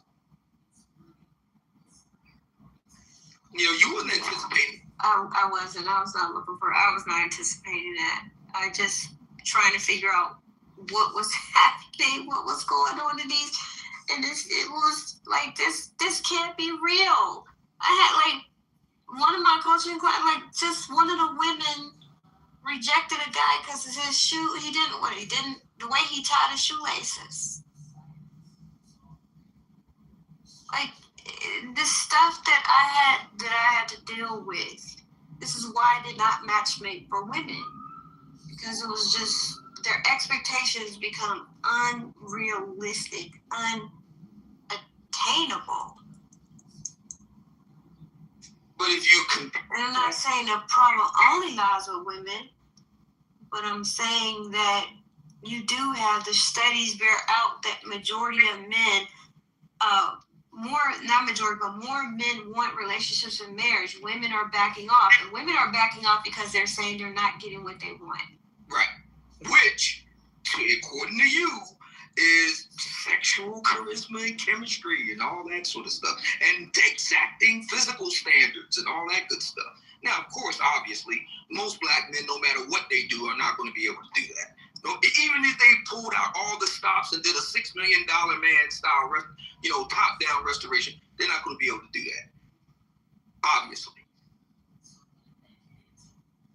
It's only going to be a small group of men who want to be able to pull that off. But I will say, when we talked about the 4B movement happening here in America, men laughed and scoffed and said it would never happen because these women wouldn't have sex too much. And while, sex seems like it's readily available, you do have more women, especially amongst Gen Z, pulling out of the dating market. They're not willing to have sex. They're not willing to go on dates. It's not worth their time. And I thought it was just a social media thing, but then I'm hearing it amongst, my daughter said she's hearing it amongst some of her friends or associates, people that she's familiar with. My nieces, some of their friends. Heck, my youngest niece kind of quasi is feeling the same way. Like she's saying, it's not worth it. I am just shocked and appalled that we've gotten to this point. But just I remember when men were laughing and scoffing and saying that 4B movement would never take hold in America and in Western society. And it's curious to see what things are going to be like in the next 5 years. Because I remember 5 years ago, 6 years ago, it was 5 years ago, we were having these conversations. And I remember saying, in the next 5 years, I wonder what things are going to be like. And I predicted that things were going to be worse. And the people who I was telling this told me I was crazy. Everybody wants relationships. Everybody wants marriage. I was like, yeah, but they can't. There's something happening to where even if two people come together, they can't make it work. And the reasons why they're saying they can't make it work is crazy. Shoelaces not being tied, fixable things. This is all coming from the women. Are you serious, Letitia? Yes, I'm dead serious. Shoe ties, what? Or is it just only coming from one side? I just want to be clear on this. The majority of the complaints when it comes to coaching about how men are like these little superficial things came from women. There it is. For the men with the coaching side, it was more of women was flaky and playing games. So it was a matter of helping them with the vetting process and figuring out if a woman, helping them to navigate which woman likes them. So the playing games is just what it is, brother. She's not sexually attracted to you. The end. She just can't bring herself to say it because let's face it, she doesn't want to give up the good times. You're showing her a good time. Listen, the guys who got it like that don't have to show her a good time because he is. You said she didn't want to give up the good times. I got to use that with Mia. Thank you. She don't want to give it up. She don't want to give up the good times.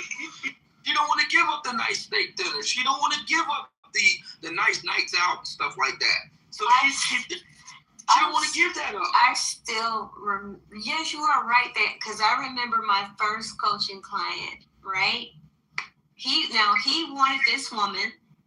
He determined this was the woman for him. He said he prayed on it. He wanted this woman. This woman was closed off. She had a wall up from her baby daddy who hurt her. And the way that he described this guy was no good. He wasn't really about nothing.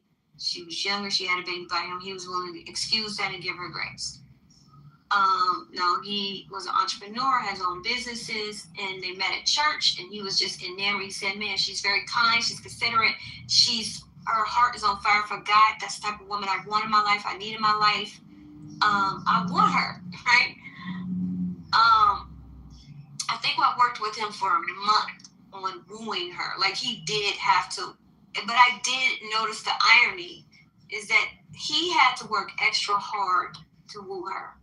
Whereas the first guy probably didn't have to work so hard. Same with another client.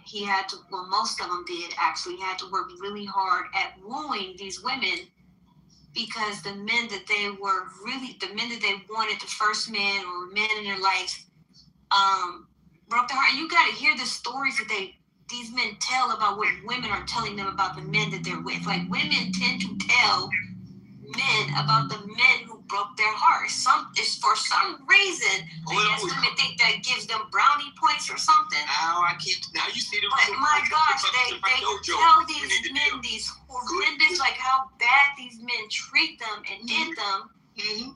And they will admit that I've never had this before, because it was like the guy's being real sweet. And like one guy sent the woman flowers to work. I had him send flowers to work.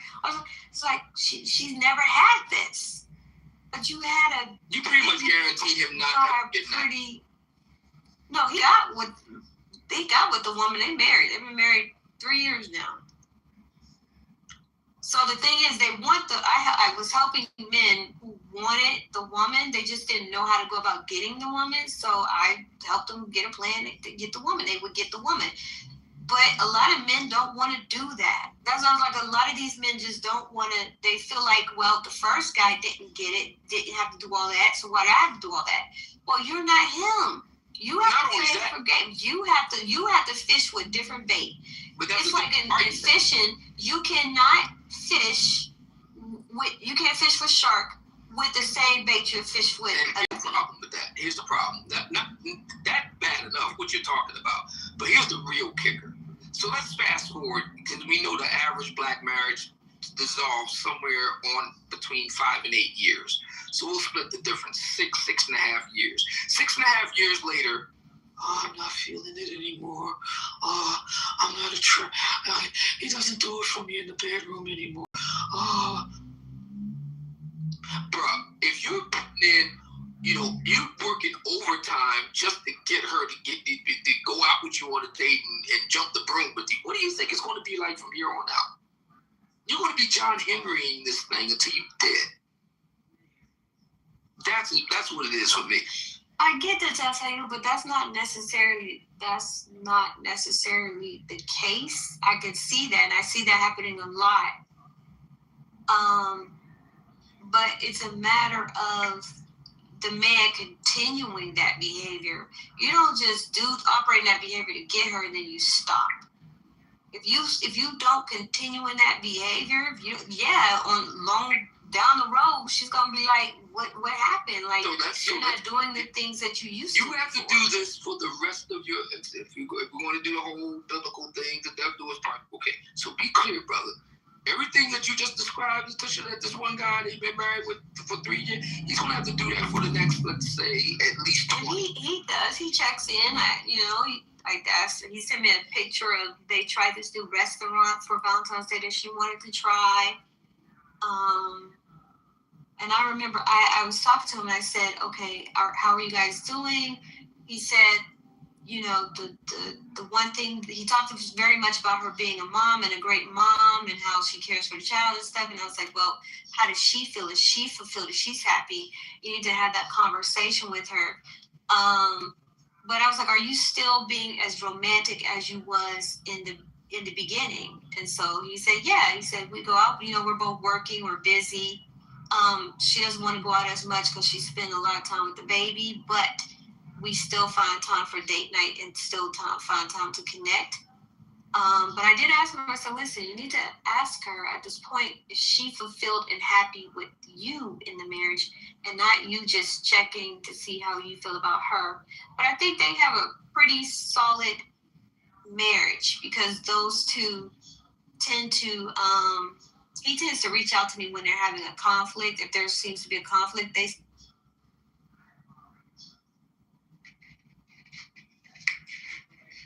very well. So but I hear what you're saying. Like, if she doesn't like you and she's settling for you, down the line at some point you're going to end up divorced. It's in today's world. Now, this would have been different if we was talking in the 1950s or whatever. That was different, a different era. But today, in today's world, in the 21st century, it's pretty quick, brother. It happens quickly. And if it doesn't, you know what? It's the flip side of the marriage piece, right? So you got women that go out with guys in the black community. You got women that go out with guys for years and years and years and years. They're engaged now, years and years and years and years and years. They never get married. They break up. He gets with somebody they married within like a year.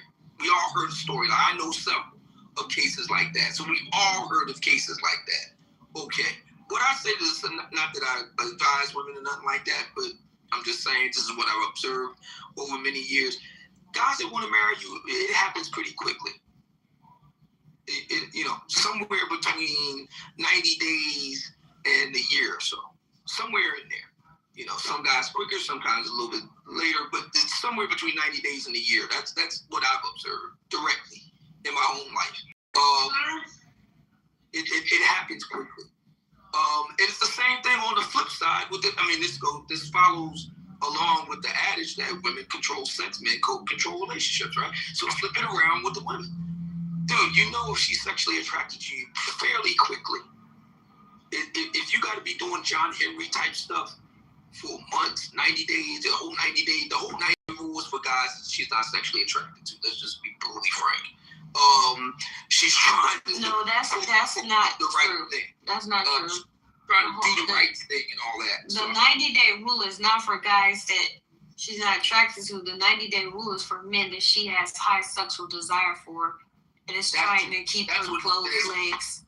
No, that's really a woman doesn't need to play that type of game or engage in that way. She's not worried about having sex with a guy she's not sexually attracted to. That rule is for men that she's likely to be highly sexually desired for, and she's going to sleep with without getting to know him first. That's what that rule is about. Okay. It's not about men she's not sexually attracted to. Okay. So here's the thing. That is what's known as what you just described as on label. I read Harvey's book, talk about it with the guys and all that. So I referenced it in my books. So I said I read his book. You know where that 90-day rule comes in? It comes in the same section of the book where he talks about the 5 different type of men that when he really talking about black women, that black women really prefer. And we all know what this is. Uber,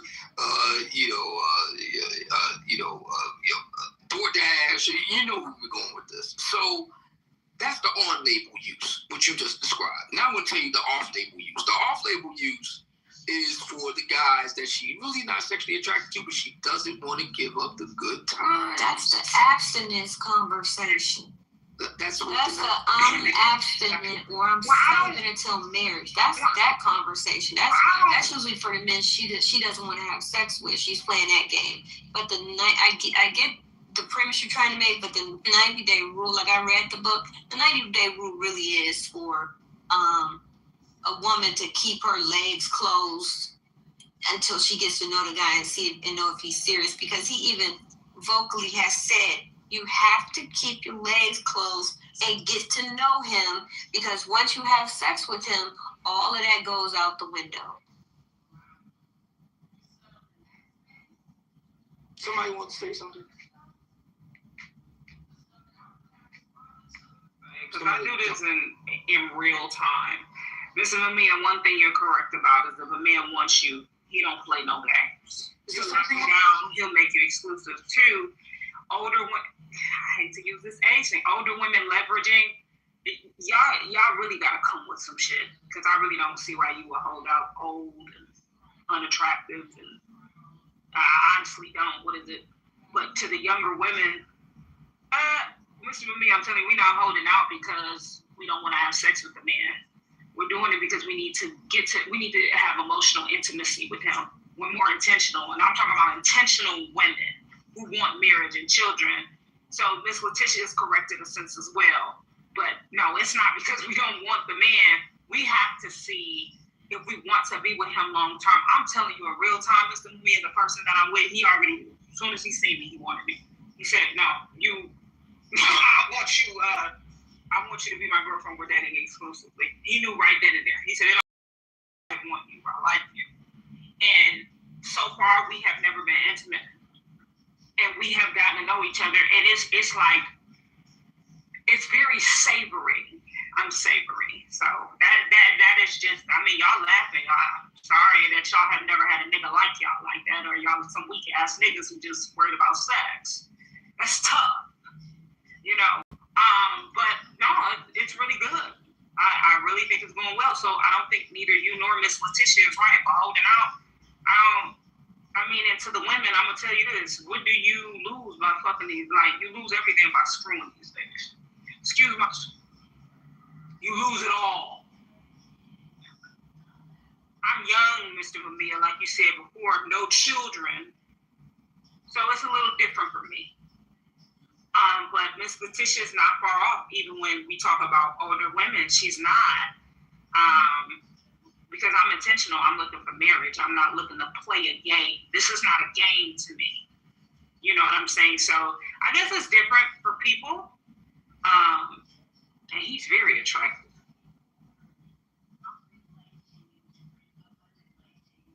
I'm kind of like, damn, you all the way together. What's going on?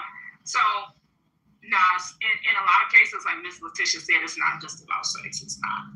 I gotta see. I'm looking to see if he's gonna be a good father figure. I'm really invested into his intangible assets, because that's what matters more than anything for a long term relationship.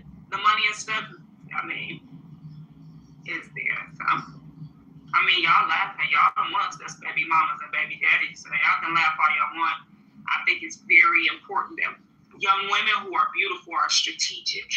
Just like I think young men who are successful, they should protect their seed and be very strategic with the woman that they have children with. For me. Give a damn what y'all do. Y'all already screwed y'all life up. So, yeah, I think that, it happens quick.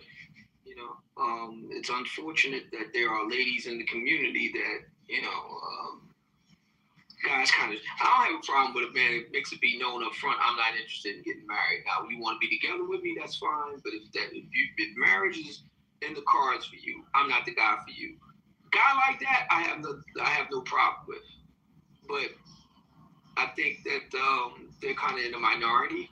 I think there are a lot of guys that like kind of stringing women along, and that's unfortunate. And in the game, Mr. Mamiya, not at all. I'm studying them like a hawk. Yeah. I'm not playing the game. I don't really care. Yeah.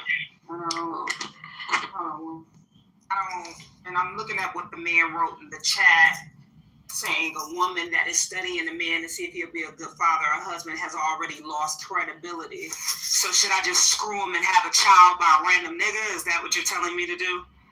That sounds asinine. If you think that, and I hope that he is vetting me to see if I'll be a good mother to his children. I really do hope that he's scoping me and really putting a magnifying glass over me to see if I meet the standard. It goes both ways, because the worst decision that a woman can make, and a man now, and you notice, Mr. Mamiya, is to have a kid by a degenerate. That is that will make or break your life. Could ruin a lot of things, really. So I hope that he's looking at me just as much as I'm looking at him. I hope we looking like two big old owls. You know what I'm saying? He checking me out, making sure I meet the standard. I hope he is, Mr. Mamiya. My Libra skill is balanced. Successful young black man. He needs to be looking at his prospects. He needs to be protecting his seed. Yeah, I do think that he needs to do it, just like I need to be protecting my womb. I hope he is looking at me thoroughly, going through every strand of my hair to see if this is the woman I want to be with, because it's a serious decision. Miss Letitia is correct. It's not because these women are not attracted. Well, the way I'm doing, it's not because I'm not attracted. Oh my gosh, I actually think I hit jackpot. I don't know what. I think he's from Mars. I think he's amazing, but I hope that he is vetting me just as much as I'm going through the steps vetting him. And my mother and father and my sister circle, my elders are all involved. And I hope that whatever he has to do, he has his people involved too, looking at me. That is the proper way to do it. I don't think that a man of high value should be just jumping to have sex with these wombats. Mr. Mamiya, I just don't think that. Because, they'll travel. Man, I don't even want to get into that, and I don't know why any woman would want to trap a man. My God.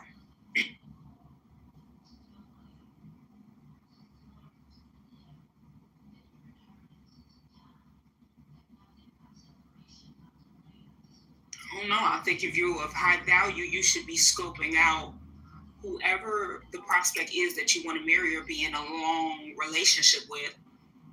I think you should be very picky who you tend to engage with, because it'll make or break you. And like Mr. Mumia said, he's very judgy. I'm judgy when I see who y'all married, who y'all had kids with. I'm looking. I'm like, dang, you had kids with him? And you telling me how to love you? You good? That baby slow. I'm judging. Silent. Eli said businesses do survive with price discrimination all the time. Not with the exact same product at different prices. The exact same thing at different prices. No. Mm-mm.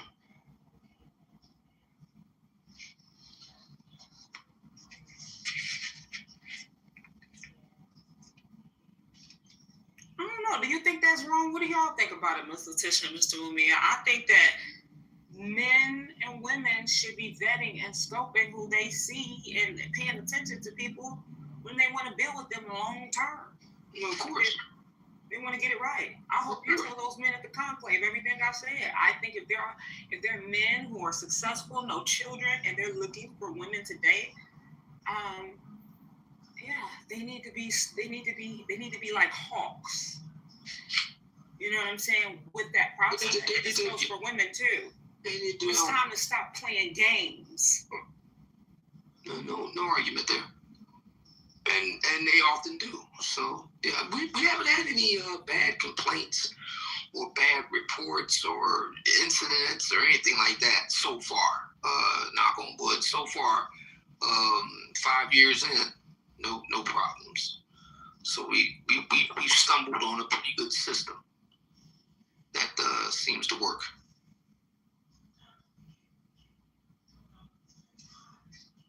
I think women should do it too. I think you should take your time. We complain about emotional intelligence and emotional intimacy, but we don't take the steps to achieve that. And I'm in my 30s now, it's time to stop playing games. I don't want to wake up one day and be 40-something, 50, and just be full of regret. I just don't. Which studies have shown women experience more than men do. So yeah, that is a concern.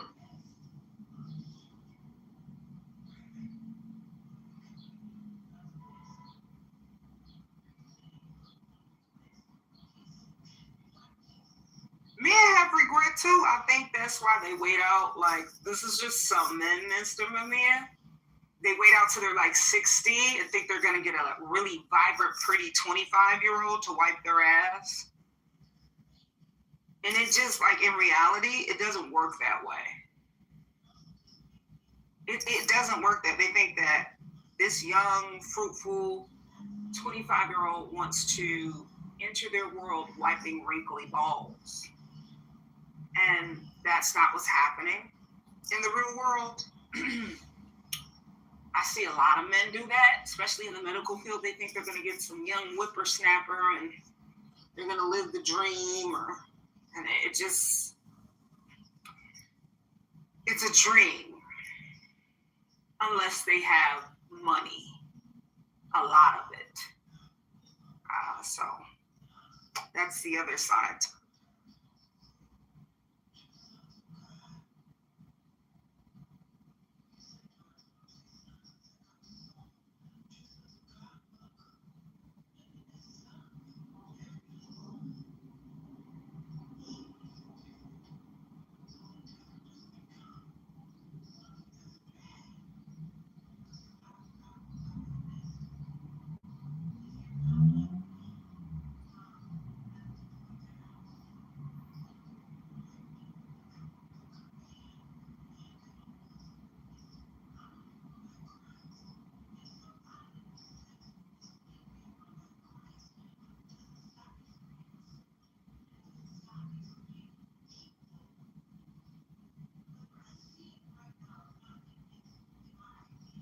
Oh, I thought I was never going in. Hey, welcome to the stage, everybody.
Is anybody on the stage still? I'm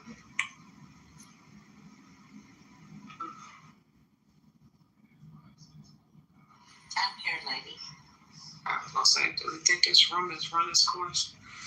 I was so tired of hearing about the what was me dating. I was like, oh my.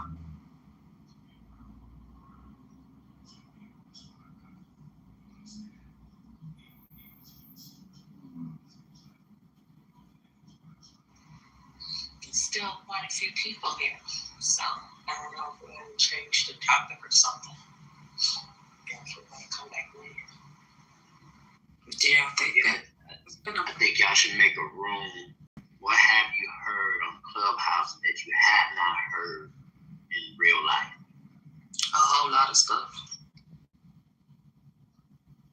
Hey, Anthony. You still on some bullying?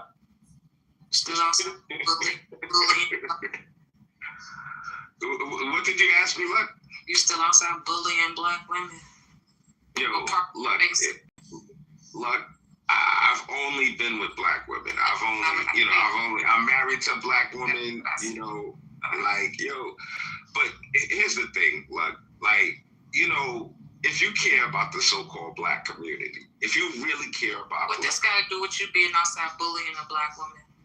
I'm going to tell you right now, if you care about the black community and you care about black issues, if you care, right, then who holds the key to fixing the problem? Men or women? Yo. Me. All right, so I disagree. I think that women hold the key to fixing the problem. I think that if women in mass, they said, yo, listen, we are not having sex without marriage, the marriage rates would go up overnight. Oh, I agree with you, actually. Okay, so if we want to talk about a community, right? Family, that's the building blocks of a community. If we have married people procreating and having children, we have a community. We have a functional community. Women can overnight change the narrative. They could unilaterally make a decision and change the narrative. But that's not what's going on. And this is why I put the emphasis on women. Men can't bear children. We can't, it's women, what men typically do. Men want to achieve so they can take care of their families. Otherwise, a man would be cool sitting in the basement, playing video games in his underwear and smoking weed. Men really, the reason why men try to achieve shit is for their families. Women achieve shit for themselves. Women, unless they have kids and then the dude isn't supporting, then they got to go out and make it happen. But all those elemental P's and all of the stuff, women are doing it for themselves. This is I don't you say I'm hard on black women. I just told the truth. I'm sorry.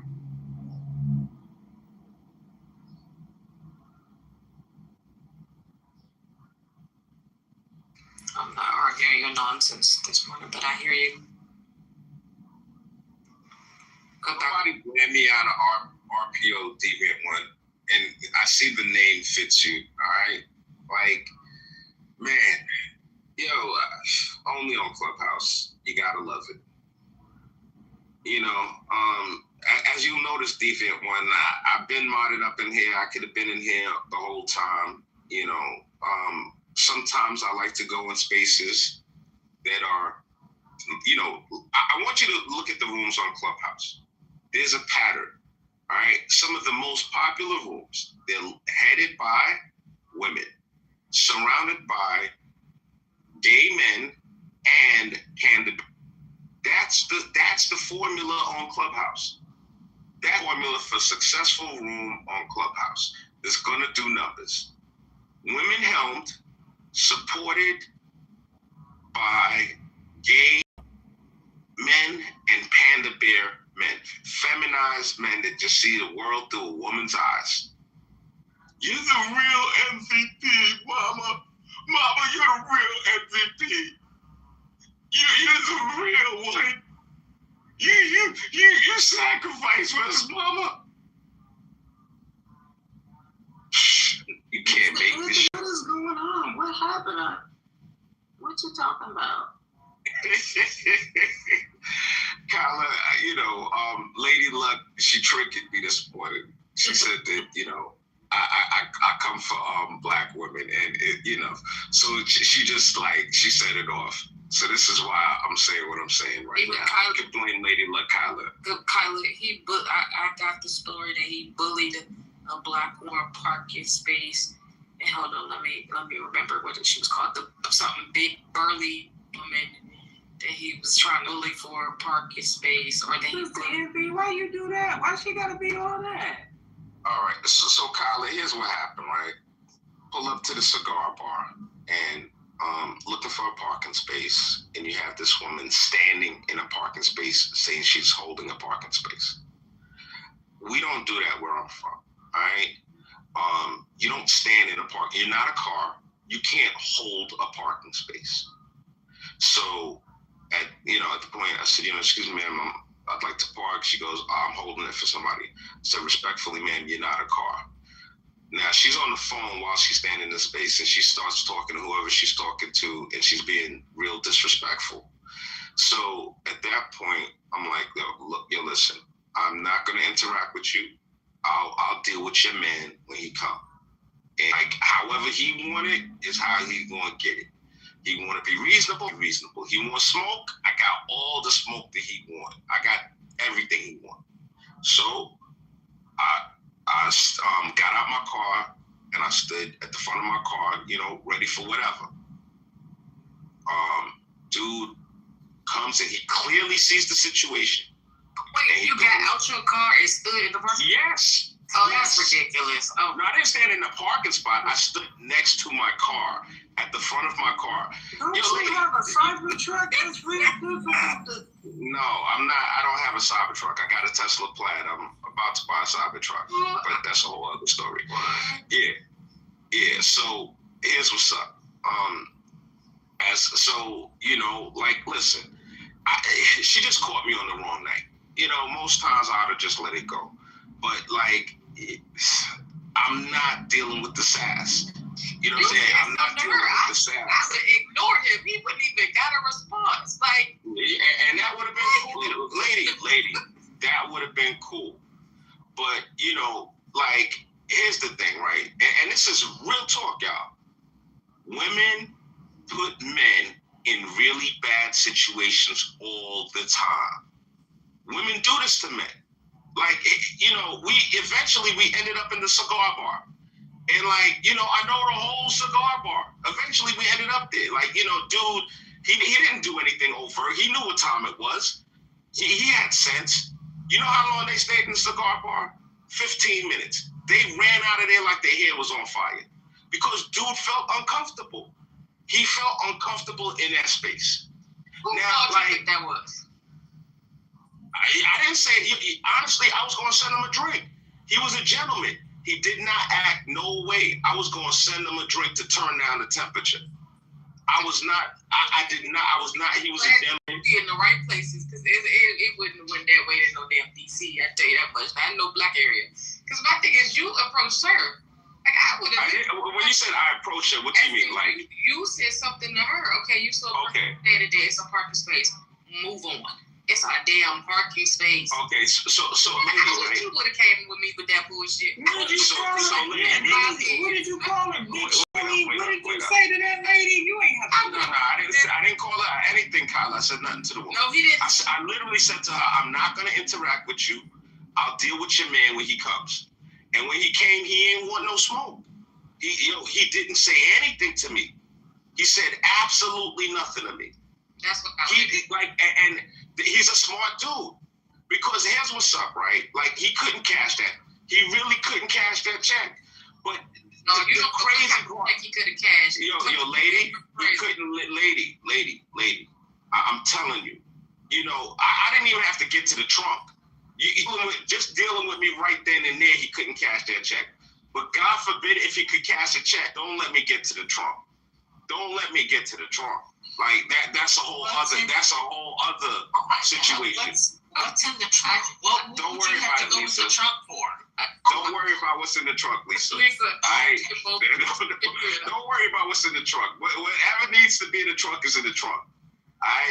But here's what's up, man. Like, as it relates to that situation, there's countless situations where men are put in bad situations by their women. You know, like, if my wife I would never have my wife go stand in a parking spot and hold it for me. But if she did, I'm telling her, leave the spot. This is what I'm telling my wife. Because real talk, the second somebody tries to handle my wife, there's no going back. You're not handling my wife. So to avoid a situation, don't stand in the park. If the cops came, who's right in the situation? You can't hold a parking spot standing there. Is there a law that says that? Is there some law? Lady. Okay, wait up. No. You know, and I, you know what? And this is why I'm gonna tell y'all are prototypical black women. And this is all I gotta say. Y'all are prototypical black women. Oh, I don't know. So she was standing in the parking lot, like standing in the parking space. She's standing in the parking space, Kyla. It's a parking space with lines on either side. It's a well-defined parking space. She is standing in the parking space. So she is not a car. Hold on, Kyla. So let's just say you got, you're going out. You get to the place before your homegirl, you know she right behind you, and you park and you see a space right beside you, and you just like, okay, my homegirl's coming, and you stand in the space. That's how I picture it, right? Like, so, like my thing is, if I drive past and see somebody in a space, I'm gonna keep it moving. It is not that serious. Okay, or just put a cone in your trunk. And just put it right in your trunk. Your trunk is wild. You guys are not in your park where the phone is at. Listen. No, that might be a good idea, so you don't have to stand in the parking lot, because some people will run you over. They will run your ass over.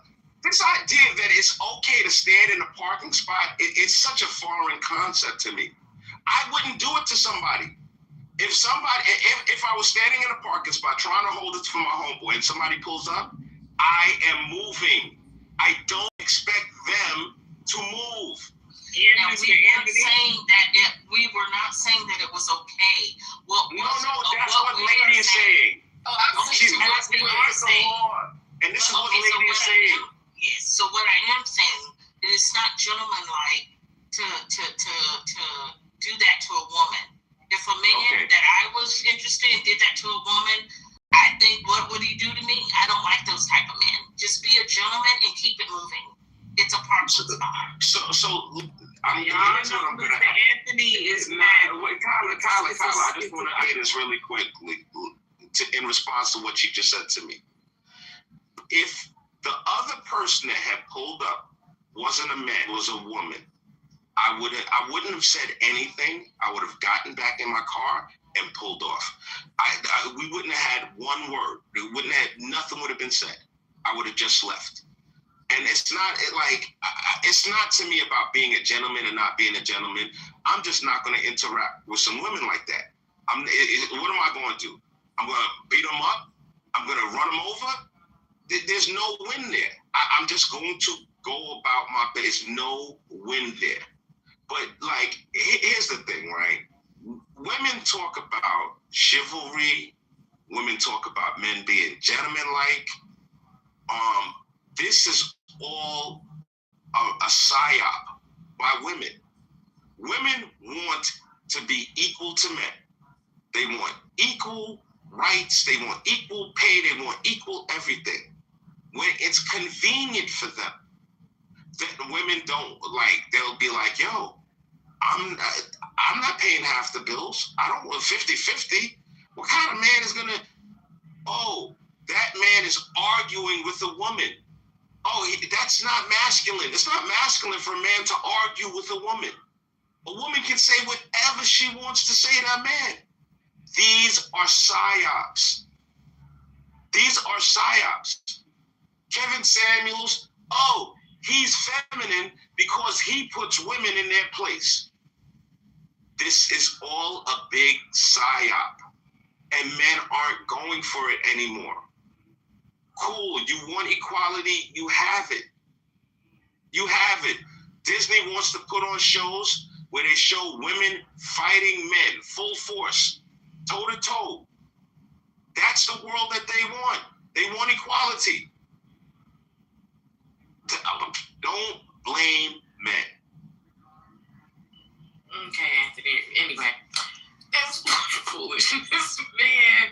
Oh my goodness. I would have looked at you like you had 6 heads, boy. I wouldn't have said a word. I would have looked at you like, what you gonna do? I would have just gave you a look. Like, I'm not even interested in that. But you think you're gonna pull up on me and say something to me and move me through? I would have looked at you like you had 6 heads and mine. Look, you know, Mr. Anthony is a mega maniac. Ain't nobody getting off easy. I know. Do you understand me? What? Nobody's getting off easy. Hold on. It was gonna go down. I would have stood there waiting for whoever to come to park it down. I would have said nothing. We would have been, matter of fact, I'm hella petty. We would have been standing there all night because I wouldn't have said a word to him. You think you're going to pull up and bully me? You got me after. Boy, I'm not saying a word to you. I'm going to look at you crazy. What? Harassing somebody over a parking space? What? This is ridiculous.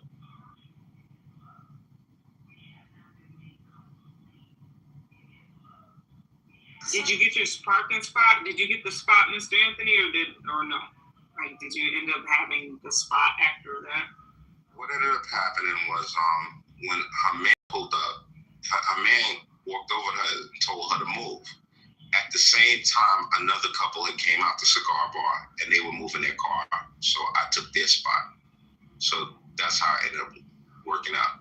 But when her man came over, he told her to move, which is the same thing I would have said to my wife. Move. Don't look. What do you like? It doesn't make sense. It doesn't make sense. You're like, if somebody wants the parking spot, if somebody sees me standing in the parking spot and they want the parking spot, I'm going to move. I am not a car. It's not the right thing for me to do to stand in the parking spot. That's not right. That's all. It's not rocket science. You see, so is that a New York rule? Because I'm like, I don't know. Okay. So Lisa came off her mic to say, I'm not saying that it's right. And then I'm saying that ladies' stance is that she feels that that's the right thing. Because I've seen people. Viola, who's way more reasonable, says, well, maybe you should just have a cone in your trunk. Listen, lady, I understand, right? And I'm going to tell you right now, listen, I didn't buy the last gun. I'm not the baddest man on the planet. I understand all of these things. Your people, they didn't buy the last gun either, lady. They not the baddest man on the planet. They could be from DC. They not the baddest man on the planet. And we gonna see who's more bad. That's a part of being a man. Because we know how far this shit can go. We know where it can end up. So it's all good. It's all gravy. Because you know what? At the end of the day, lady, you ain't the one that gonna deal with it. Your man gonna have to deal with it. Your brother gonna have to deal with it. Your son gonna have to deal with it. That's who gotta deal with it. The man in your life gotta deal with it. Listen, let me tell you something. I've seen people do it. Like, I can't imagine riding past somebody standing in space, whether I like it, whether I don't like it, whether I think it's right, whether I think it's wrong, and thinking it's that serious that I need to start a conflict over a parking space. I'm going to say it. I might feel away, whatever. I don't know what I'm feeling. I probably wouldn't care. I'm going to keep it moving. I can't even imagine rolling down my window to tell somebody I want that space. I can't even imagine. I'm going to just keep it moving and find another parking space. It's a freaking parking space. You have the Walmart app. There's hyper-collapsible construction cones that you can put in your trunk and you can make, they're kind of like I think I'm going to get one. They're like decent price because I'm not going to play with you. Y'all see a cone. Y'all see a cone. You're going to move by the cone. You don't know what it's there for. I whip that sucker out. You drive by, you think you got a space. You ain't touching that cone. We don't know where it's come from. Next thing you know, I park. unless you're like, Anthony, go get out of his car. I'm so serious. Look on the app. I'm so serious. You can get two. Hold on, I'm looking right now. You can get two for $16.99. 18-inch collapsible traffic cones, pop-up orange cones, reflective collars. Oh yeah, it's time. So, that's actually a really good idea. And nobody knows. No one will know. Even the cops won't take the spot because they see a cop. Unless they're hounding out in the parking lot, or I have to go against a MAGA maniac because Mr. Anthony is going to grandstand me, and I don't have to do that. I can just pull out a construction cone. You just gotta ignore Anthony because I would have looked at him.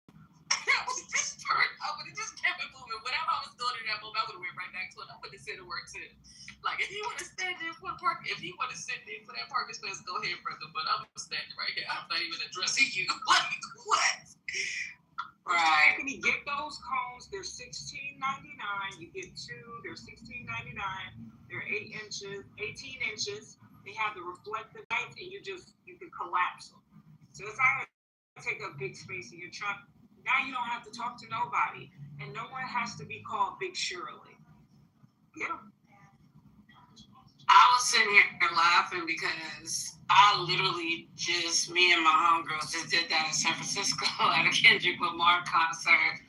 And it's so many, we circling. And I'm telling you, we missed the meet and greet from Park. And it was crazy because, I would Uber, I don't even know why I let them convince me to ride with them because I know better. But anyway, we literally, let somebody out the car.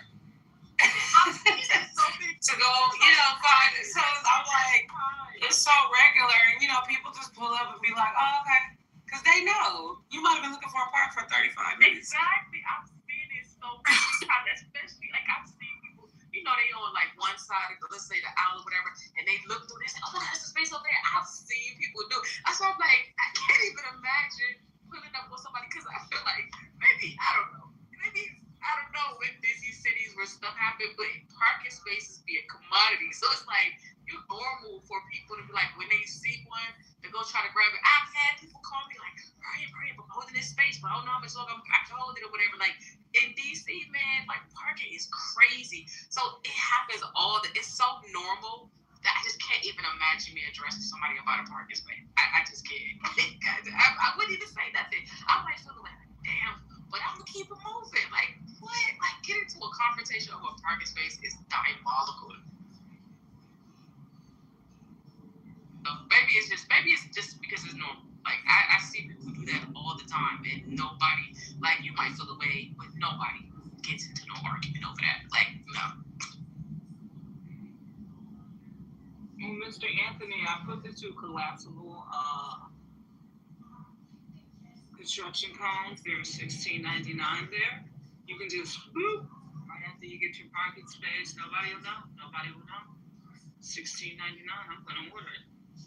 Just get you out the way. You'll be getting just like you need. You getting in the concert before the artists do. They moving out the way. They don't know who you are because you got the construction cone. It's in the chat, y'all. I'm literally on this right now. I am so serious. That is a good idea. Ain't nobody gonna question. Who's gonna question a construction cone? Who's gonna question? That's actually true. That's funny as hell. Nobody's gonna question it.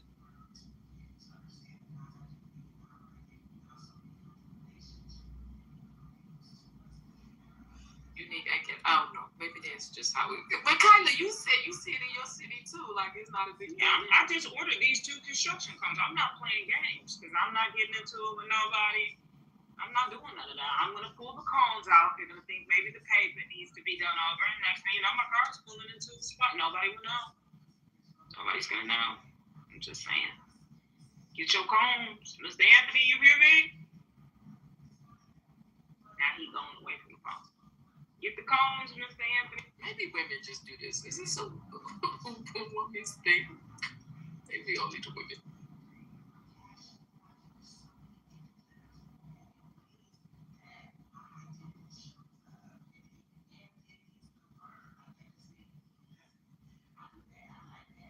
Away from the phone because I'm so serious about him getting cones. He doesn't have to disrespect Black women or anyone, MAGA crazy. Just put the cones down. He's got to be away from the cones. There's no way. It's only $17. You can't beat it. You know what? This is hilarious. I had a good laugh. Hey, Mimi. Hey, Miss Mimi, good morning. Good morning. Yeah, Mr. Anthony about to attack a black woman over a parking space. Oh yeah, he told us about he was about to shoot her over the parking space. He told us about it. He was about to use his blinky. Oh, that's what he was gonna go get out of the trunk. And the only reason why he picked on her is because she was a big, black, burly black woman. Big, they called her big, black, burly. He left the shooting part out because me and Miss Lady Love didn't hear nothing. No, I knew about it. You told me. Oh my gosh. I just wasn't I wasn't going to call him. Well, he wasn't going to shoot her. He if her man would have got out of pocket, he had the blinky on is it called blinky or something? He was going to pull the blicky out? The blicky. Because like last night, I couldn't be up in here. I don't see how y'all be listening to that shit. I said, okay. What happened, lady? Who was in here? Because I fell asleep. So they took me off stage. I woke up this early this morning. These damn fucking relationship experts, I just can't. I don't want to hear that shit. I'm changing the channel. I'm like, as soon as they talk, I'm out of here. I ain't sitting there.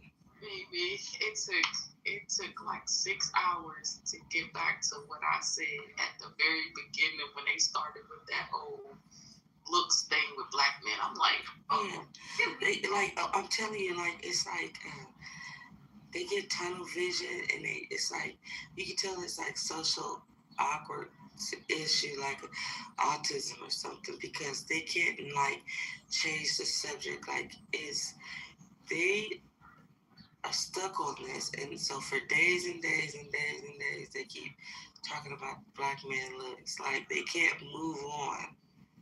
I don't understand it. I just don't think that that's a problem. I really don't hear so many people say, "Ooh, the reason why I don't date a black man because he's ugly." Like I don't think that's black man issue. I just don't think that's. I really don't hear that. It's because he's ugly, nothing else. That'd be the least of the things. Because I feel like the women know, black women know that's like an ongoing joke or whatever. Now, I can say, now, I think nowadays people will call men ugly because men have so much podcasts. Men are calling us ugly, black women ugly every day. So, of course, women gonna hit you back. Oh, you ugly, but I don't think they really mean it like that, because I don't really be hearing that as a problem. Oh, black women being called ugly is crazy. They always call them ugly. They call them ugly. But that's just a way to try to make you feel less than, because ugly is crazy. Yeah, I do. I think it's crazy. I think black women are beautiful. I'm a black woman. Okay, so I heard the power of gravity. Are you okay? All right. So Colin, are there any ugly white women? Actually, they're all ugly. All right, all white women are ugly. Okay. Yeah, I'm not attracted to Anglo-Saxon. Okay, all right. So there are ugly white women. Are there ugly Asian women? Absolutely. Shoo. Ugly. Yeah. They are the least attractive, actually. They're Asian women. Yeah. So, all right, cool. All right. Are there any ugly black women? I won't say super ugly, just broke. Okay, so they're broke black women. Usually not ugly, you just broke. All right. So Gabrielle Sabine, the chick that played Precious, is she an ugly black woman? Actually, she ain't ugly. I don't think she ugly either. European standard. She has a husband. Yeah, Yeah, I actually don't think she ugly either. I think that she's just not y'all standard. But if you look at her, she technically is their standard. When you look at their baby mamas. Yes, but she got really strong African features, but like her eyes and her nose, her mouth aligned. I don't think she's ugly either. She's overweight, you know what I'm saying? But I think she's that lost some weight, Mimi, and she has a husband of a different nature kind that they don't like me to talk about, and she has twins, so she's doing good in life. I don't think she ugly. I'm sorry. I think the colorism, y'all, because you got so Kyla, that's what I think too. You're well within your rights to say that you don't think she's ugly.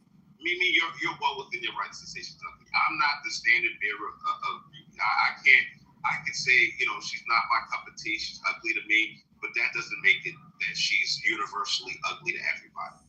All right.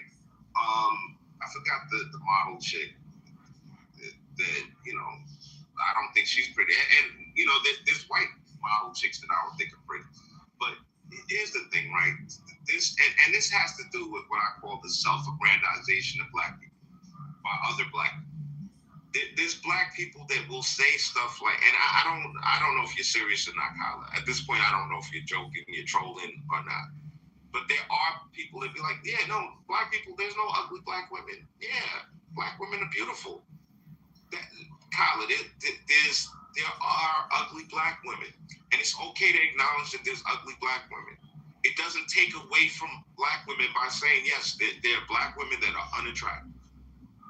Black men that are unattractive. I would say that, but when I look at who you guys marry on a regular, she looks like the typical black woman that you guys marry on a regular. Some light skin, some dark skin, but definitely. So you think Gabrielle it looks like that? Okay. So yeah, I just want to point this out to you. I mean, we really want to put it in layman's terms.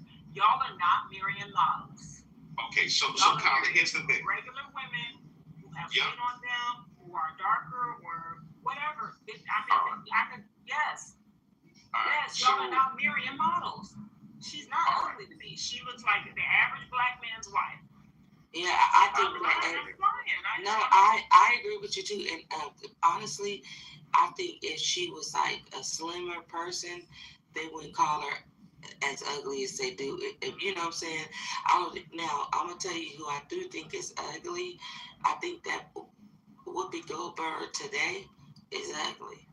But I've seen pictures of Whoopi when she was younger. She didn't look that bad, but like she older, she's aging. I don't know. Whoopi stays doing the older. But she stayed, yeah. I don't think that. I think that. But the thing is, what I'm saying is that black men are not attracted to African features. They have their standard beauty is their European standard beauty. So technically, even though they marry him and all that, but they do. I think that I hear online a lot of time. Here they're always calling women ugly, and so I think that maybe now women push back and call them ugly, but I just don't think I ain't really heard the complaint of the reason why black women ain't dating black men are because they're ugly. No, it be about other things. I don't think that black men are just these ugly dudes where that should be the topic. Like their looks is the last thing they gotta worry about. Yeah, that's what I think. I agree, and I get with you. I definitely agree with you because I was gonna say I wouldn't even say they got. I think online on social media they got all these European standards like in mass they marrying models, but that ain't true in reality. Right.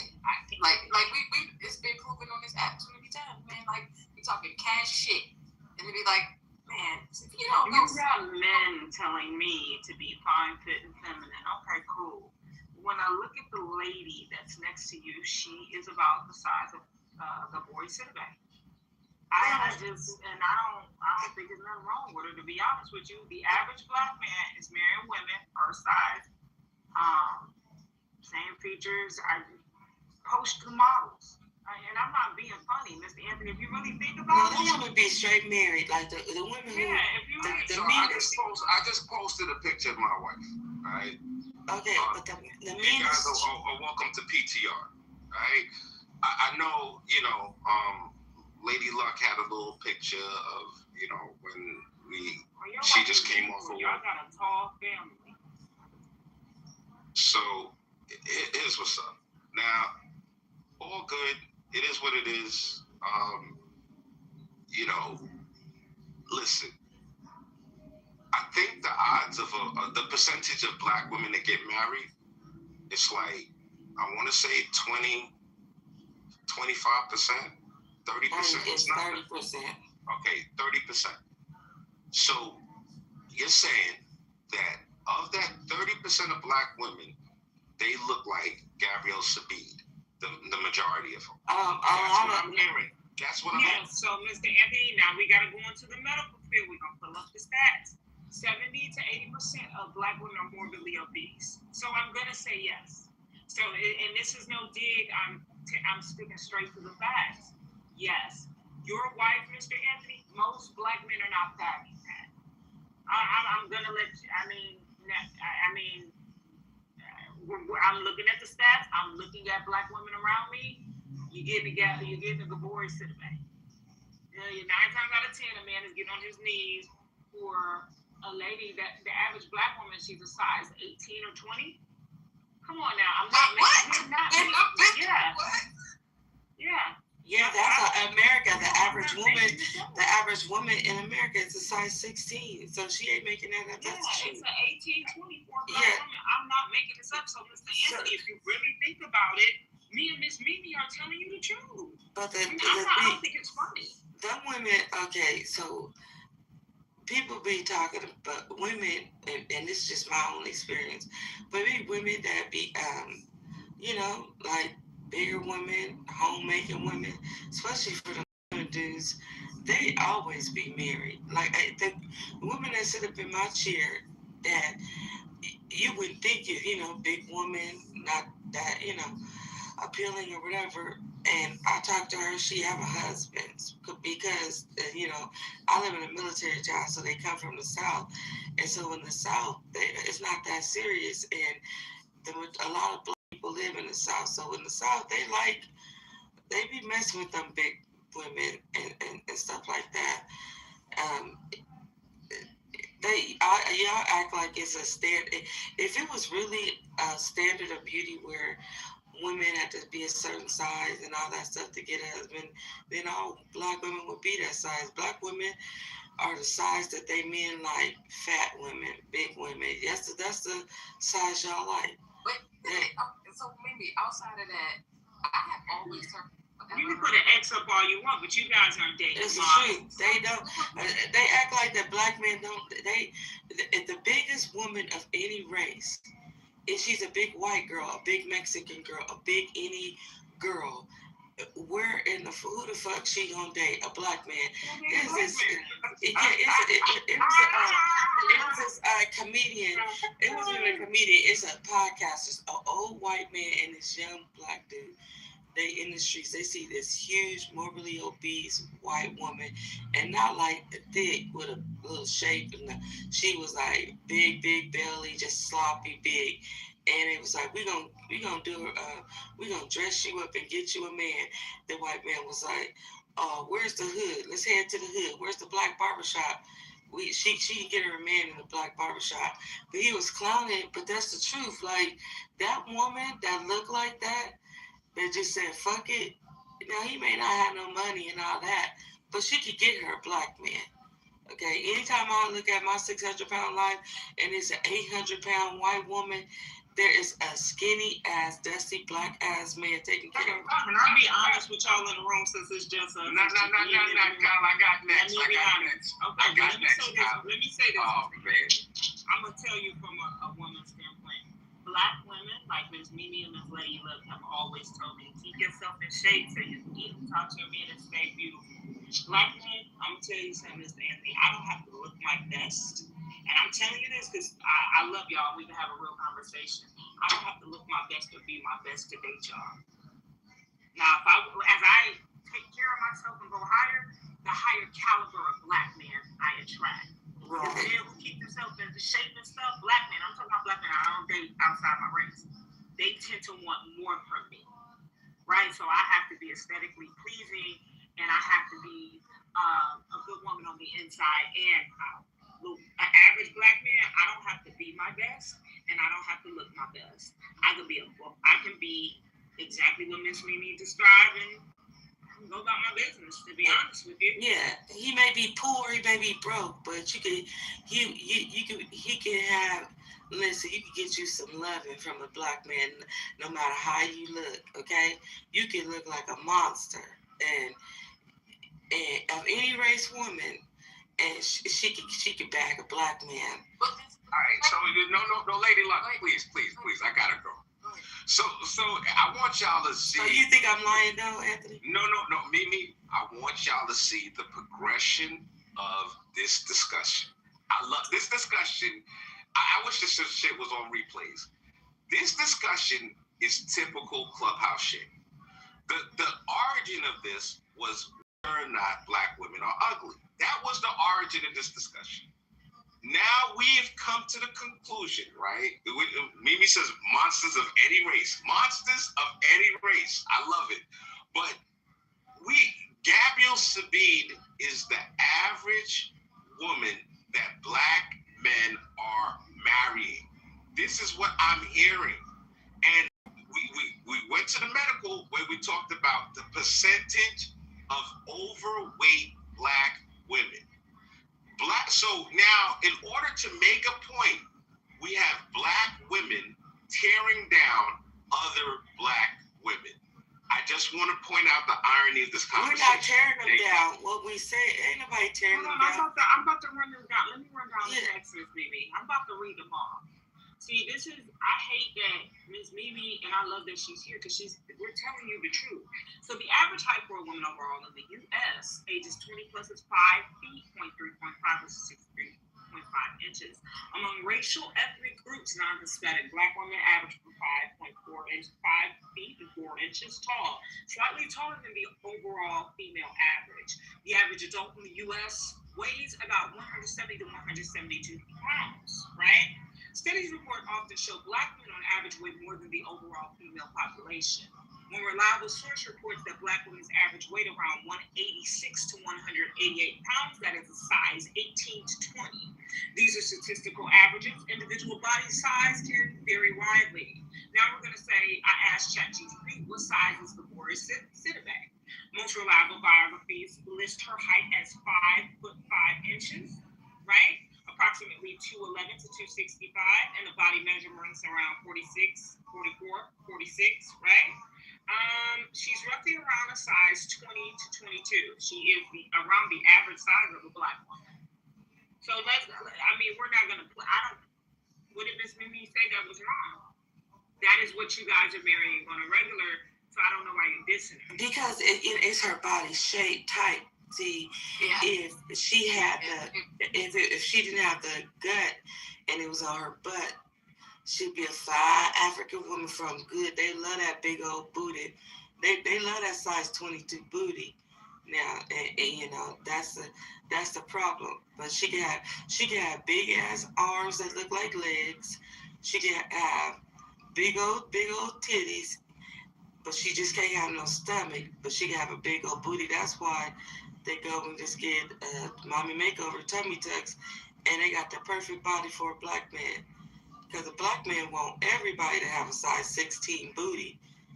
That's what they want. They want that flat, 85-inch flat screen on their back. Right, minimum a big old size 16 booty. You can't walk around with no size 4 booty to a black man. Oh no. They want to. That's why the other race women be winning that's overweight. And the white men be clowning online about y'all be getting with their most unattractive woman.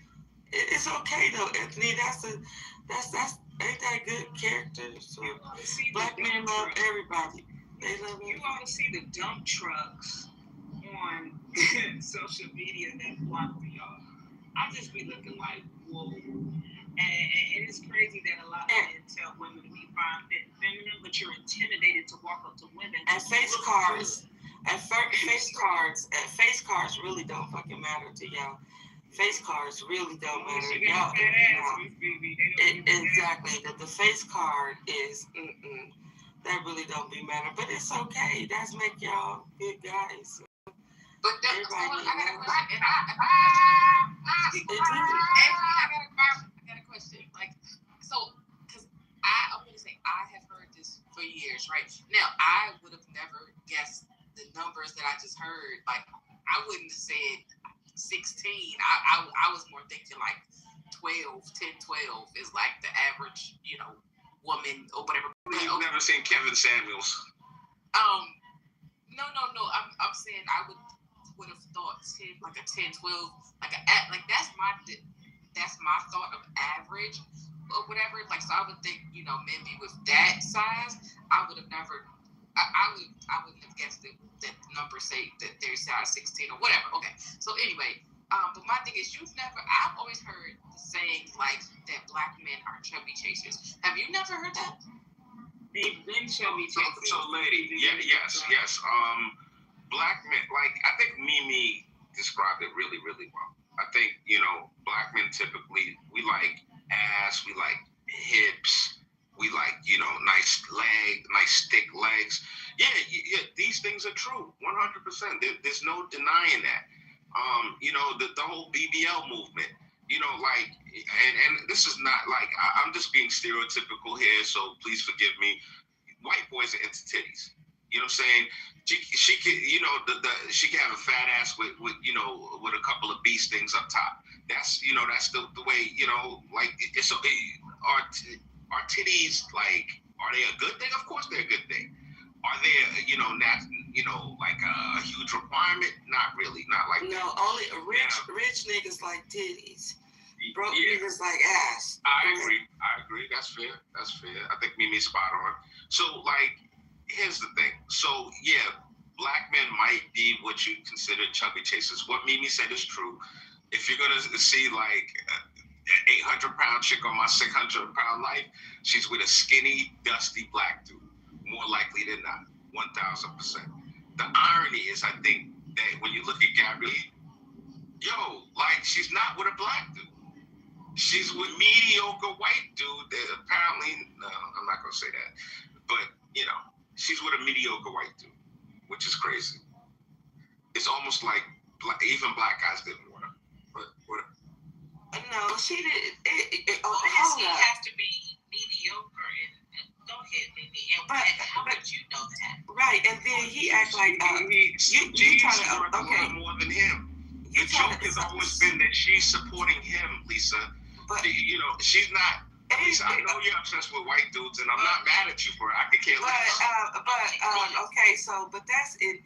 You can point that out with a lot of black actors, or white or black, where they make a lot of money, and if they date a regular average man, then that woman do be making more. But that's just what it is in that industry. I mean, they make way much money. But you trying to tell me that she couldn't have bagged no broke ass black man? Oh yes, the hell she could have.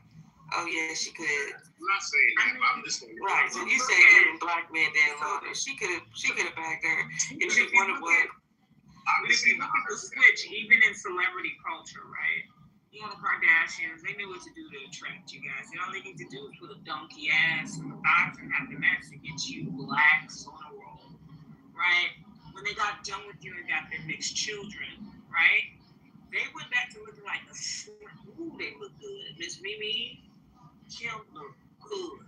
Kris Jenner, she went and got her facelift. Got that booty sucked out. They got that booty sucked out. They done got rid of all the niggas that sucked at the Kim Kardashian. Kourtney Kardashian looked like an orc.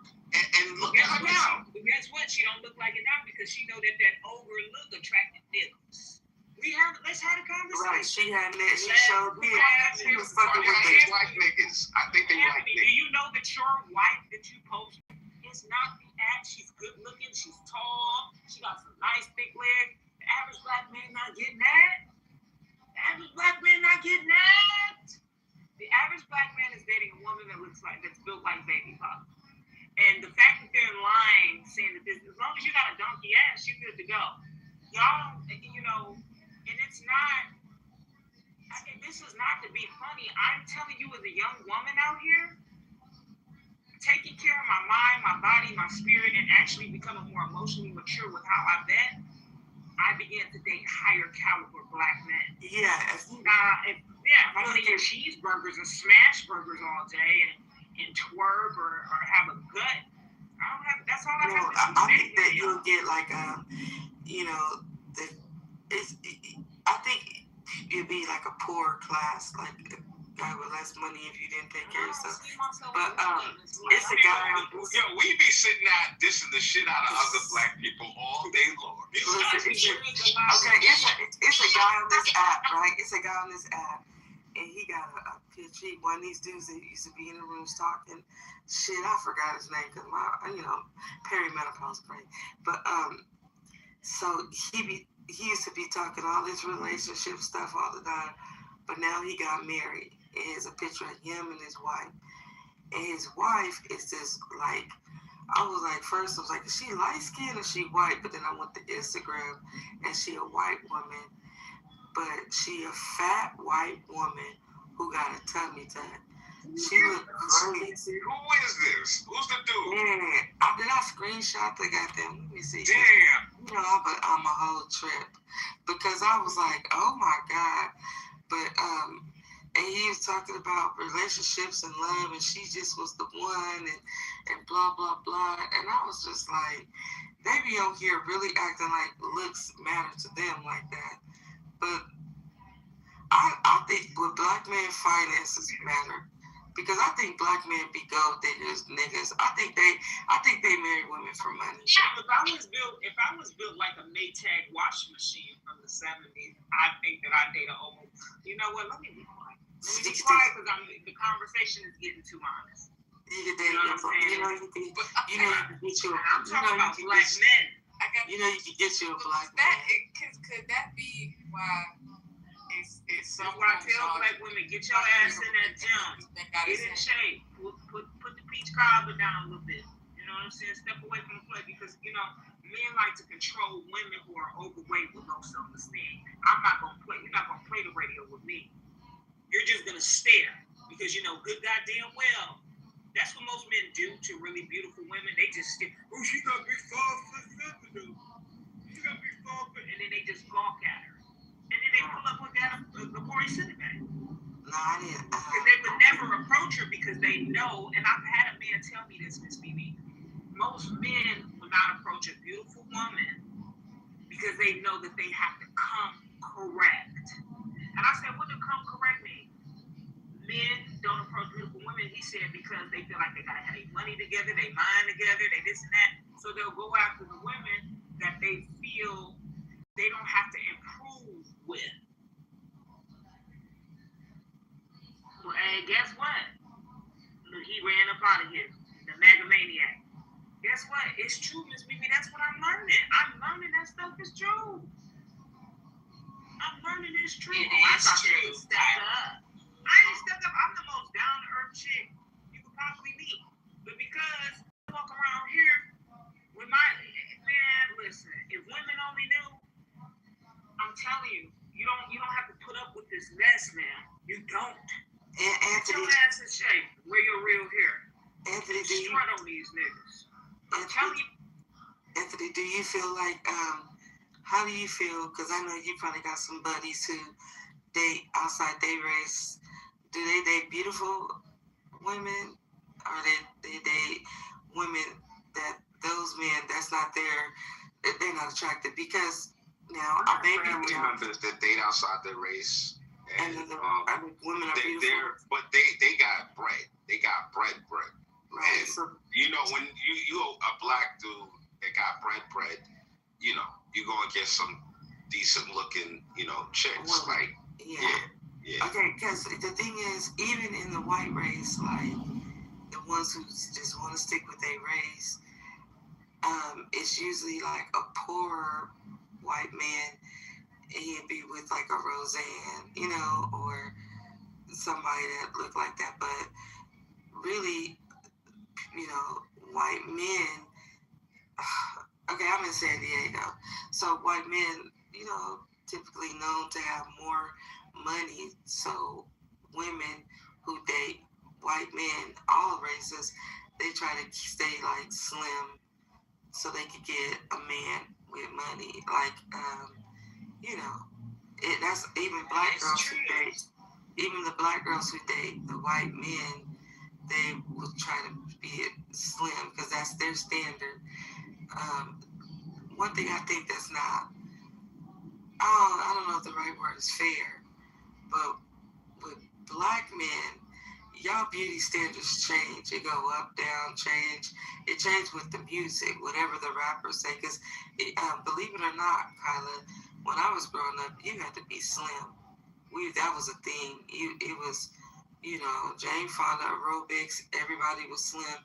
I mean, you look at those old TV shows, you see everybody was slim. They were, that was the standard. And then they started with this rap and want these big old butts and and they wanted bigger women, and then they changed, but now the beauty standards changed to big women. Now they tired of women being big. Now they want women back skinny. Now everybody with a BBL then fuck themselves off because now the men say, oh, we don't like BBLs no more. We need you natural. You have a BBL, now they call BBLs auntie booties. So now people trying to get their BBLs taken out and corrected, so that I will always stay with a classic beauty standard and don't just try to. The surgery is. Mimi, could you explain something to me? Double the expensive. Mimi, could you explain something to me real quick? What? Why is it right that women that have BBLs, and mind you, it's an epidemic among nurses, the whole BBL shit. But why is it that they'll say shit like, "Oh, I didn't do this for no man, I did this for me"? That because people have pride. Y'all don't know why y'all think women got pride. People always try to save face and they got pride, but they don't mean that. Because how do you look? You change your whole body, went through the most dangerous surgery just to attract a broke ass nigga. Because I think niggas who like asses, those be the brokest niggas. Honestly, even with the black dudes that the black dudes with money, they be breastfeeding just like them white men. So let me not talk about that like that. So I don't know. Of course, they're not gonna say I don't went and got these surgeries to attract some Tyrone who ain't got shit going on. Ooh, that was a bar. We're being honest here, and it's just y'all here, and I love y'all. Black women they only pay attention to the beauty standards of rappers, drug dealers, and athletes. Yeah, drug dealers, athletes.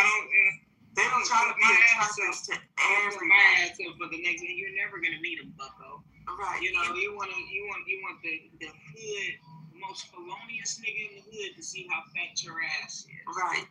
They don't try to like be attractive to any man would think they attractive. They only try to be attracted to like ball players, rappers, and drug dealers, like she said. And do you notice they're the most emotionally unintelligent men in the black community? I don't care how much money that they have. They are just a skinny woman.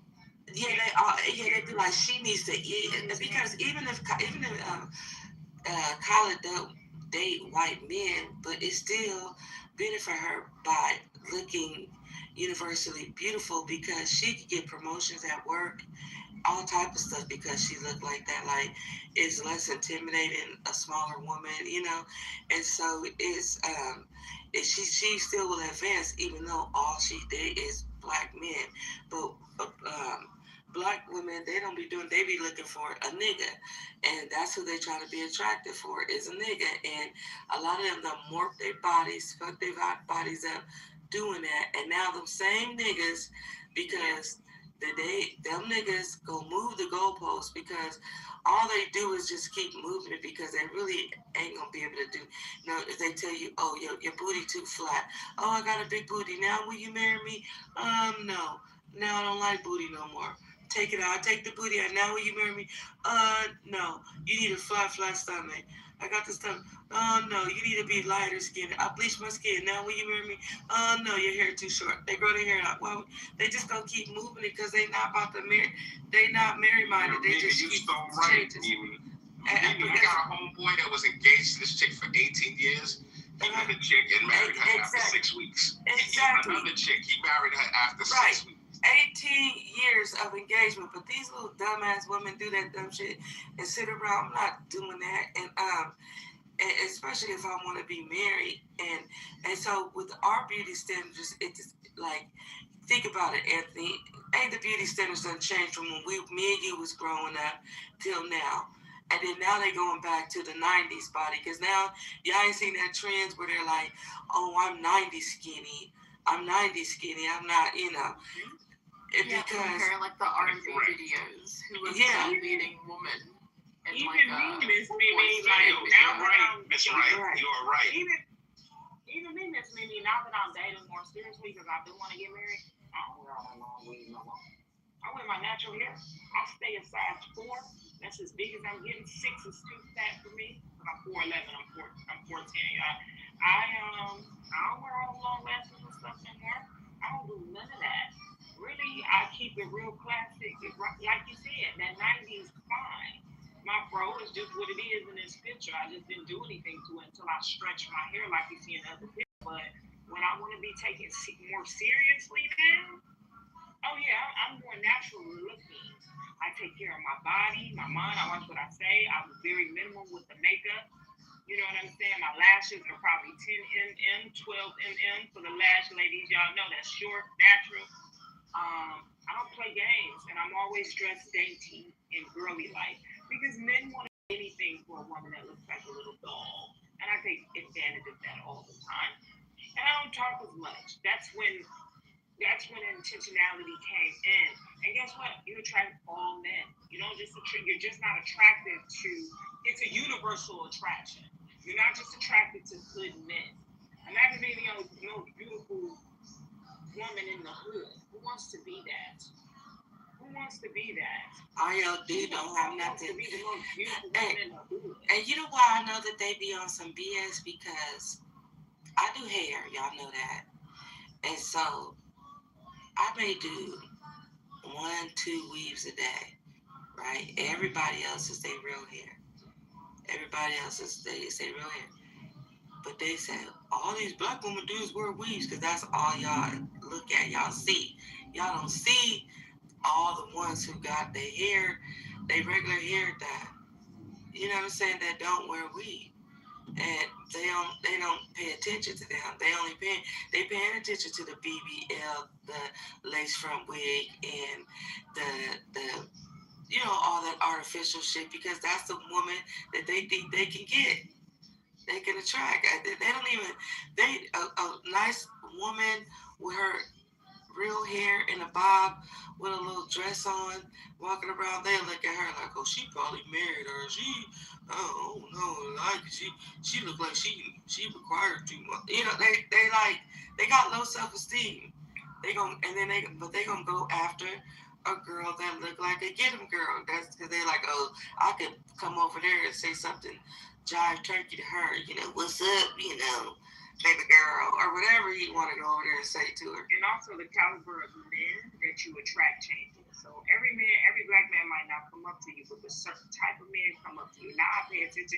I don't care if all these men are trying to talk to my homegirls with me. You know what I pay attention to? Yeah, you know what I pay attention to? The type of men that they attract. Yeah. If you're attracting the ghetto hood booger running out that night, I don't care. You're attracting a felonious Philip.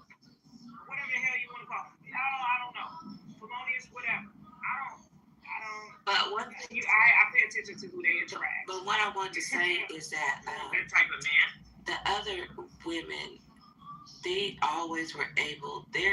In my opinion, their men, their standard of beauty has not changed. So even when you bringing up your little daughter, when they bring up their little daughters, they make sure that she stayed a certain weight because they already know the standard of beauty for them. It hasn't changed, but with us, it go up, down, round and round. It changes so much. But I just would suggest always just stay like a classic. Don't do that. Don't go trendy in anything. Don't go trendy in your eyebrows. Don't go super trendy in your hair. You can go trendy in clothes because clothes, you can get rid of it. You know what I'm saying? But when it comes to stuff that's permanent, like shaving off your eyebrows or, like eating up your real eyelashes, and don't do shit like that. Don't go trendy with that. Go stay classic, you know. With the, people with the lace fronts, it's girls that I see. It fucking drives me crazy when I see somebody online just pull that fucking lace front off their forehead with no alcohol or nothing to loosen up that, to dissolve that glue, and they just yanking the hair out. And even the little hairs on your forehead that everyone, your hair, you got these fine hairs on your hair on your face, your arms, that why would you ripping that off? So you thinking that, when it damaged those hair follicles, those little fine hair follicles, that it ain't gonna start receding and damaging the hair back? Yes, it will, because it's nerve damage, it's stem cells. You're damaging that, and it'll start sinking back. So you're thinking, I'm not putting the lace on my hairline, but it's still pushing your hairline because you didn't kill all of those hair follicles, and it's going to travel. And if you have any type of hair loss, alopecia that run in your family, that where your hair was going to thin out when you got older anyways, you gonna start that prematurely. So I just don't do all that trendy shit. I'm telling you, you can be trendy with clothes, because I had to learn this, Mimi. I had to grow up and learn, and less is more when you want to be taken. Yeah, you can buy new clothes, but that permanent shit, the eyebrows, the lashes, yanking out your hair. I'm about to do a girl today. Says she ain't trimmed her hair in a whole year. She wear wigs. She don't take care of her real hair. And then I'm going to press it out. I guarantee you, I'm about to cut probably about 6 inches off her hair. That shit's all of it's going to be trash. So, like, if y'all don't know, underneath the weave, these girls be having hella long hair, but the hair be trash. It ain't no good. But that's another topic. We ain't talking about that. But that's what I think, that you stay kind of classic. Don't go with the trendy black men. All they doing is moving the goalposts so they don't have to marry you, and they keep changing how they think you're supposed to look. Don't worry about them. Well, when somebody tell me, think of them like they do with relationships. They're wishy-washy with everything. And I'm just telling you what somebody told me. They just like a auntie Minnie of his later. A lot of men are wishy-washy. So I always keep your body up for you. She always told me that you're beautiful. Keep your body up for you. Men are always going to change. I ain't never wanted to become. I ain't never wanted a donkey booty. Being slim. Anthony, why do y'all like the donkey booty? It's an African thing. But then sometimes I'll be thinking, I'm like, why y'all so obsessed with booty? Because booty? I'm gonna tell you, it's crazy, because if you look at like Soul Train from back in the days with the dancing and shit like that, look at those girls' bodies. Then look at the 80s music videos. Look at the 90s music videos. Yeah. And then you can see the progression. Like Toni Braxton back in the days when she was, really Toni Braxton. It wasn't all of that. There used to be a concept that was called slim thick. Slim thick. Like, shorty was slim, but she had some curves. She had the thighs and the thunder thighs, and like that little that section of a woman that makes a woman. But then the ass became the obsession. I can clearly tell you, when you started seeing the Cherokee the ass and porn, and Buffy the body, and was it the Brat dolls or something like that? It just became a thing, and it just kept on becoming more. You remember the tip drill and the loop dances, and all of that shit started becoming a thing. It became more exaggerated. Stripper culture, stripper culture, exactly. And because I'll be watching these, I'm so addicted to these. Have y'all been seeing those little African AI short stories? They hella good. The Africans stay on some bull. It's good drama, but what I do like is they ain't drug dealers or nothing like that. They always businessmen and shit like that, but they be on some bullshit. But it's like AI cartoon videos. Once y'all get down that rabbit hole, send me a couple, Mimi, please. okay, I'm gonna send them to you. They're good. They're really good. And but the women got the perfect hourglass bodies. So I do kind of think that but they're not fat women. They're like slim. They just got perfect bodies, on these cartoons or whatever. But they all got straight hairs and weaves and stuff. Like guess that's something they like. But I just was wondering, when did they start really getting obsessed with booties? Because I remember when I was growing up, when you had a booty, you would kind of wear a longer shirt to cover it up. This is if you were in junior high school and you had a big butt, you would wear a sweater to cover it up because it wasn't a thing to just be having a big butt like that. Or you could have it, but it wasn't flaunted around. And then it just changed that the girls with the big butt, that's your time to shine. And everybody had big butts. But now I see it's going away. People, you can't, even if you got a natural big butt, they'll say you got a BBL. Now you can't even have a natural. You can't even, when you say you got girls with naturally long hair, they be like, oh, she got a weave. That's crazy. I remember when men didn't know you had a weave. They just assumed everybody had real hair. But, people would wear a few tracks in their hair. It wouldn't be a whole weave. But, yeah, it's crazy, though, that booty thing. So is the booty thing going away or what, Anthony? Or they just don't like the BBLs no more? What y'all doing today? Because y'all change every day. Come up here, exercise, Rob. Don't get Rob started. You know how Rob will do.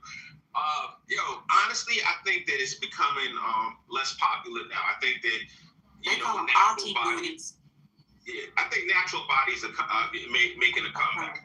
Yeah. And so now all these women who they put that shit in their booty.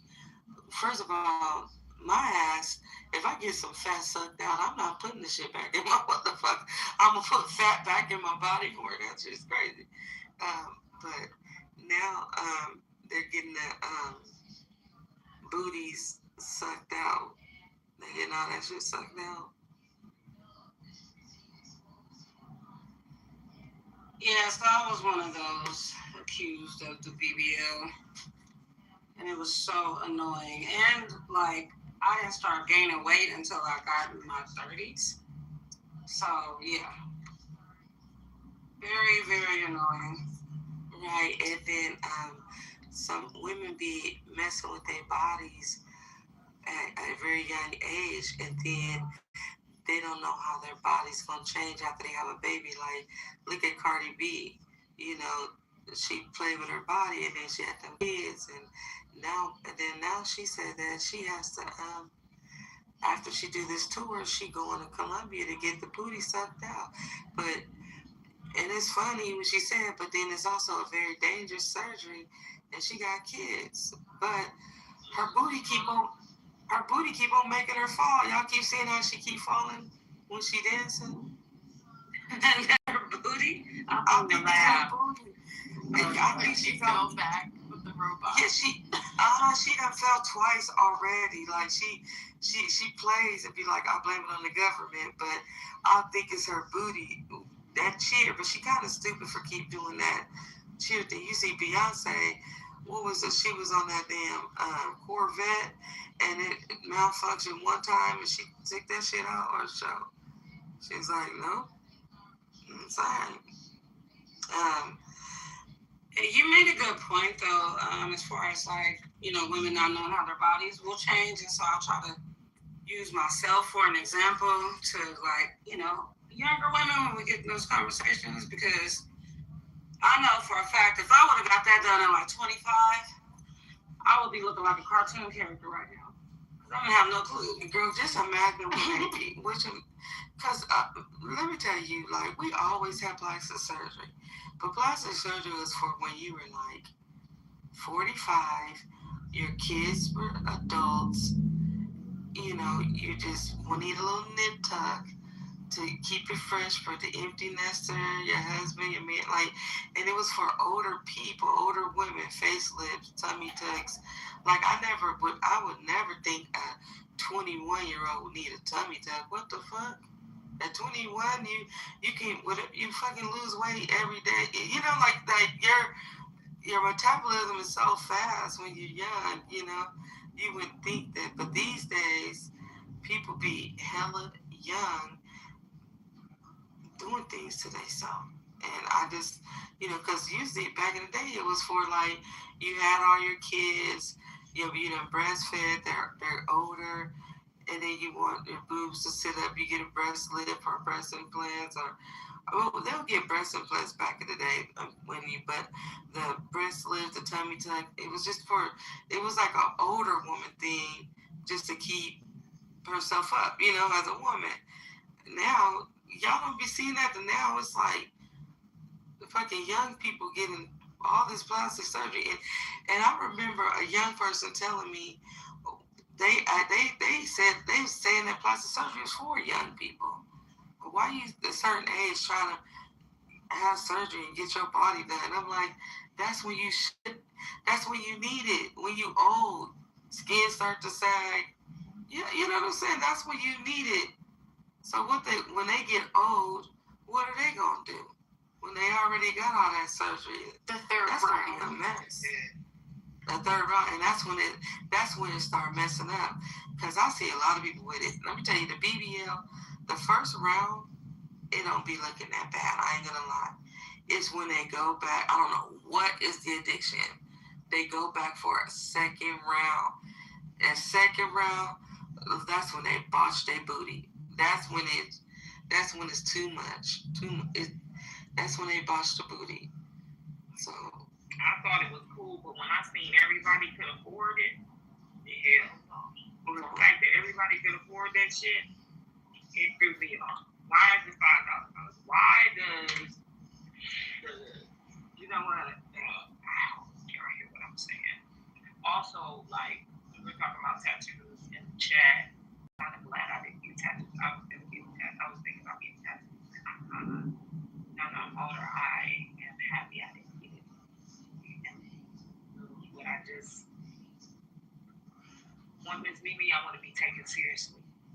You know what I'm saying? I want more. Yeah, I always tell girls not to get tattoos, but if they do, don't put it nowhere where somebody can just see it. Like, girls, don't put no tattoo on your chest. Oh my God.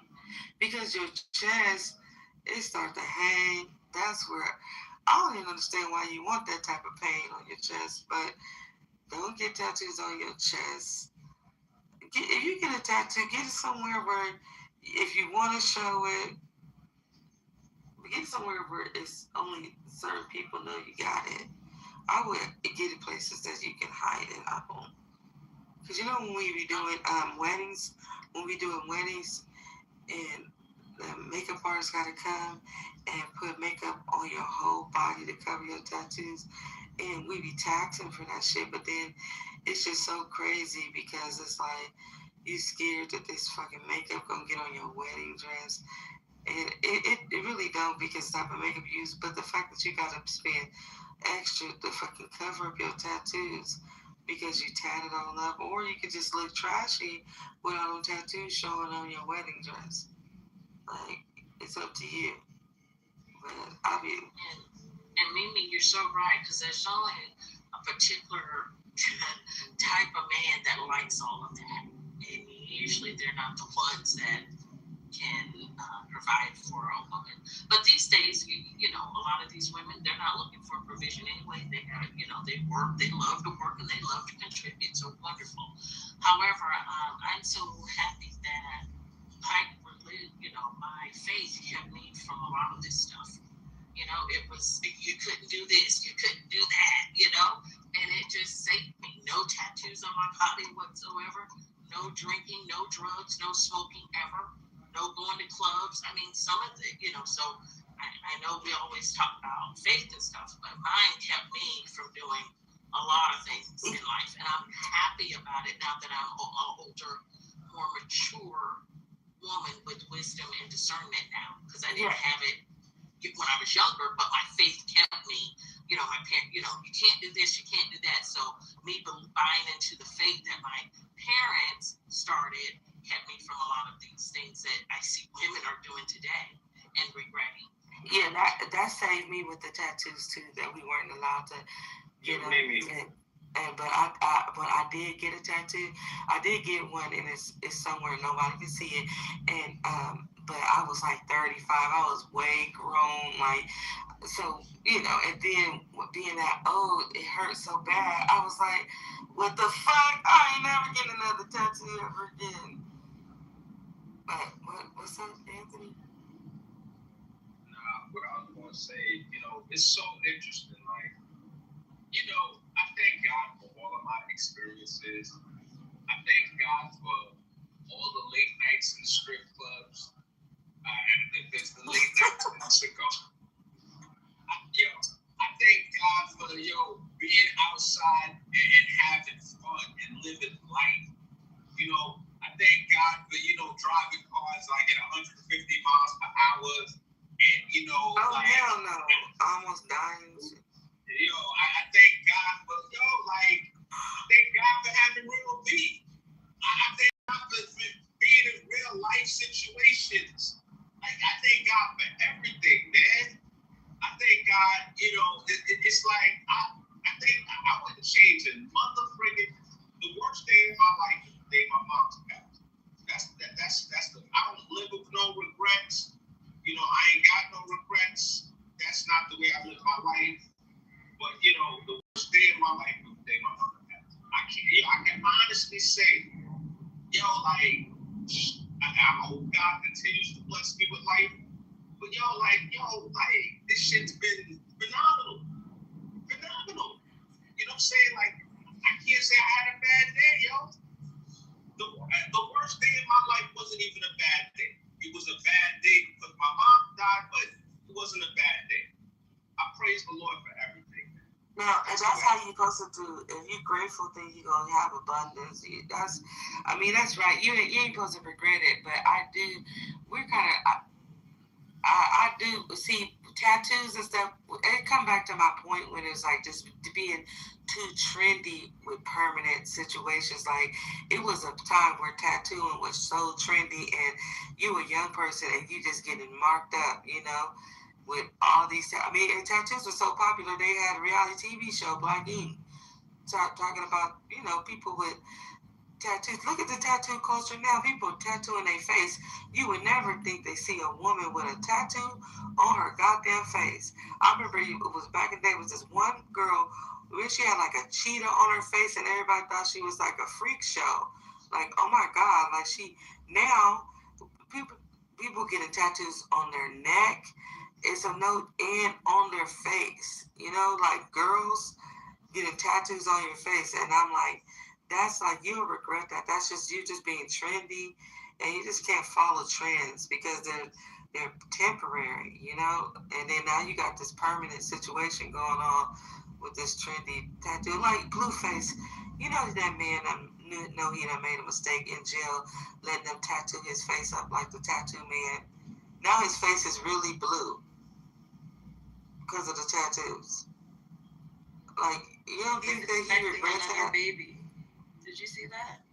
He was what? He's expecting another baby with a new woman. Girl, he since he got out, he kept a woman. He keeping different women. He got his baby mama on the side, and then he keep a different woman every day. He keep a different. That's crazy. He about to have another baby. These chicks is, that's crazy. That's crazy. The so-called community, though, man. It's the so-called community, and then if you say stuff like that, you anti-black. You are. Listen, man. I don't have any tattoos. I never got a tattoo in my life. You know, when I met my wife, she had a little tattoo on her leg. You can't really see it, and then she tattooed my name. That's the, you know, that's it for my wife. You know. Oh hell no, she ain't tattooed your name. You ain't tattooing no man's name on you, huh? Hell no. You reminded me. That's what I was just about to say. Do not tattoo a man's name on your body. Because how if you get with 5 more men in your lifetime? You know, now they're gonna be jealous, but you got to tattoo each one of them on you. Listen, Lisa, these days they tattoo men's face on their face. No, what do you mean? A lot of these women. And a nigga be in jail. He's in. I done seen it. Not just Krishan. Krishan tattooed blue on her face, but and I seen this other girl tattoo a man's face on her face, and the nigga was in jail. You gotta have some power, like to be in jail and have a bitch like that. But you gotta remember, Miss Mimi, a lot of these women don't care who these men are as long as they got money. Blueface don't care. Your bad dad, they don't care if you mistreated another woman. They don't care about nothing. You got money?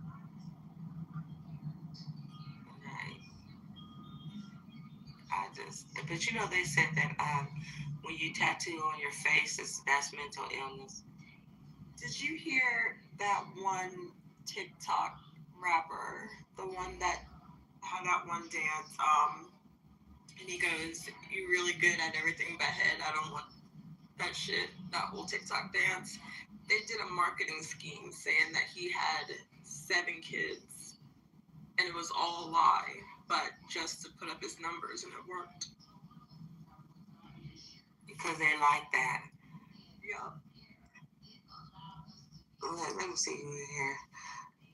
So, Lady Luck, are you awake? Yes. So, you know, yesterday I had that room in the shambles because of my the Muslim shit. And that people be messing with people that be like, men that be having all these kids and stuff, and they be talking like, women do like men with a gang of kids, and then they gonna wind up being baby mama number 4. If you're baby mama number 4, what chance is it that he gonna leave you with your baby when he gets sick and tired? That was, like what you took, I was like, oh my God, like that was crazy. You got all these, but that it be like sometimes. A lot of time, women be having all the evidence right there, and they just, I don't know why women, I look better than her. We just said they fuck with Quasimodo niggas. A woman, I don't think looks, I think they'd tell you that, like, to just keep you, I don't know why they be telling you that, to keep you, maybe they can control you more, telling you, oh, your looks. But that, looks ain't kept nobody faithful. Like, the most beautiful woman in the world, some nigga tired of her and cheating on her, you know? That's exactly. So, look at how these men did Halle Berry. Right. So, hello? Mm-hmm. So, yes, I never worry about looks. It's about the character of the guy. Oh, I look better than her. Oh, I do. Oh, no, y'all are all, you know, each woman has her own unique quality about her. And we shouldn't, you see what I mean? So we shouldn't be competing with that. We should be being the best person we can inside out. And then just, you know, and then work with what you're working with. But to think that a man, oh, I look better than you, and da-da-da-da-da, really? With some of these women, I mean, we got to get a magnifying glass out, but some of these girls, chicks, don't be looking that hot, but I guess for the type of men they attract from the hood, I guess, you know, maybe she's a baddie in that arena. But the way you talk, you know, the way you look, you might, you know, I need to look at your teeth, your feet, you know, it just, you're not giving all good vibes to me for being a feminine woman with the way way they talk and all of these type of things that we hear on here for years. But I just sit back and listen because I'm like, but he didn't marry you. Okay, you're a bad chick. You're number 5, but he's not marrying you though. So and he because he need to because you've already done everything usually that a wife would do for him. You know, you're taking on all of these children, the different baby mamas, all these kids, you're picking them up at the car line and all this stuff. I don't get it, but hey, somebody got to do it, but it just won't be me. Go ahead, my cat. Right. It's because baby mama, if a man can convince you to be baby mama number 3, listen, he should be a good ass salesman because but women sign up to be baby mama number 3, number 4. Like he get with this dude, he done already people can make a mistake. You know, you try it out one time. That second time, you need to be intentional. It ain't no such, especially when it comes to kids. It ain't no just. My hands got messed up, so please forgive me for interrupting you. I got a quick question. Did Cardi B play herself by getting with this dude, Devon? She's a fool. Yeah, Cardi B played herself for getting with her husband. He was the same. Like he was a. Keep playing with her children's lives. Right. She'll be okay. But Cardi B was never she was a hood rat, period. You know, like she was, from the jump, she's cleaned up. And really, just because she's funny, but she was low standard, even getting with them Offset with all his damn kids and all that. No, he got a bunch of kids. Yeah, she still be taking care of her husband's kids. Like that's crazy. No way. You know, is she Puerto Rican? Right, that's their sibling. Yeah, that's their siblings. So she, you know, she was baby mama of the year. Yeah, she is. She is okay. So she should have. I thought she was from the DR. Dominican. Okay. I thought she was Trinidadian. Oh, okay. Okay, so she should have had those, in my opinion, since we're quarterbacking this, had children with her own people. You know, just like Jennifer Lopez did. She had you know what I'm saying? At least she had her children. Oh, and they just turned 18, like yesterday or something. Her twins she had with Anthony, and they're of the same culture. You see what I mean? That so I reminds don't me of understand. Nick Cannon. Wait, what'd you say? That's right. That when you talked about J-Lo's kids, that reminded me of Nick Cannon and all his baby mamas. Hey, no, like I don't care what nobody. I had mine is blocked. Must be Mamia's bitch. But you know, Cardi B is black. Oh, I got that test, but I left out of here when Mamia could start talking. I leave because I can't deal with. I could deal with Letitia, but I can't deal with Mamia and Letitia at the same time. I can't. It had been now because the room came back up for me now. But see, love, next time just message me so I didn't know, so I would know and I would. Yeah, I was asleep. Girl, they ain't got no doctor. I was listening to it. I was in Big E room being a creep on a burner because they had me blocked. But one thing that Dr. B said that made sense is like she got all the theory, but in practical, you can tell they ain't got no experience. And it's so fucking true. Because if you can sit up there and read all these statistics and what someone said online, people be lying online and these surveys. People don't be telling the truth. Would you survey yourself and say you got herpes? Hell no. Now a doctor could do a survey and say, oh, this is how many people have contracted it, but the motherfuckers don't be answering it correctly. Oh, I want to be married. They don't be, and then they be getting, a lot of that dating shit be from dating sites like Cupid.com, and I mean, everybody not on dating sites. Like, what percentage of people really, really use dating sites? Because I'm going to tell you something. None of my homegirls use dating sites. It's just not saying there's something wrong with it, but I don't use dating sites. I maybe need to get on one. But everybody not using dating sites yet. What percentage of people use dating sites? I mean, I don't know. But I also be wondering when did some of these things happen? It's like, oh, this person, this, that, and the third. I'd be like, when? 20 years ago? 10 years ago? 15? Like, when? Like, is that current? Because, like, when did this scenario happen? When did this happen? I'm like, man, I don't be believing none of that shit. I was like, man, you can tell me whatever you can say, whatever you want. If you need to go to match, if you don't, go to them. Yeah, like when they said that black women are the most least desired woman, they got those statistics off a dating site.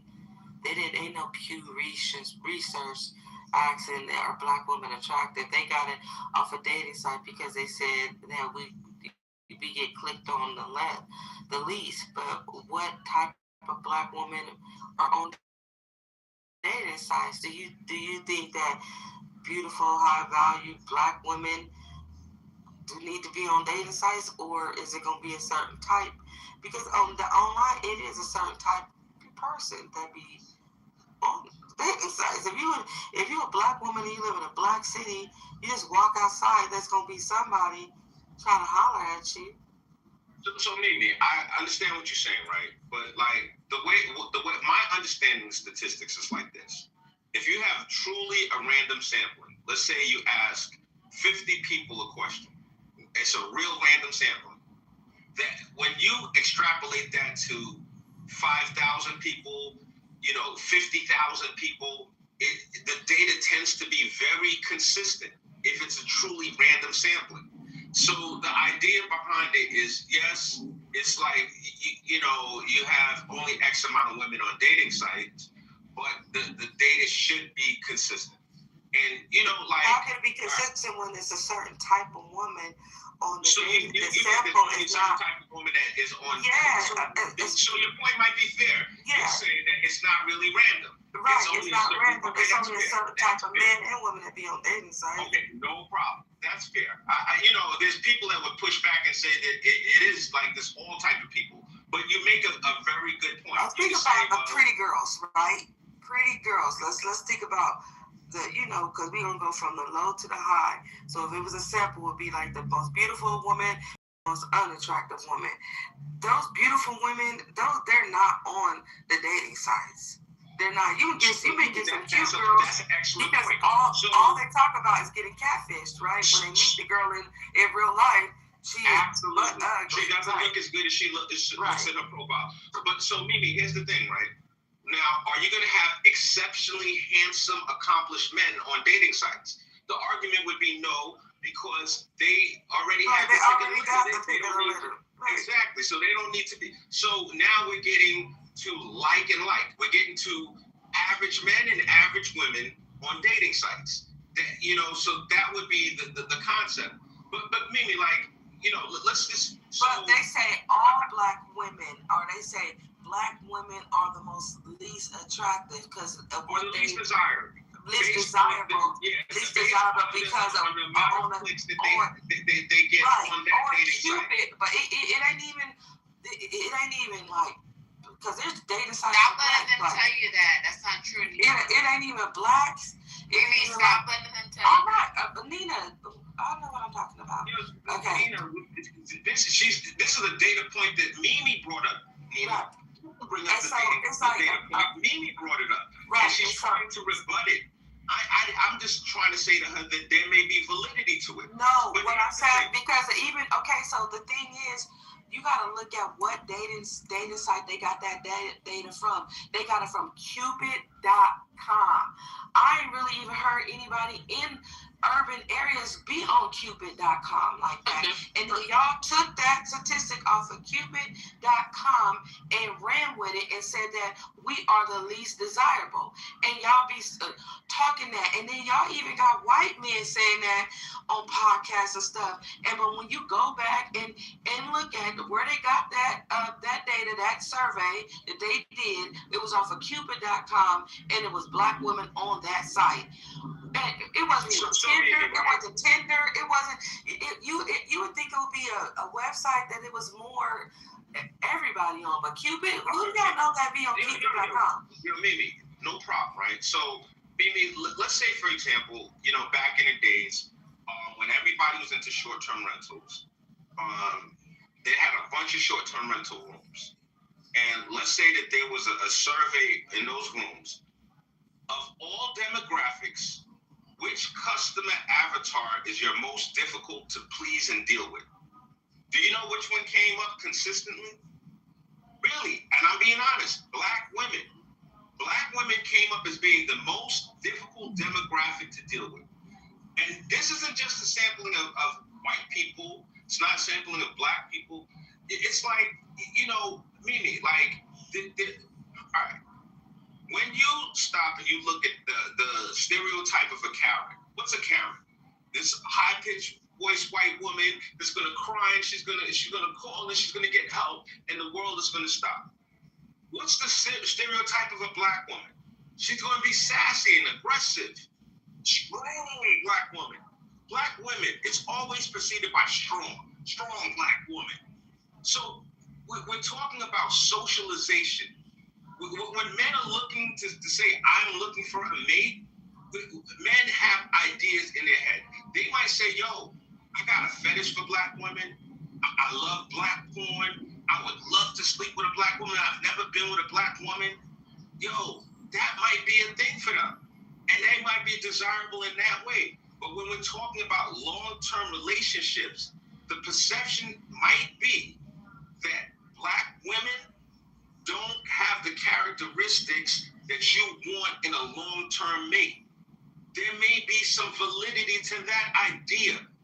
When we look at cinema created by Black people, white people, Asian people, and we look at the way Black women are portrayed, how are they portrayed? They're not portrayed as these soft, you know, loving, shrinking violets that are easy to deal with. It's always sass. It's always aggression. So, like, if we want to stop and be like, nah, this isn't true, the data is lying, well, we can make that the conversation. We want to examine, why do Black women have to be that way in society? Is there validity and is there anything we could do to combat that? Yo, that's a different conversation.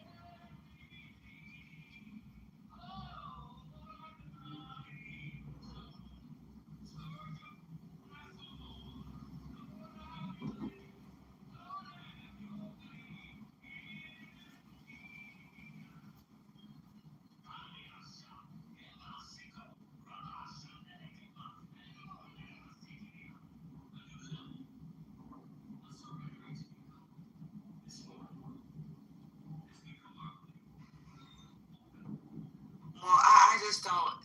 I hear you, Anthony Edwards, but I think it's kind of like cap. Like, men like the woman that they like. White women, Black women who are more aggressive. Because I've been seeing mean, aggressive women with husbands. I don't be seeing these little dainties, sweet ladies. Just only the sweet ladies get married, you know. So, and another thing about the Karen situation, people think that Black women, we're aggressive when we complain, but what it is that when a Black woman complains, you already assume that she's being sassy and her complaint ain't valid. White women complain just as much or even more than us, but white women get their complaints solved. Now, the Karens who just complain for no reason, that's what a Karen is. She just fucking with people for no reason. But a woman any day, every day, if she come into an Airbnb and it's dirty and if she a white woman, you're going to be like, oh, sorry, massa. Oh, I'm going to clean it up. I'm going to actually give you a free night. And then she's going to get the respect. The Black woman, in order to get the respect and get treated fairly, you're going to have to be treated fairly. You're not going to, you come, who are you, nigger, complaining for what? What are you complaining about, nigger? That's how Black women are perceived, but we are not going to bow like a Black man. What y'all do, if you get your food and it's fucked up, or if it's unfair, you'll be like, man, leave them white people alone. I ain't gonna say nothing. I ain't gonna don't even say nothing. Leave them white people alone. Black women are. No, we ain't gonna say leave them white people alone. We're not gonna send our food back typically. We just gonna eat the shit. You ain't gonna say nothing. They'll be like, leave them white people alone, man. Fuck it. We'll just work with it. It's like your media. You gonna send back food to people and have them re-prepare your food after you've been complaining? If you don't trust, I'm gonna stick with the plate I got. If you didn't trust them, listen, the plate you got could have been old food that gets you sick. You know what I'm saying? And if you didn't trust them that bad, then you shouldn't even be eating there. You know what I'm saying? We need to just leave. You know, but a black woman do that. White people do that all day long. All day, every day. White people, if something ain't right, they're not wasting their money. They don't overtip either. We gotta overtip. You would say the food sucked, you know, but tip them extra so we won't look too bad to the white people. Yes, boss. Oh, yes, master. Yes, oh my God, y'all are so foul. Here's what's up. I go to a black establishment, and you know what happens? They automatically add gratuity. Automatically. So you know what happens when you have an establishment that automatically adds gratuity to your check? The service sucks because the server has no incentive to be a good server when they automatically add the gratuity. Well, you guys live in states that don't pay them fair wages. If the state would pay them at least a minimum wage, then you wouldn't have to add the gratuity, because it's not like that in California, because they getting paid $20 an hour plus tip. So you add the tip. It's because y'all. That's only because y'all. There's a whole viral thing going on right now about black people in Ruth Chris. This is a whole thing. And it's wild. Like, if you guys actually listen to what they say, it's wild. And it's black people saying this shit. Black people are saying this. What do they say? If you talk about Carnival cruises, Anthony, when they made you ain't the last one they made, okay? Like, you things, but the thing is, it is service, but if your complaint is valid, unlike a Karen, hold on, I gotta take this phone call. You lucky. Yeah, my thing is that, but I feel like I'm gonna just say what I feel like I'm hearing in this argument. It's like black people shut the fuck up and deal with it. Like, don't say nothing, right? Because nobody talks about Karen who sends her damn food back. Nobody talks about the trailer park trash and how they do whatever they do wherever they at. It's just like black people. Oh no, you just be lucky you here. Don't you send your food back? Yes, boss. Yes, boss. Like, that's what I hear. That's what it sounds like. You just be a good nigga. You just sit down and be quiet. And you be a good nigga. That's what it sounds like. That's what I hear. Like, it's so crazy. It's like, if I'm going to an establishment, right, and I order something and it's not correct, like, why am I looking bad at if I send my food back? Now, if you ignorant, if you gotta cuss out the waiter, if you gotta do anything crazy, I'm gonna look at you crazy no matter black, white, blue, or purple, right? Like, but the fact that, now granted, I hear your argument, right? Like, I'm just not. I hear people say that or whatever, that I'm not sending no food back or whatever. But I'm like, why is that just automatically negative? If a black person send their food back, like, they paying for it. It's what they paying for. It should be right. Why I hear everything you just said, right? No problem, right? Here's what's up. First and foremost, typically black men are not going to handle the situation the same way as black women. Like, there's a perception of black women specifically. There's a perception. And I think, some of it is fair and some of it is unfair. It's not like there's a divergence going on between black men and black women, if we're being honest. Like, this whole thing that, like, black women, they feel, there's a lot of black women that feel like the father to the child is an accessory, not a necessity. They feel like he's optional, not required. It's two completely different mentalities. There's plenty of black women that will tell you, yo, I would rather have an uninvolved baby father than having this dude all up in the business trying to tell me how to raise my kid. This is what they'll say about their kid's father. We could try to deny it. We could act like, nah, this is all bullshit. I don't know black people that move like that. I don't know which black people you'd be around. We could do that till the cows come home. But that's not productive and it's not honest. And before, right, there was a lot. If you scroll up in the chat, there's people that said some of the comments in this room was racist. So sometimes we want to talk about black people in a demeaning fashion, but then there's other times when you bring up things about, black people, then all of a sudden, no, black people ain't like that, or yes, sir, massa, and we can't have it both ways. We can't be both things. If you listen to the conversations that black people have about other black people, a lot of times it's not very kind. It's not very positive. If you listen to conversations black people have about black businesses, they'll talk about the substandard service that they get at black establishments. I'm not making this up. This is talking points on Clubhouse constantly. So, we could pretend, we could, shrug our shoulders and act like that is just racism and the society is fucked up, but we can be honest. So, I hear you. So are we going to sit up here and pretend like, wasn't that whole red pill movement, wasn't that started by white men talking about their damn white women? Lady, right. You know the real root of the red pill movement? There are plenty of seminal black figures in the red pill movement. They were, the friggin' the Proud Boys, which is, the ultimate red pill. They were, co-founded by a black dude, led by a black dude.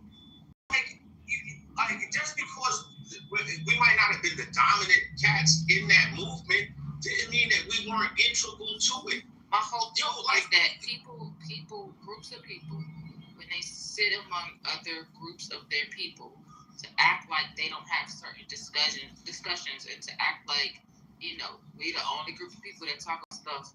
Like, come on, man. I just don't think it's a genuine conversation. But I hear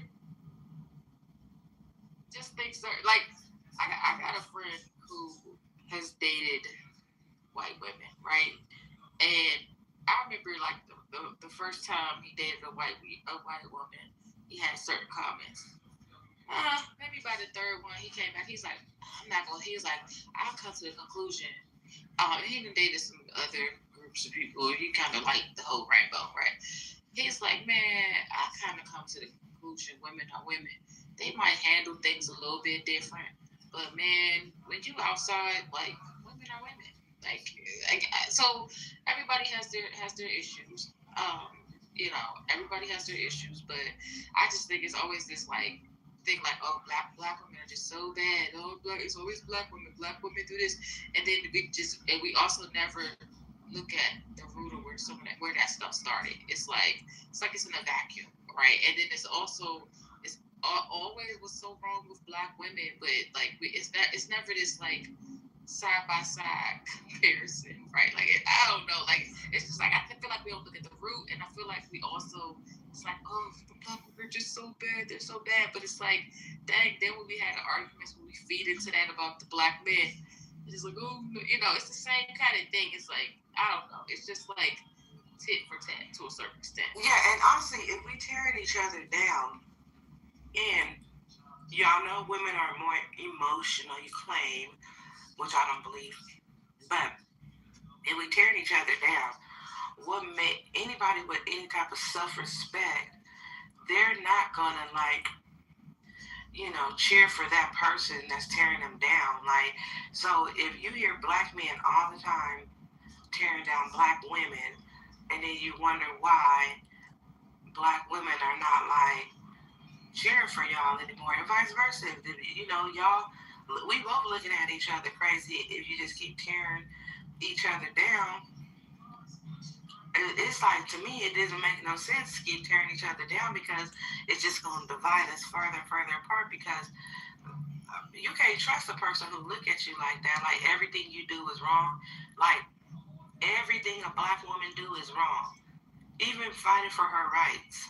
Even sending her food back, like dang. Right. Sending her food back. She gonna give you $150 for some crappy food that ain't fucking right. But the white woman, anybody else can say, hey, you made a mistake. The food is wrong. Oh, sorry, we're going to comp that, blah, blah, blah. When a black woman do it, she just was ghetto and she wanted a free meal. And not saying that women don't do that. There is women of all races that do that. But when a black woman do it, if a black woman complain and call, oh, you guys know this. This what just happened to me. T-Mobile was charging me a whole extra $100 on my bill, and I've been paying an extra $100 for like the last 8 months. They on the 5th, they gotta give me this big fat ass credit. Okay, this big fat ass credit they gotta give me because the dude, when I got a new phone in the damn store, they put me on some of this premium plan with 4 lines so he could get commission. I'm like, I have 4 lines and all this stuff. And he's like, and you're on the highest rate. He said, so you didn't know that you was on this plan? No. My brain, you know how my bill came out automatically. And I did see the bill was $300, but I was thinking like it'll clear itself up one day. I'm thinking it was like activation fees and you know how it go. But then it just kept being like that. And then just the other day, I seen it came out of my account, and I was just like, why is my bill $281? That's crazy for a cell phone bill. And then I called, and I figured it out. But because I'm a black woman, I'm supposed to just eat that shit. Lady Luck, every month, don't complain. Just a complaining black woman. Don't say nothing. Just be a good nigga. Just be a good nigga. Just be a good nigga. It's just crazy. That's all it be because black men be scared to complain. Because they think when they go complain, they going to get beat with a billy club and go to jail. So they be like, just put your head down, leave them alone. Don't worry about it. So what? We bought a broken toaster. I'll fix it. Just put it down to be free. You know there's white folks let us in that good stuff. Right. You embarrassing. Just like when Jamal was complaining at a hole-in-the-wall burger bar, complaining that the black woman was bouncing her head to the music. He didn't like, but if he was with a white girl and she was like wasted and she was like, hey, woo-hoo, and you know how white girls get when they get drunk and they be loud and dancing and maybe jump up and swing their hair in a circle and hey, and like, oh, we had a good time. She had energy, she was energetic, she was positive. That's how they look at a white girl when she be like white girl wasted and y'all know how they be acting. Right. Spinning their hair around and shit. I love this song. Come on, Jamal, let's dance. And he would have been, it would have been no fucking problem. But a black woman said, hey, that's my song. Oh, and you in a fucking hole-in-the-wall dive bar. A fucking hole in It's also funny too when I think of when they like all these black women and these babies and this and that. But you think they changing laws behind black girls? Fuck no. They changing laws behind Becky in the fucking trailer park and not having no babies and doing all kind of shit. They be thinking about black women like man, it's just everything. A black woman can't do nothing wrong. You can't. I ain't never heard as much negative about black women until I came home. I'm not a real dude that talk bad about black women like that. That's right. Yeah, it's not like we, because you know how we be on here talking and I be at work and I work in a shopping center and so, UFC Fit is right next door and then there's a grocery store and then so, I'm like, okay, there's a gang of white people because I'm right by the beach and a gang of white people. So I'll look at the white women, and their face is regular. They're not smiling. They leaving the gym. They're getting to mind their business, get in their car, pull out. They're fine. They don't have to smile, nothing. They could just live their best life and not be bothered. Black women, if she leaves the gym, black men want her to have showing all 32, smiling. if she don't smile, then the black woman's so mean looking. I said, what woman is walking around smiling, period, all day? That, like, what the fuck? Oh, they can smile at you. You niggas, y'all can smile. Like, that's a slavery shit. Like, niggas, you better look friendly and smile.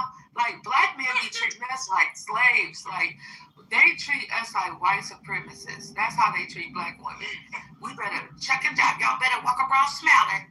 Even though you don't even like me. You think I'm ugly, but I still gotta smile at you. That's crazy. And the crazy part, I laugh sometimes because I'm just like, man, but hold on, but wait, don't forget, she Latina, she's spicy. She's spicy. The only spicy. We like them spicy. And the Latina women don't play with their ass. Some bitches will kill them dudes. They love that. Oh, she's spicy. She's spicy. And you know better than to cheat on a Latina woman, don't you, Anthony? Because you know she gonna bust your windows out and cuss you out. And I guess because it got an accent, it's sexy. Black woman, you get cheated on, you supposed to just be quiet, put your head down.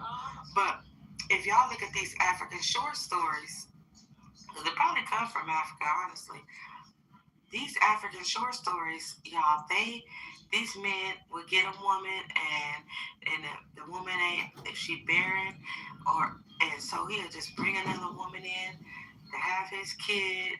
It's like, and she just have to accept it. Like, it's just so crazy, these stories, and Legos and stuff. And I'm like, well, damn. Now, the difference between those African men that they be having, they portray them to have the money, to take care of the two women.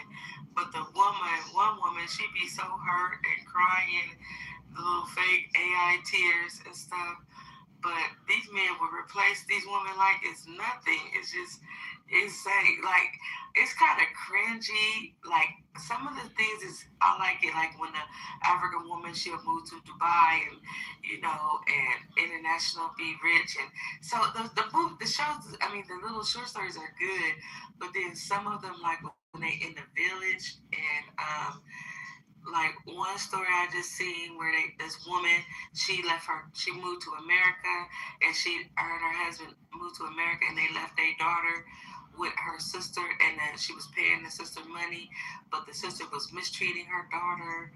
The daughter kept getting moved around all over Africa because people kept mistreating her, and the parents would say, well, can you take care of her? Can you take care of her? And then just a little baby getting dogged out just for America. The mama finally said, fuck America, I'm going. It's been 8 years. Where's my daughter? I'm going back. She went back, and, it was still some drama, but she wound up getting her daughter, and they working out after she learned about all the abuse her daughter endured, like going to family member to family member, and all they were doing was just juicing them for their money in America, but they were mistreating the little girl that they left behind. I was like, you should never left your baby. You should take your baby to America with you. But but it's kind of like, is it our culture? Because some of these men, and these women be beautiful, the cartoons is AI, but they be dogging them women out, like the men always replacing them. Like, this is my new wife, and even the mamas, an African mother, they the worst. I haven't seen one short story, and I've been addicted to it, where the African mother was a nice woman. The motherfucking African mothers, you cannot have a child from my son. You're no good. You this, that, just like, it's so fucked up. I'm like, dang. But them African mamas. So this is you looking at that, right, and you seeing that. I won't say something, but I don't want it to come off fucked up. But I'm gonna just say it's a pretty large community, African community around me, right? But anyway, I'm gonna just leave that alone because it's definitely anecdotal. But anyway, but the thing is, let Clubhouse men tell it, and not all of them, but the ones always talking about black women. It's only the American black women that's the problem. Everybody else, all the others are so wonderful. Go get them because they're so wonderful. You American women are so terrible. You American black women, let me be specific, are so terrible. So they portray because these are AI cartoons. I'll put one in the chat, but they portray the African women to be like very like submissive to their husband. The whole thing is, I love my husband. I want a man. That's their whole goal. But they also portray them to want education. You know, education is a big thing, which I kind of like that. That even like going to school, like, you know, getting master's degrees and stuff, that's not frowned upon for a woman to get in Africa. And then the men are like always businessmen, own tech companies and stuff like that. They're not like gangster drug dealers. You know how they portray African American? Like if this is African American, you know they would be like having us portray, because this is like an AI cartoon. They would have us portray as something so crazy, you know. But then the African mamas are these mean, big, burly, mean women, just fucking evil. Yeah, well, let me be clear before I say this, because I definitely know that's not all of them, right? But I will say, man, I have 3 neighbors on my street. The one next door to me, she mean. I ain't gonna even lie. Like I done like clutched my pearls almost. I done heard her yelling, going off on her daughter. Oh my God! Like damn, like I be scared myself. Like she mean. She mean. I ain't gonna even lie. She mean. She definitely mean. And there's another one down the street. Her husband speak, and he always, you know, polite, talk, and all of that. That lady ain't never said a word to me. She would not like her. They are very mean. I'm like, damn. She like her husband friendly as hell, but I said, damn. I hope she don't think I want it. They're very strict women, even with their husbands. So I put one. I just, because I watch them so much, they just pop up. This is the first one that popped up. But just once you start watching them, they're going to send you different stories and you go down the rabbit hole. But you could go on YouTube and watch the whole story and not just a clip. But they're pretty entertaining in Africa, the setup. But they're pretty entertaining. But it's funny how these husbands, they be married with 2 kids, a husband, straight out here dating, getting with a whole nother woman, trying to get that woman to be their girl, their woman, but they got a you know, wife and kids at home. Like, you know, the most. I hate to feed into this stereotype, but I hate that I had real experience with it. Like, so the craziest thing that happened, like, so is they down on the other side, right? But anyway, like one day I'm just walking through the neighborhood, right, and I'm like close to my street. But I'm like, okay, I'm gonna walk past. I'm gonna just walk on, you know, further, right? And so I'm like walking, and next thing you know, like. So I'm passing my street, right? So out the like from the deck, basically, this guy flies past me like running. And I'm like, you know, like it kept caught me on guard. So I turn, I look. Next thing you know, I see this other man following behind him, running after him with a knife. Both African men. So, like, long story short, it ended up that the police, like, I called the police. I'm like, what the fuck is going on? Like, I'm like terrified. And I ended up finding out that basically somebody I don't remember how they knew each other, but they was like coworkers or something. But somebody was sleeping with somebody's wife. Yeah, they be sleeping. They be sleeping around. And then it came out, I guess, somehow, I don't know all the details, but somehow it came out as whoever was at the other one house. And so I guess, so that's what happened. It's like the guy was chasing the other guy because he found out he was sleeping with his wife. I was like, oh my God. And then lady, so I don't know how true these cartoons are, but y'all, it's good. It's better than being on Clubhouse. But so the ladies, the African women are, I'm not gonna call them gold diggers because I think that all women, only black women get shamed for hypergamy or wanting a man to provide. Only black women are ashamed for that. But in that culture, it's like, that's what the dudes do. They spoil them.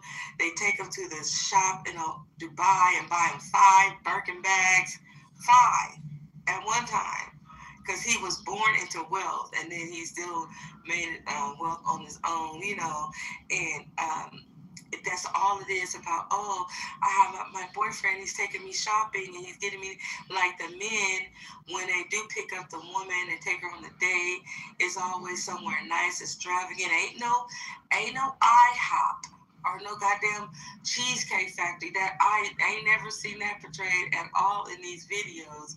It's always somewhere nice and glamorous. They always taking the woman shopping, sending her money to pay for her school, all that. Like it is nothing. And then it's like, oh my, you so lucky. You have a rich man. You're so lucky. Yes, like it's not.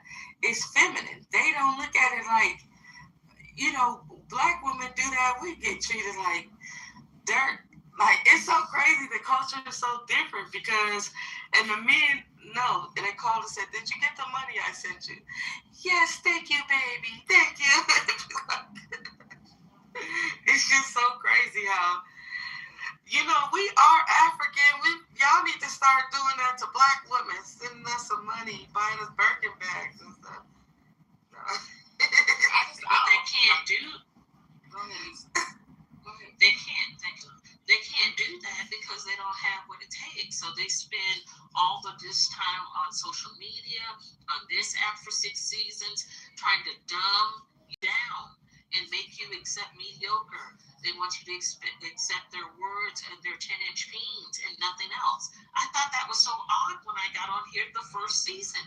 And I was trying to fight for women who like in our community. But a lot of them were throwing rocks at me. So I sat back, by 2.5 seasons. I took some time off because my mother passed, but 2.5 seasons, I was like, you know what? Just go with it. If they like it, you gotta love it for them. But what you're saying is so true, Mimi. And other cultures, they do that as well. And they don't see anything wrong with advancing their woman because it's a reflection. Your woman is a reflection of who you are in society. Right. I seen this one little story that this one African lady from the village, and she left her village, and she worked and supported her man through college and everything, and he built this business. And then he said, I can't be with you. I'm gonna leave you. I don't want to be with a village girl. My status is too high. I found someone else. She's educated. She has money. I found it's like crazy, but they really they want their women to be educated. So the village girl, these are dramatic stories, it's just dramatic stories. But the village girl, basically, she fucking left her family, sacrificed her life to build this man, and she never got education, and he left her because his status was too high. It didn't look right for him to be with some village girl, and he had to send her back to the village. It's crazy, but that's like what? If anybody, I need one of y'all to get addicted to these stories like me. There's a gang of them, like all over different types. They're very entertaining. But you know what? What I say about AI, I know it's a little bit off. AI got a lot of work to do. I mean, I don't know if these people, because like in the videos, the hair would change. You'd be a third arm, like what the hell? AI, they say AI about to take over. I do think it's gonna help, but they got a lot of work to do. I don't think even like immediate threat of your job. I think they got a lot of work to do. But they're still very entertaining. So, Phoebe, where can I find this on YouTube? Because I don't want them sending me nothing. I'd rather go to YouTube. And what are they? Is it called? Well, I guess you could. I put it in the chat. Let me see this. Okay. This. Because I'm driving. Okay, then. I'll send it. I'll send it in your back.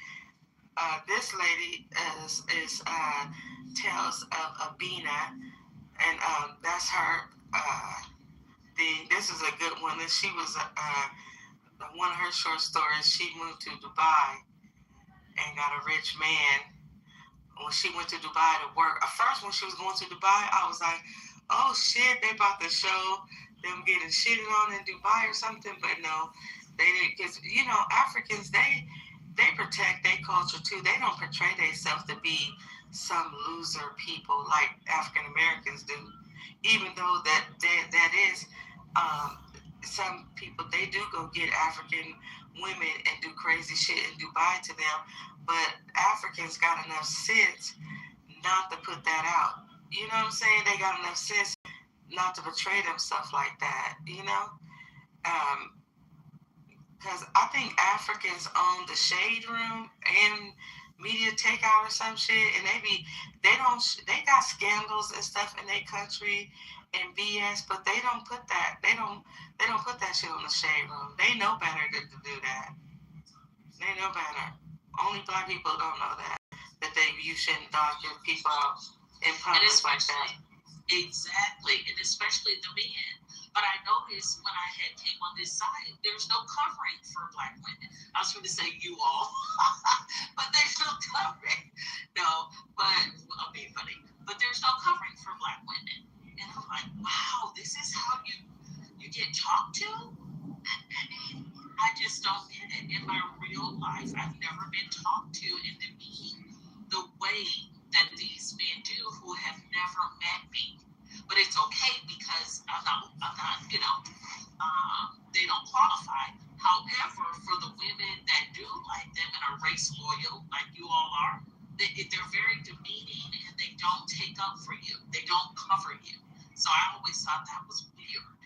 I mean, I agree with you. I don't see this outside either. I think this clubhouse not be funny, but I will say, I think it's like I don't know if I'm gonna say it's equal. I don't know. I do think the same stuff. Like the men are egregious and the women are damn egregious too. Like the women are egregious too.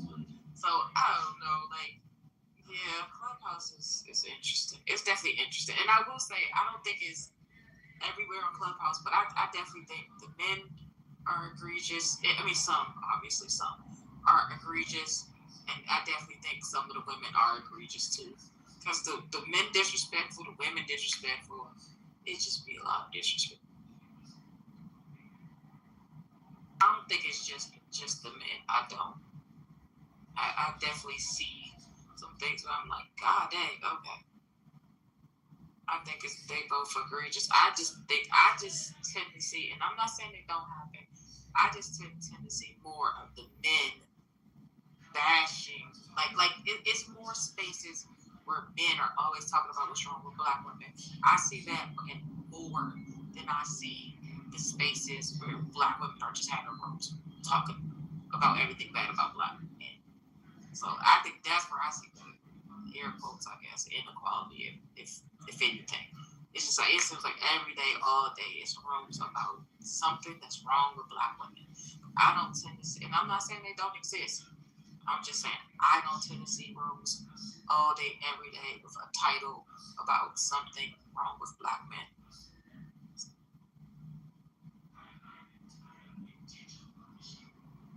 And I don't be understanding why they be on these women's backs like this, because these are the same women that they have at home. These are the same women that are raised. These are the same women that will loan you money and know they're never going to get it back. These are the same women that will let you sleep in their basement. these are the same women that'll let you drop them off to their job and you don't have one and you're using her car to go see someone else. So I don't understand why they have all this vitriol for these type of women who have supported them their entire lives. It's because if you a woman, any person, if a person don't demand respect, then people ain't gonna respect them. So you think you're being nice, doing these nice things for these guys, but the man don't got no respect for you. You letting him use your car while you at work. You sleep in your basement. He ain't gotta do shit. That don't help a man. That really hurts a man. Make them be like that, because if a lot of men, if they didn't have women to fall back on, they would have to step to the men, and if they step to men, then they will get their shit together. Like they'll borrow money from their auntie because they know she ain't gonna embarrass them, but they won't call their uncle because they already know they gotta pay him back, and they gonna be embarrassed and they gonna get some questions asked. So I think it's like when you call up dudes like that, they don't have no respect for you. People, period, but men especially. That's why men that run to women for money and to save them and shit. Them is weak ass dudes, and they ain't got no respect for no woman. Yeah, I was gonna say when they got rich uncles, rich daddies, like they can really help them. They will not. They will fucking go to their broke ass sister with 2 kids and be like, let me borrow $200. Instead of asking, go ask Uncle Bob if he can give you a loan so you can get your shit together. Hell no, because they know you got to pay him back. You're going to get some questions asked. You're going to have to be accountable. You got to stand up as a man, embarrass yourself, have some pride. So maybe, I think you said it, but I'm not 100% sure. That's like a certain type of man. Because like, even some of the conversations that we've had on here, like, I'll bring it back and ask my question. I've yet to find a male friend that's like, he comfortable for asking women for money. Like, you know what I'm saying? Like, I don't know. It's definitely a pride thing. Like, every time I give a scenario where they be like, man, I'd rather ask my homeboy first than ask a woman. Now, if she found out about the scenario and then help him out, whatever happens to help him out, cool. But they don't like asking women for money. So I don't like that. I think it's a certain type of guy that's just like gonna be out here with his hand out to women. Like, it's not like we be having whole conversations in this room, bottle service by the wood, where these men say that a man's supposed to go to their woman for money, and that's where they gonna get it from. What? That not no man. They say that's what you there for. I done did this and that, so that's why you gotta be careful. He done took you on all these dates, and he was penny pinching, spending some money, but he gonna get it back when he need to borrow $10,000 at the in the middle of the relationship. So you gonna wind up paying 50-50 or even all of the dating because he gonna get the money back from his woman. Like they say, that's where you go, is to your woman. Now I didn't know that either. I thought you supposed to have so much pride about yourself that you don't even want your woman to know you doing bad. You go get that from a homeboy, a bank, somewhere else. But these guys in this room, bottle service by the wood, they been saying that, shouting that you supposed to go to your woman for the money. Didn't you hear that, Lisa, or am I tripping? No, that's what I'm saying. Like, when every time I ask that conversation outside of Clubhouse, I've yet to find a man that's like, yeah, I'm comfortable. Like, I'm cool on asking women for money. Like, they don't practice that. Let me say it that way. If that makes sense. Of course, I've heard that, Mimi. They laugh at me when I say that men should, even in the 6th season, men should build with other men. They should know the VP of their bank. They should, and then they want to come back and say, oh, ain't nobody know the VP of their bank, huh? Our 16-year-old son does. Hello? What are you talking about? We'll get to know him. So it's strange. I be taking these conversations offline, and I be like, I just sometimes I kind of laugh at some of the different answers because it do sometimes be the opposite of what I mean. Actually, a lot of times it be different from what Clubhouse.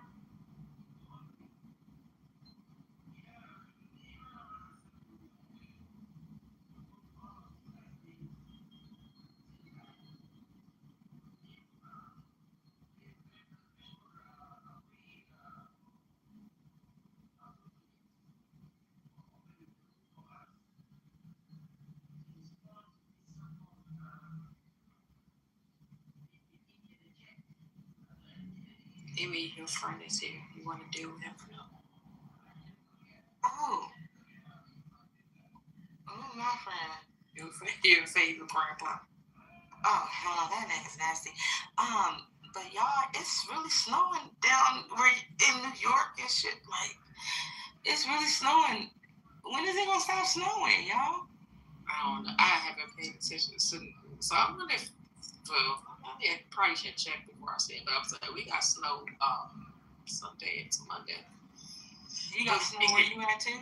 Yeah, we got more, but it wasn't like a lot. It was enough to be a little annoying, but it wasn't a lot. But yeah, I did hear New York got a bunch of snow. So you got a coat, you got a real jacket, huh?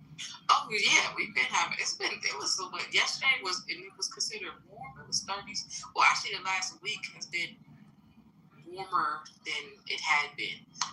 But like I think yesterday it was like 37. So yeah, we have to have a real coat. But that was like warm compared to it was like 17 like 2 weeks ago maybe.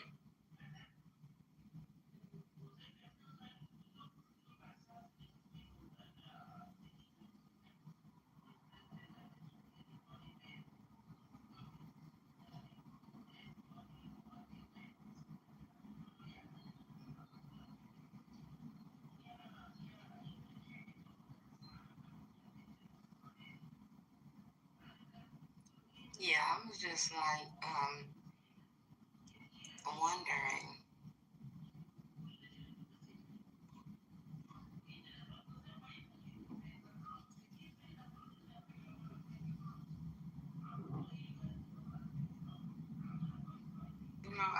I just like the fact that when I leave Clubhouse, I see Black people together. So My environment is very mixed, so it ain't this negativity like this. And then the Black men and women, they like, even when I played in the salon, they be like, "What the hell are you listening to?" And it's just negative. And even when I be asking them about stuff on social media, it's your algorithms. It's what you listen. Like, we listen to this, so we probably get on Instagram a lot of dating stuff pop up all the time. But like, if you gotta just realize the internet, people think, well, this real life. No, it's not a real place, because it's not like a tool where you go and look for things that you're interested in. It actually targets you and feed you stuff that they think that you're interested in. So you click on dating shit, all you're gonna do is get fed all type of negative stuff about dating. Like, they look and say, "Oh, she watched this whole video bashing men, so we're gonna send her videos of bashing Black men, telling you how bad Black men are." That's not mean. That don't mean it's true.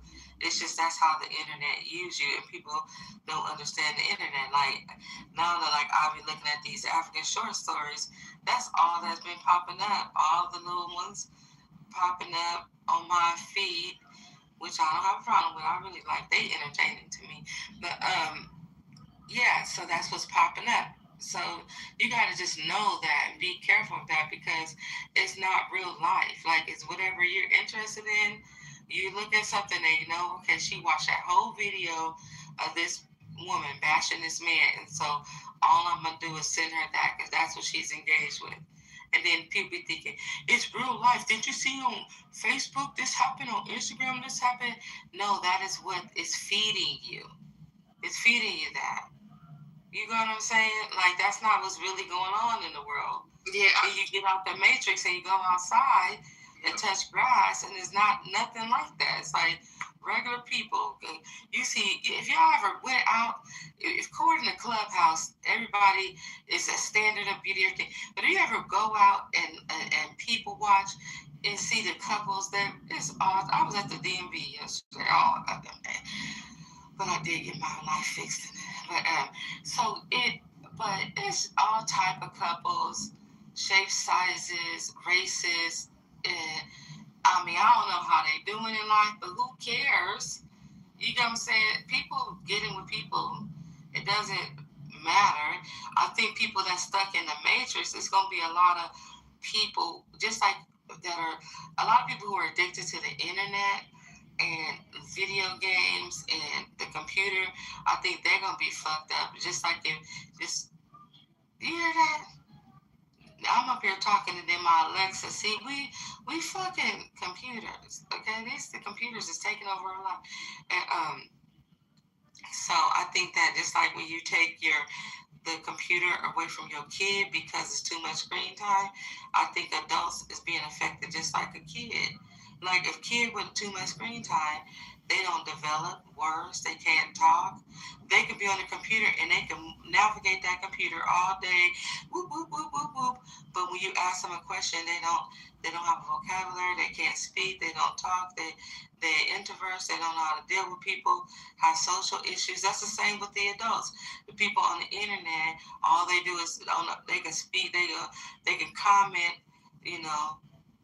Twitter fingers and shit like that. But then when you ask them a question in real life, they're shy. They, all those little out here when they do the little fake dates and like scenarios, they be choked up, men and women, because they're not even used to just having conversation with people in the dating scene.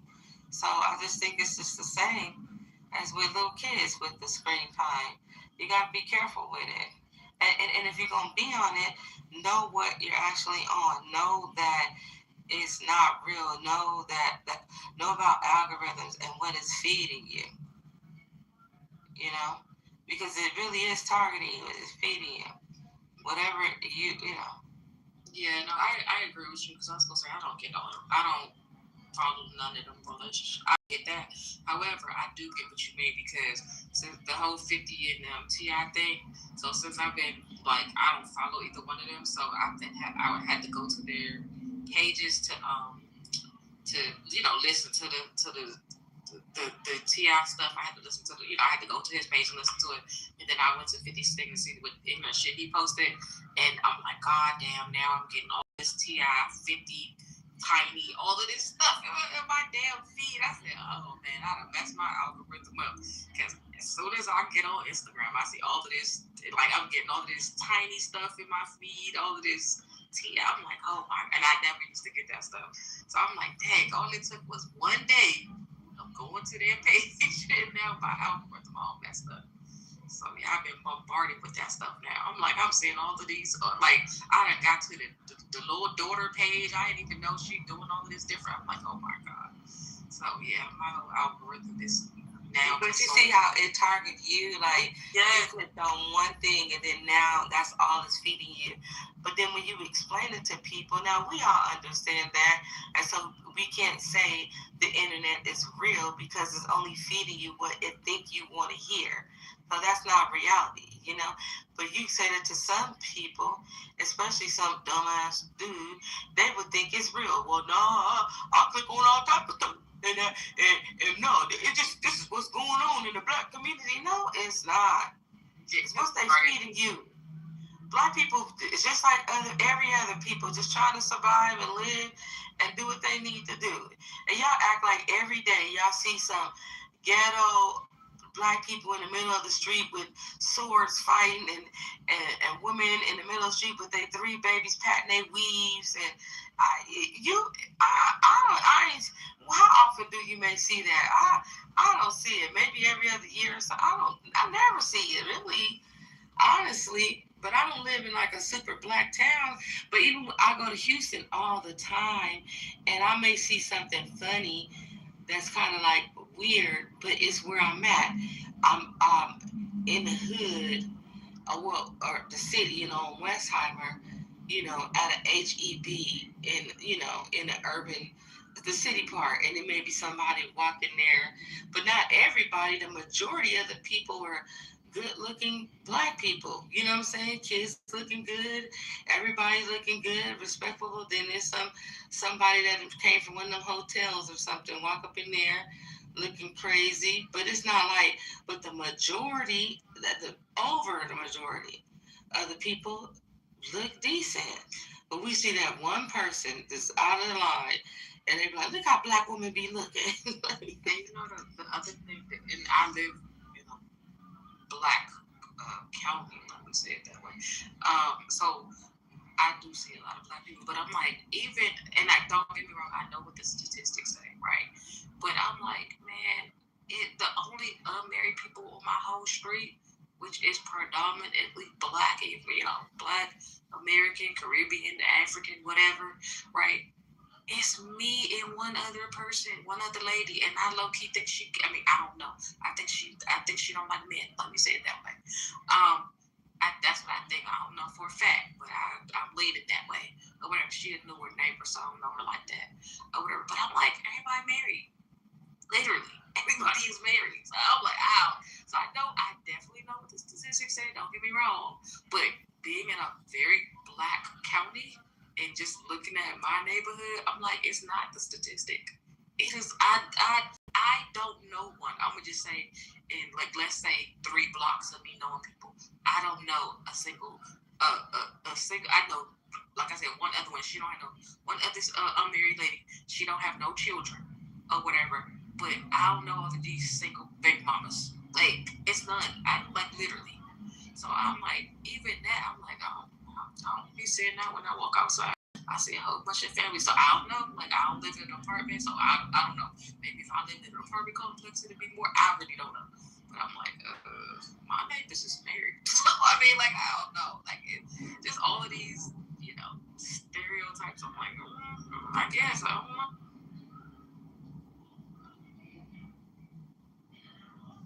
Know what the numbers say, but I'm like, around me, I see families. Like, I wonder how they, like, and then, like, my daddy always told me not to be a statistic, right? You ain't no statistic, don't be a statistic. That's what he always would say.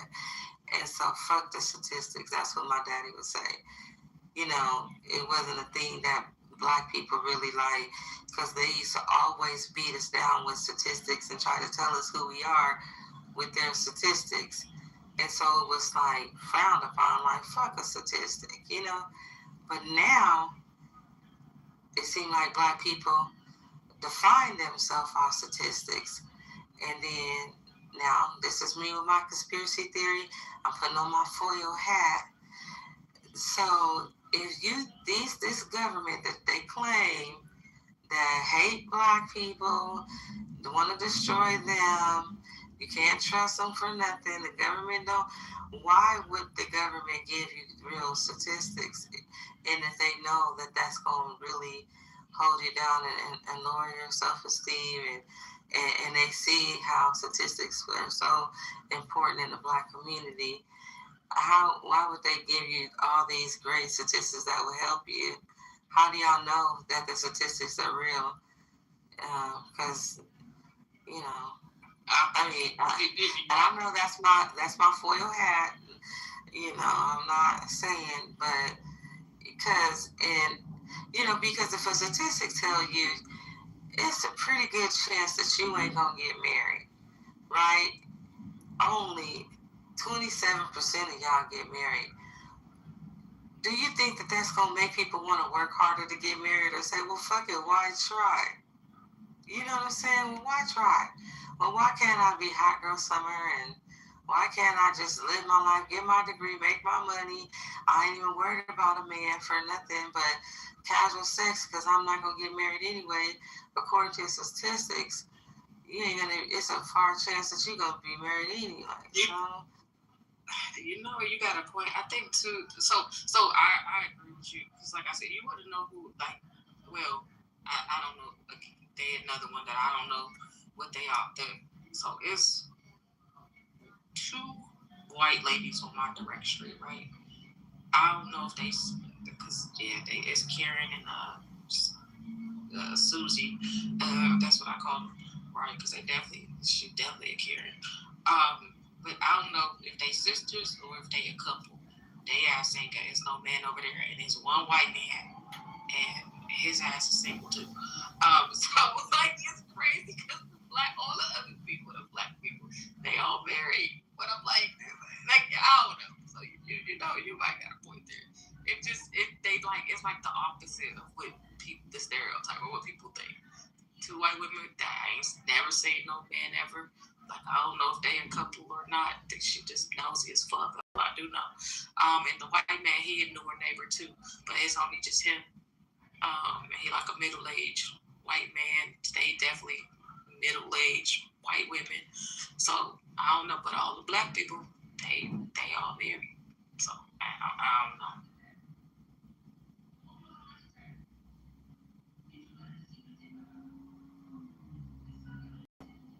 I don't know either. I don't think that sitting around sharing all these negative statistics is putting in any type of hope or ambition. Like, we ain't stupid people. If it ain't a good chance that you're gonna win, why even try? And these black people's statistics look really bad, and so I don't think most people are not gonna work harder to beat the statistics. Most people are just gonna give in to it, you know. But I think be like, fuck it. I think that's why I think so. Like I'm like for real, you could almost look at some of this, like just use Clubhouse for example as the op, because like if all like think about it, like if you came on, like let's say you click, let's say you came on Clubhouse, 5 years ago, whatever, and you had hope, right? But 5 years of black women is black women and black women is, or even on the men's side, they feel like that's the way. I don't know. I don't really hear them say that they feel that way as far as the women on here, but whatever. Okay, let's say they do, right? But black men ain't this, black men ain't this, right? Like, don't you think you would be beaten down by now? Don't you think if you had hope 5 years ago, after 5 years, we in season 6, essentially 6 years of everything wrong with y'all, everything, you don't think that like would make people lose hope? I can see the change, like in Bilal. I've been knowing him since the beginning. He used to be a nice young man. He was getting his master's. He was a nice young man. He was like hopeful. Like, he was a nice young man. I'm just gonna let you know. Now he be hosting these rooms, woman hating rooms. It's just he didn't used to be like that at all, but on here every day, and then people probably tearing him down, calling him short and him broke, and so many girls did that to him, like on here, and I was just seeing him just get tore down. I'm telling y'all, I've been knowing him since he began. He was a nice young man. Yeah. He was. So that's why I think it's just like the op, like a nice, strong young man. His voice used to even be deeper. Now his voice ain't even as deep. Damn. His voice used to be deeper. He would come in the room and all the girls would be like, "Hi, Bilal." Then he got a hold to some little weird chick, and while he was in school, he was doing her homework, and he got her a C, and she wanted to air him out that he wasn't as smart as he's supposed to be, and then she was tripping because he's like, send me $5. Because you know how like you become friends on here, and they be really thinking people they friend. And he might needed her to send him $5, but she busted him out, like. Oh, now that you a lot makes sense. Because I didn't know him, earliest. Well, I didn't know him earlier seasons. But even just from the little bit of time that I've known him, I'm like, I done seen a bit of a decline. Like, I think the same thing, and now I see how I ain't gonna say, I hate to say bitter, but you know what I'm saying? Like, I see the difference or whatever. And so, like, it's like, never mind, let me be quiet. But anyway, I see the difference. He used to boost up the bigger women, so he claimed he liked the big. The men beat him down about that. Now he's down to like normal size. Yeah. He used to be like a nice young man. I'm telling y'all, like he was going to school, his master's. He had a breakup that was bad that he used to share about, but he was just like, but now I can't even stand to go in this room. I just be like, this boy, Yeah. and he got a whole damn posse full of crybaby ass niggas. I can't deal. One thing about me, child, a crybaby ass dude, that I can't. Cause look, I can't cry. I'm a woman, and I don't care. A strong black woman. I don't give a fuck what they say. It's a bad thing, okay? I ain't about to be weak, okay? In this fucking world, please. I ain't about to get swallowed up by nothing. And but if I can't sit around and cry for nothing, I sure don't want my man to, you know. Yeah, but dang, it's so. What you just said make a lot of sense. Cause I was just like, what the hell? Like it was so weird to me, and I'm thinking like, dang, you weak. You let these dudes like turn you a certain way. That's what I was thinking. But then, cause like it got to the point where I would go in there and be like, what did black women do today? What y'all complaining about black women about the day? Like, cause it's just like, oh my gosh, every day. How do y'all find some topics to talk about? What's wrong with black women? I mean, the title, you wouldn't even go in there. The titles be so bad towards black women. No, I go in there, I would go in there, and I got to the point that I was going in there every day, like, what black women do today? Like, cause it was just like every day. I'm like, man, what black women do today? Like, I know it's coming. It's some crazy title about something black women did or what's wrong with black women. So it got to the point that I was like that, and I think he got away with that because I'm like, well, every day it's the same. It's a topic about something black women did or something wrong with black women. So shit, that's what it's every day. So hey, I'm just what they do today. So all right, that's all they talk about. But in that room, and then that's the young room of that, and then the gentleman's club is the old man version. Poor little, why can't a woman love me with my ED and I'm still living in a little ass apartment and I don't got $50 to take you out on a date, but why you a gold digging woman? It's like, the gentleman's club is like the old man version of the ALG. I haven't been in, so I don't really know. I don't really have a good grasp on, well, a little bit, but I haven't been in there enough. And I haven't been in there, like, I guess from before. But that's funny, isn't it? And in the wood, they just like old pimps. They like fuck bitches.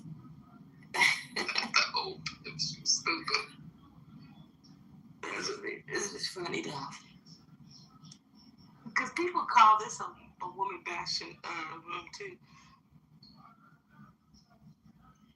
It's Clubhouse. But we just do it. Just Clubhouse. That's what it is. But that's what get people to come in here. You know. What did black women do today? It's Clubhouse. Like I was telling you, like you know how they ain't been around a black man forever. They ain't smelled no lace front glue in decades. But you know, like how men be saying, I don't know, bro, I was too young to know. But you know how men be saying back in the day, it was like when they be like, Oprah and whoever the hell else, you know, was like always talking about black men and all of that stuff. Like I imagine that's like you know what I'm saying, like Clubhouse is the version, the modern version where they talk about, they changed it up and they talking about the women. Because that's how I felt. Like, damn, is this how the men felt? But they was like, back in the day when, you know how me and the ones. But if you watch old Oprah videos, I mean, talk shows, it ain't even true. There was sometimes she would talk about dating and all that stuff, but Oprah would be like talking about like current event type stuff and psychics and now Maury, you know what I'm saying? And am I lying, Lisa? Oprah was always she was like the news, yeah. Right, and her target audience was white women who could afford to stay at home or middle. You see what I mean?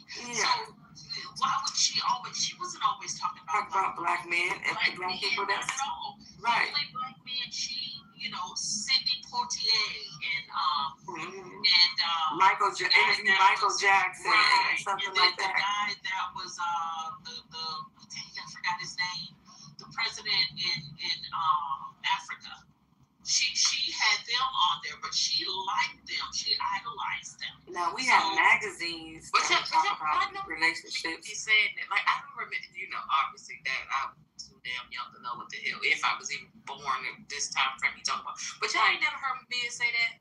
Yeah, but I hear, and I don't be want to argue with about it. But I was like, I don't remember Oprah doing that. I'm sure she probably. I'm sure she probably had a couple of shows talking about relationships and dating, but it was mostly, to me, current events that she was talking about.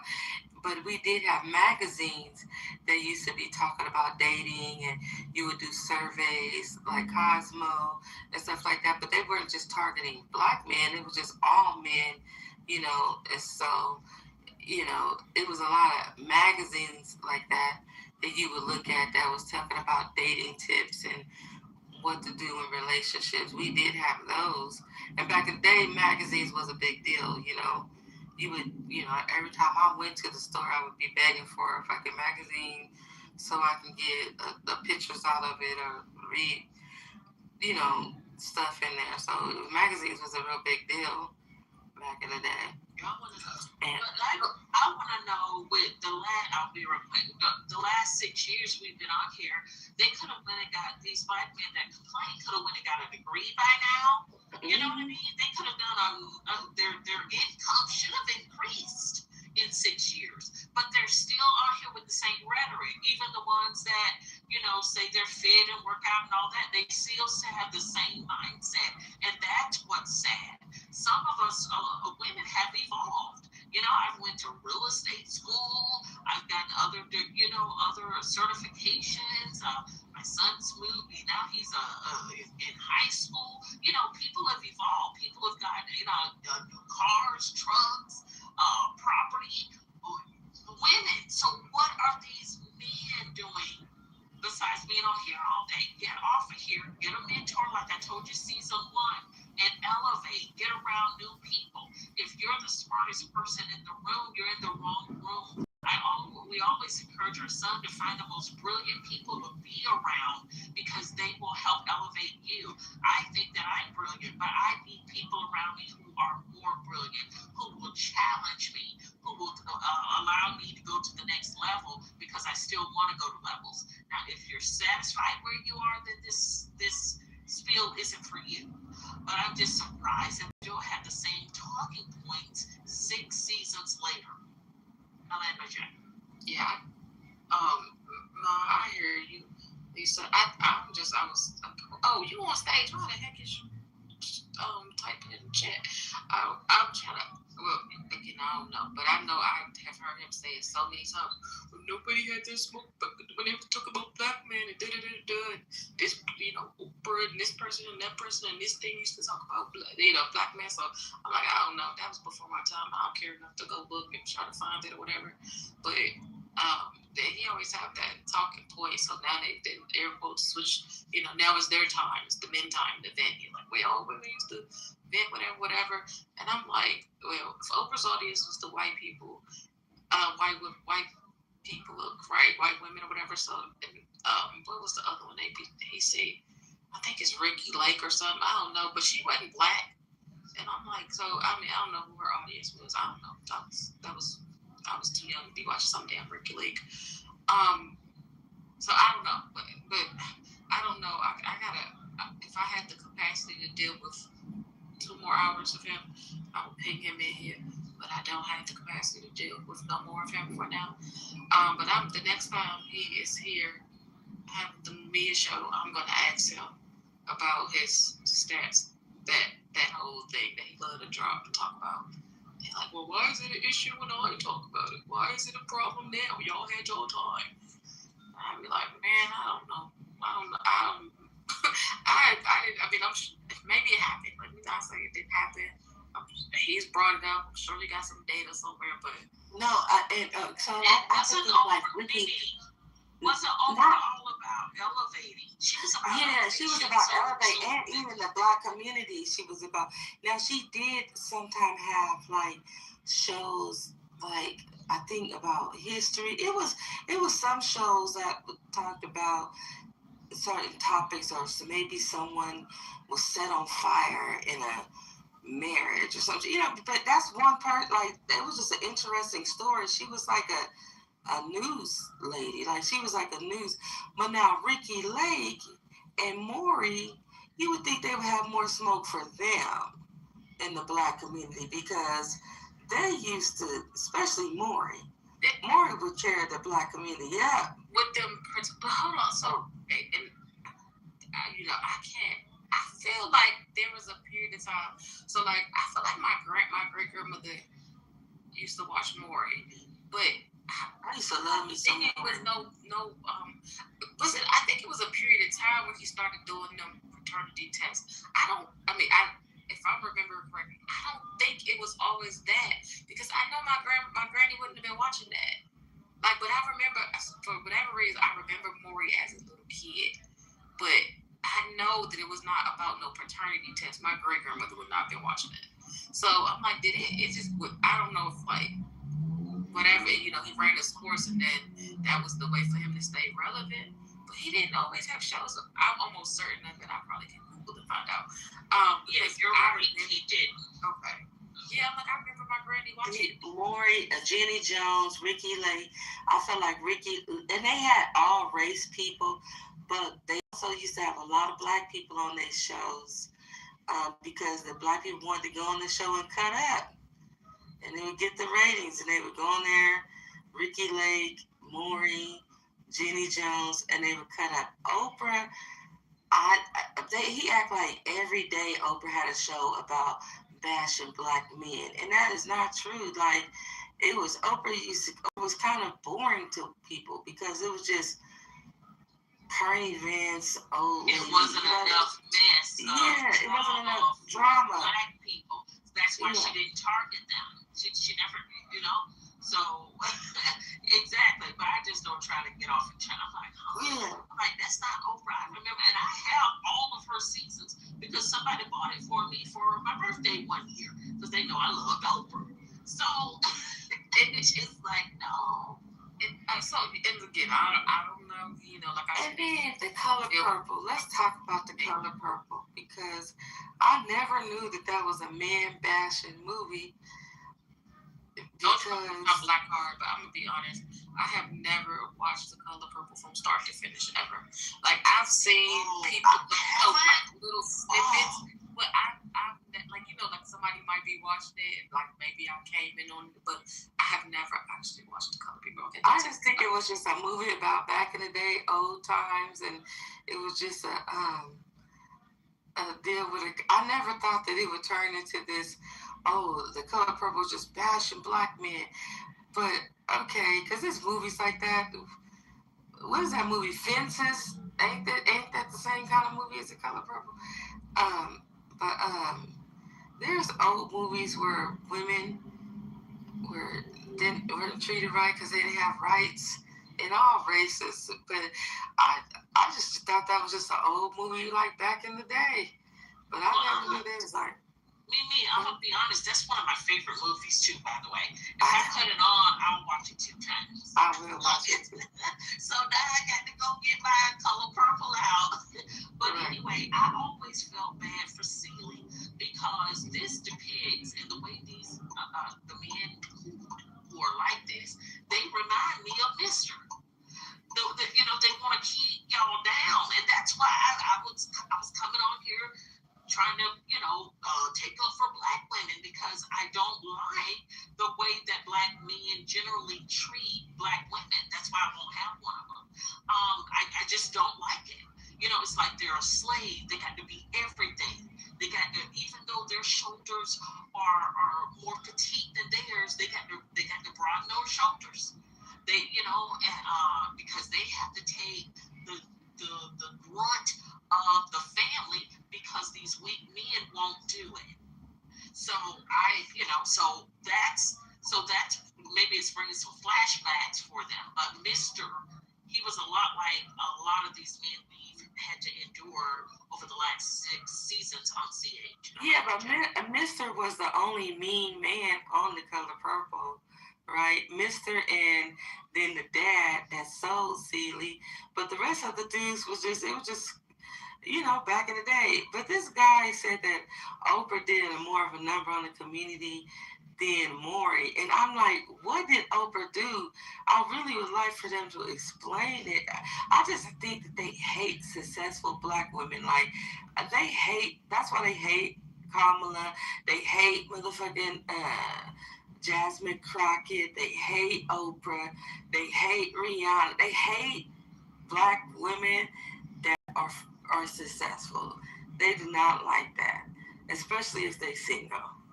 Especially if they don't have no damn man. But yeah, The Color Purple I thought it was really about racism. That's what I thought Color Purple was, about racism. And exactly. Yeah.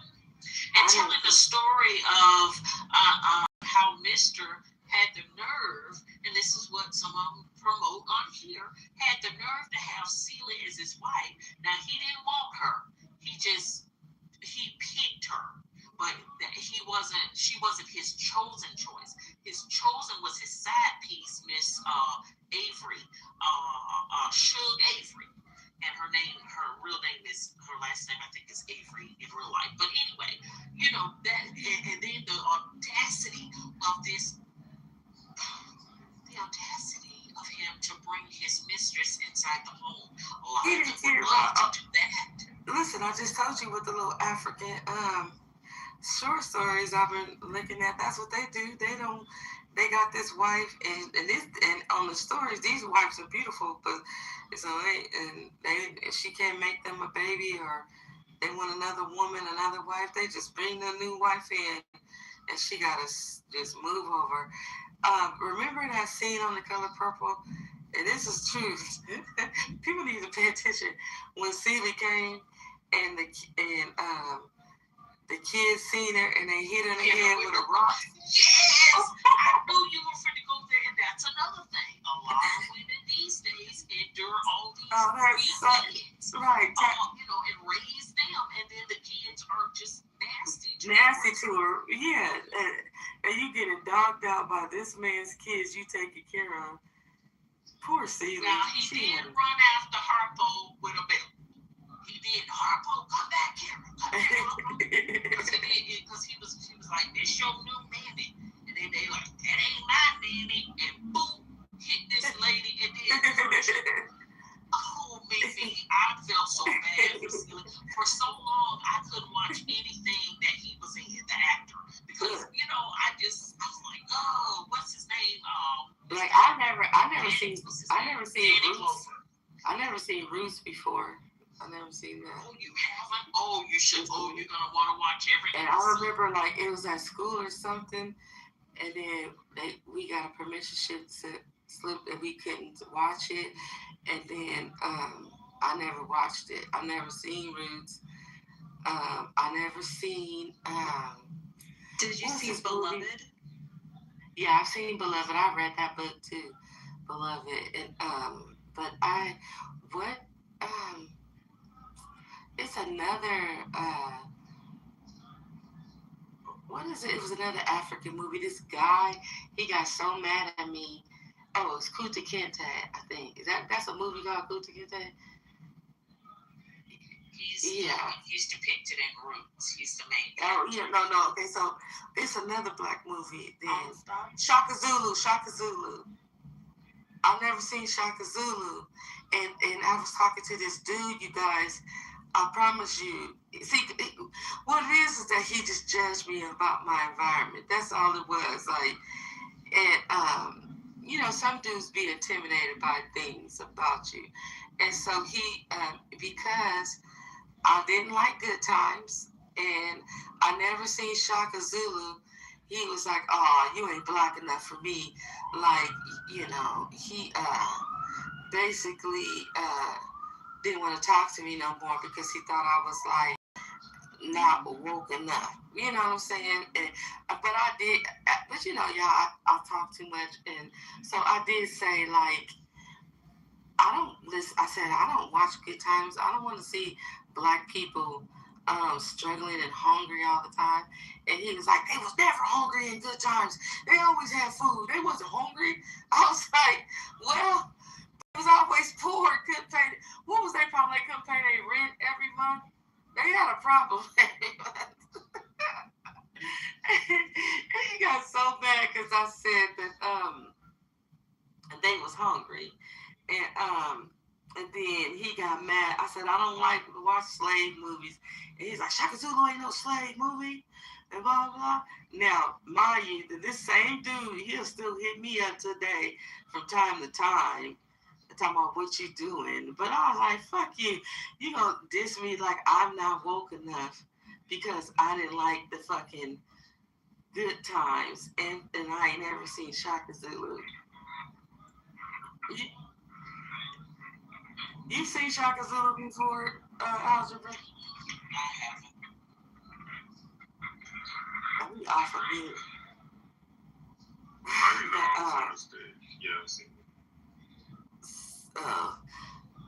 It's just like you get your black card taken if you like certain movies you ain't seen. Your card. He is so mad. But I was like, when I was little, I used to like The Facts of Life, and I like what was that other show? Was it The Facts of Life? Oh, and not Give Me a Break, but the other one with Rerun. What was that show? It was funny. With Rerun and stuff. I like the comedy. You know, I didn't want to sit there. I didn't think that good. What's Happening or something like What's Happening? Yeah. I like that show. Good Times, it was not funny. They was always, and then the mama used to scare me because she was so, because I was a little kid, and I didn't understand that mama looking like a man. I did not understand that. I did not understand the way the mama looked. Well, was I wrong for that?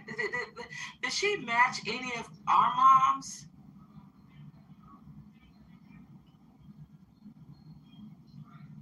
Who you talking, Miss Esther Roll? Yeah, Esther Roll. I didn't understand her looking like that. Oh, well, isn't that a real African look?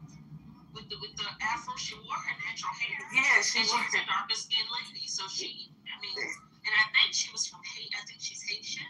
Her family, she was the 10th of 15 children or something like that. So she was a very brilliant woman in her own right. She was in theater, all of those kind of things. She was educated. I think she went to an Ivy League college, university. So, but anyway, so in that respect, hopefully, you know, my mom had a degree. Some of our moms are educated. But that's not how she portrayed herself. Like she was a old, beat up, ugly lady that was like, damn, James. Like she couldn't feed her family. She was always sad and poor and didn't have nothing. I don't know what I'm gonna do today. And you know, and so the guy got that. Okay. I thought she was the backbone of the family, which most black women are. To me, she was a lot of laughs. You know, she was always smiling and upbeat, and she kept a clean house. The children were clean. JJ, she didn't even like the direction of how Mr. Norman Lear was taking the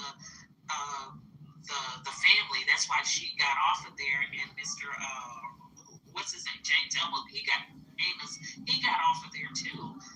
Because they didn't like the way they were depicting the black family. She wanted an upbeat family to show that two people could be in the home, mom and dad, married, raising the children.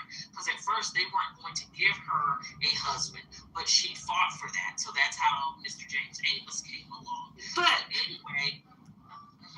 No, but the husband. So the thing is, the husband that they got for her, she might as well been a single mother because he was always losing his job and they were so poor and broken down, and Booker had to always come fix something. And you're right, but I do applaud her for wanting to keep her husband, because remember, in real life, that's how they did black families. That's how all these women got on welfare, because you couldn't have a man. You couldn't have a man there, and I think it was orchestrated that way.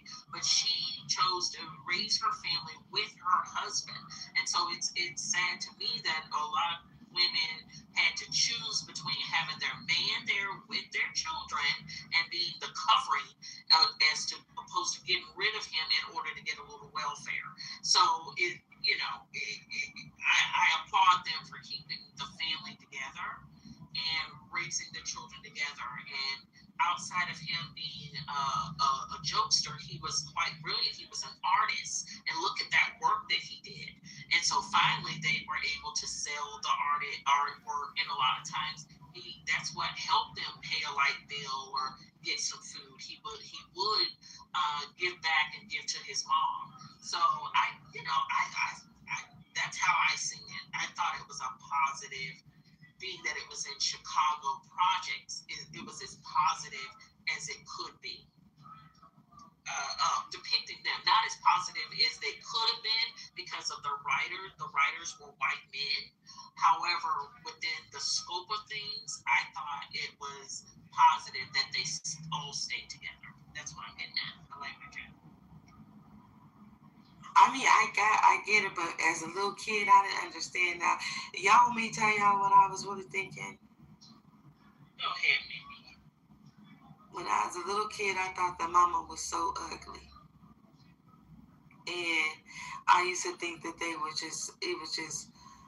just poor. And when that came on, that's where I fell asleep. That's where, like, you be watching shows, you had to watch what people was watching, and when Good Times came on, it didn't keep me entertained. That's when it was time to take a nap. It was like Good Times. The Jeffersons was cool, but the Jeffersons was like that for me too. It was like Good Times and the Jeffersons. I used to like,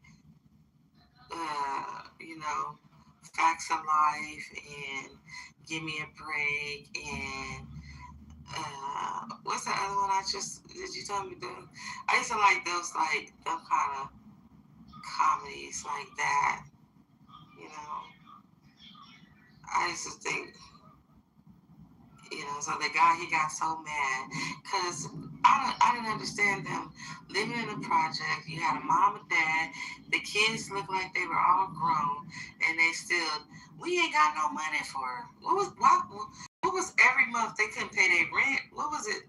It was like they were poor. Yes, they were struggling to pay the rent, but they also had that guy. In the projects. He was a landlord, but he was a slumlord. So he would just make up prices for the people. So if it was $100, he might the next month say it's gonna be $175. So now she had $100, but now she has to come up with the 75 because of a slumlord like that big guy. But he was a black guy. Their landlord. Yeah, that was Mr. Booker, right? The only episode that I like on Good Times is when Penny got burnt by her mama. That was a good one. Remember? Yes, that was so unfortunate. And everybody was like, "You gotta watch it." Penny got burnt by her mama. Oh, I used to like 227 too. I guess I kind of like goofy. Maybe I like goofy comedy, like super goofy comedy. That's what entertained me as a kid. But when I got older, I watched Good Times and stuff. But it wasn't something I like. If I'm watching TV, I'm not gonna watch Good Times. But let me tell you something though. As a kid, and not a kid, even a young adult, that when a young adult, I found some older shows funny, and I used to watch I Love Lucy. As a kid, I couldn't watch I Love Lucy I'm falling asleep. But as a young adult, I used to fucking love I Love Lucy and Sanford and Son. I was able to watch it as an adult and see the comedy in it and thought it was so funny. Sanford and Son was funny. And I Love Lucy. Did you watch I Love Lucy? Yes. Yeah, that was funny. I loved it. The Golden Girls got funny to me as an adult. Yes, I love the Golden Girls. However, if we notice when they did the Cosby Show, you see, they didn't want us to have, I will say this because it is true, they didn't want us to have a good depiction of what a black family could look like with two people in the home married and had children through a marriage and were doctors and a lawyer, and all the children cared about education, and they showed up for all of the children's things that they had going on in their lives, and they were into music and all of these different types of things. And I don't like how they, made that show just because of Mr. Cosby's choices outside of the show, that it tarnished it. And I think that we should demand for more shows like that as black people, because again, as long as you're clowning around, dancing and performing, we're okay. But if we have a civil environment and there's no drama, now there's a problem. And I think that too many of us don't stand up, myself included, because who do I call? But I guess if we don't if we don't watch these shows that they project to us and the ratings are so low, then we should demand better writing for shows such as the Cosby Show. They used to have a lot. To me, they used to have a lot of good black shows back in the day. The Cosby Show, even Family Matters, even those little shows that came out like by LL Cool J and Wayans and all that. They were husband, wife, family shows, kids, upper middle class, black people living their best life.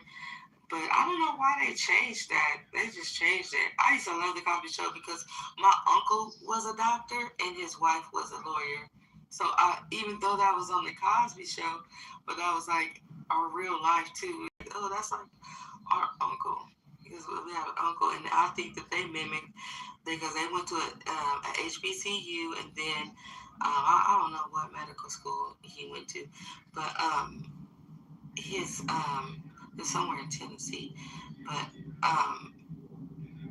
they had that little. I think they copied the Cosby Show. Him marrying a lawyer. His my auntie, they've been together since college, and so and she became an attorney, and I used to think that they copied the Cosby Show. And, yeah. They used to have what made what was that, the 90s, when they had all these like more positive black shows? Was it the 90s? Sorry, I was just. I think that was the mid 80s, was it not? Didn't the Cosby Show come out? Yeah, the Cosby Show, but I'm saying like Family Matters. I think they all were around that time. Yeah, because like Full House was a white show, but then they had like Family Matters with the black show. It was like equal, like it wasn't. What made them start putting this out there as Shanique was? Because now, what family show? If y'all watched the Miss Pat show, oh Lord, it's funny, but it's crazy. And the family, I don't even think they have sitcoms anymore. But I don't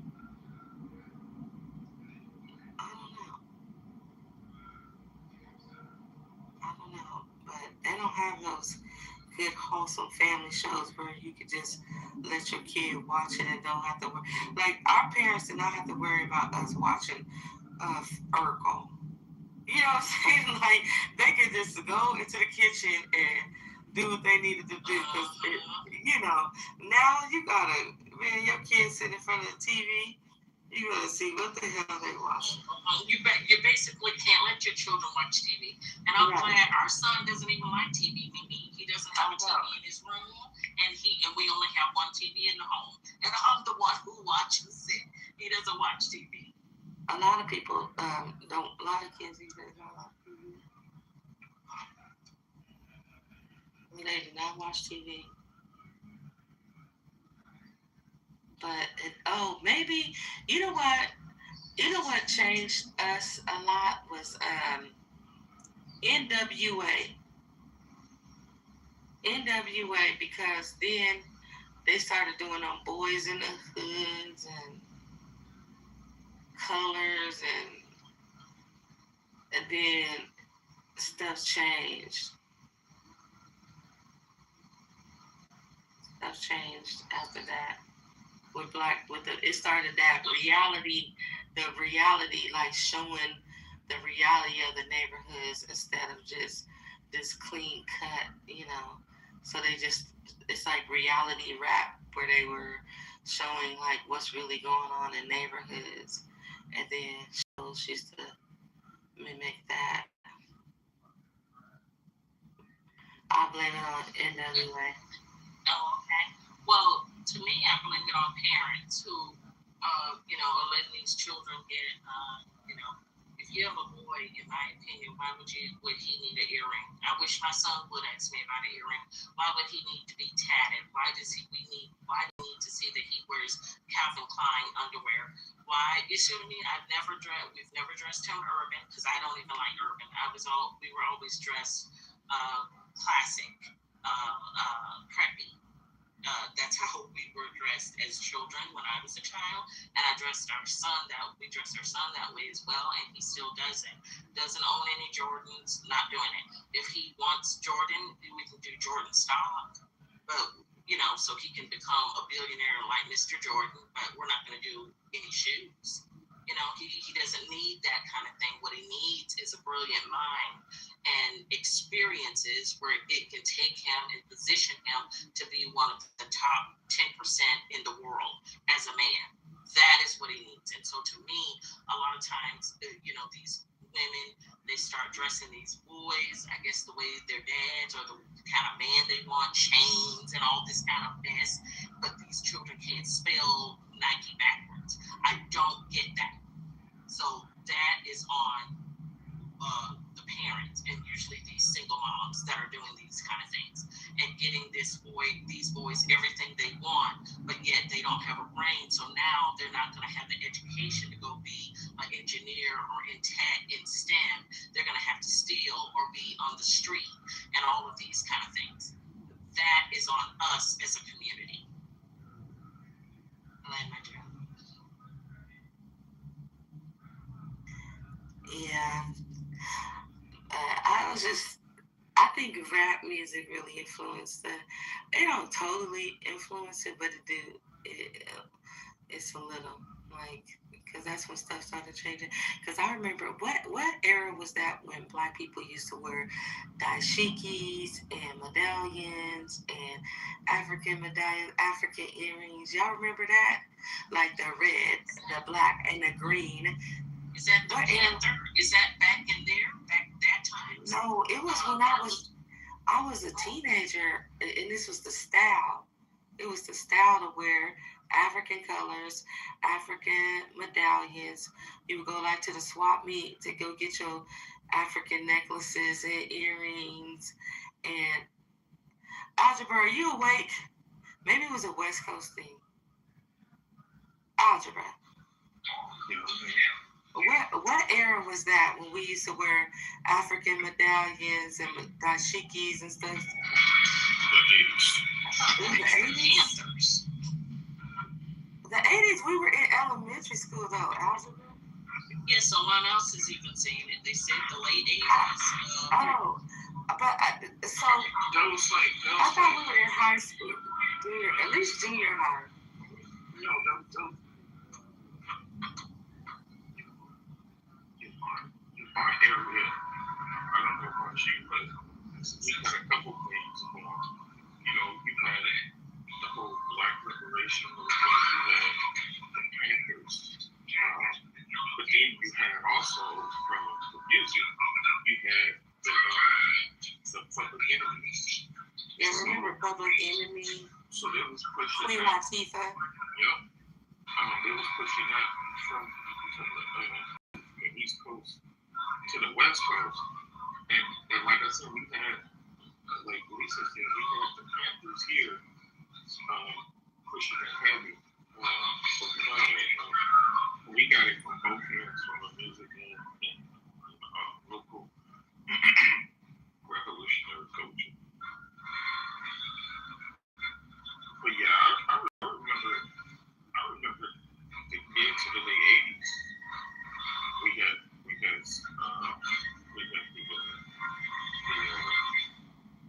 the medallions and stuff like that. I don't know why I thought that I was a little older when we wore like the African neck, but it probably was junior high school. It was probably junior high. Because I remember I used to have I bought it from the swap meet, this little African necklace. And then I had these earrings shaped like Africa. And then you would wear the African colors. I remember that era, but that was a thing. And then it was, like you said, Public Enemy, Queen Latifah. It was like about respecting the culture.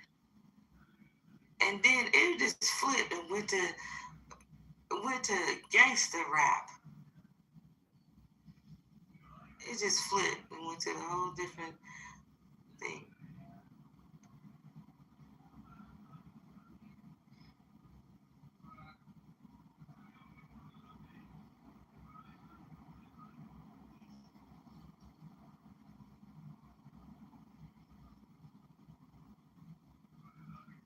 Look, coon ass. I saw this man sitting in his car, Lisa. This was on social media.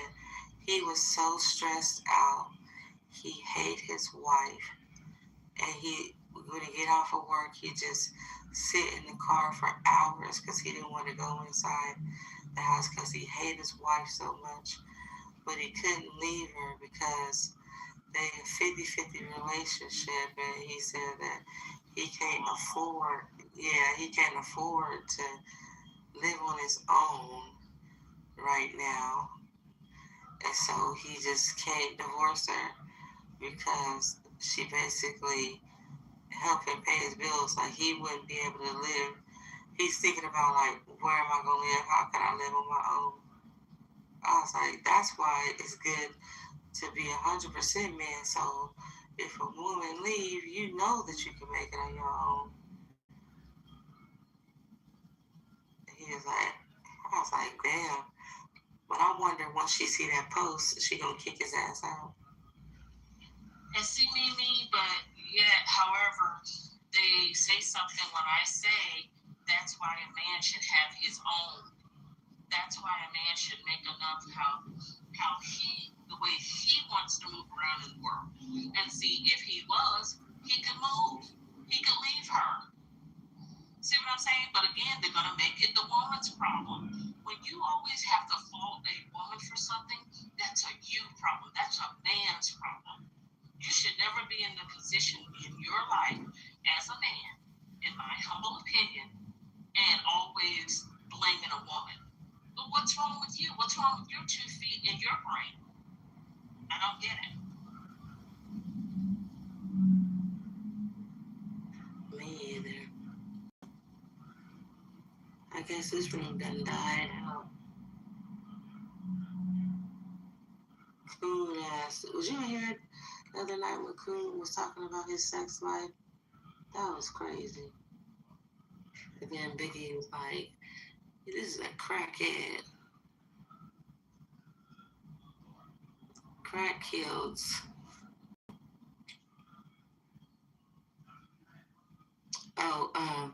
Oh, Lisa, you was in that room, the Sexy Cigar Lounge yesterday, right? When I went off on them. Lisa. Hold on a minute. I'm putting boxes in my car. Hold on. I don't want you to think I'm ignoring. Okay.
Okay, I'm back. Oh.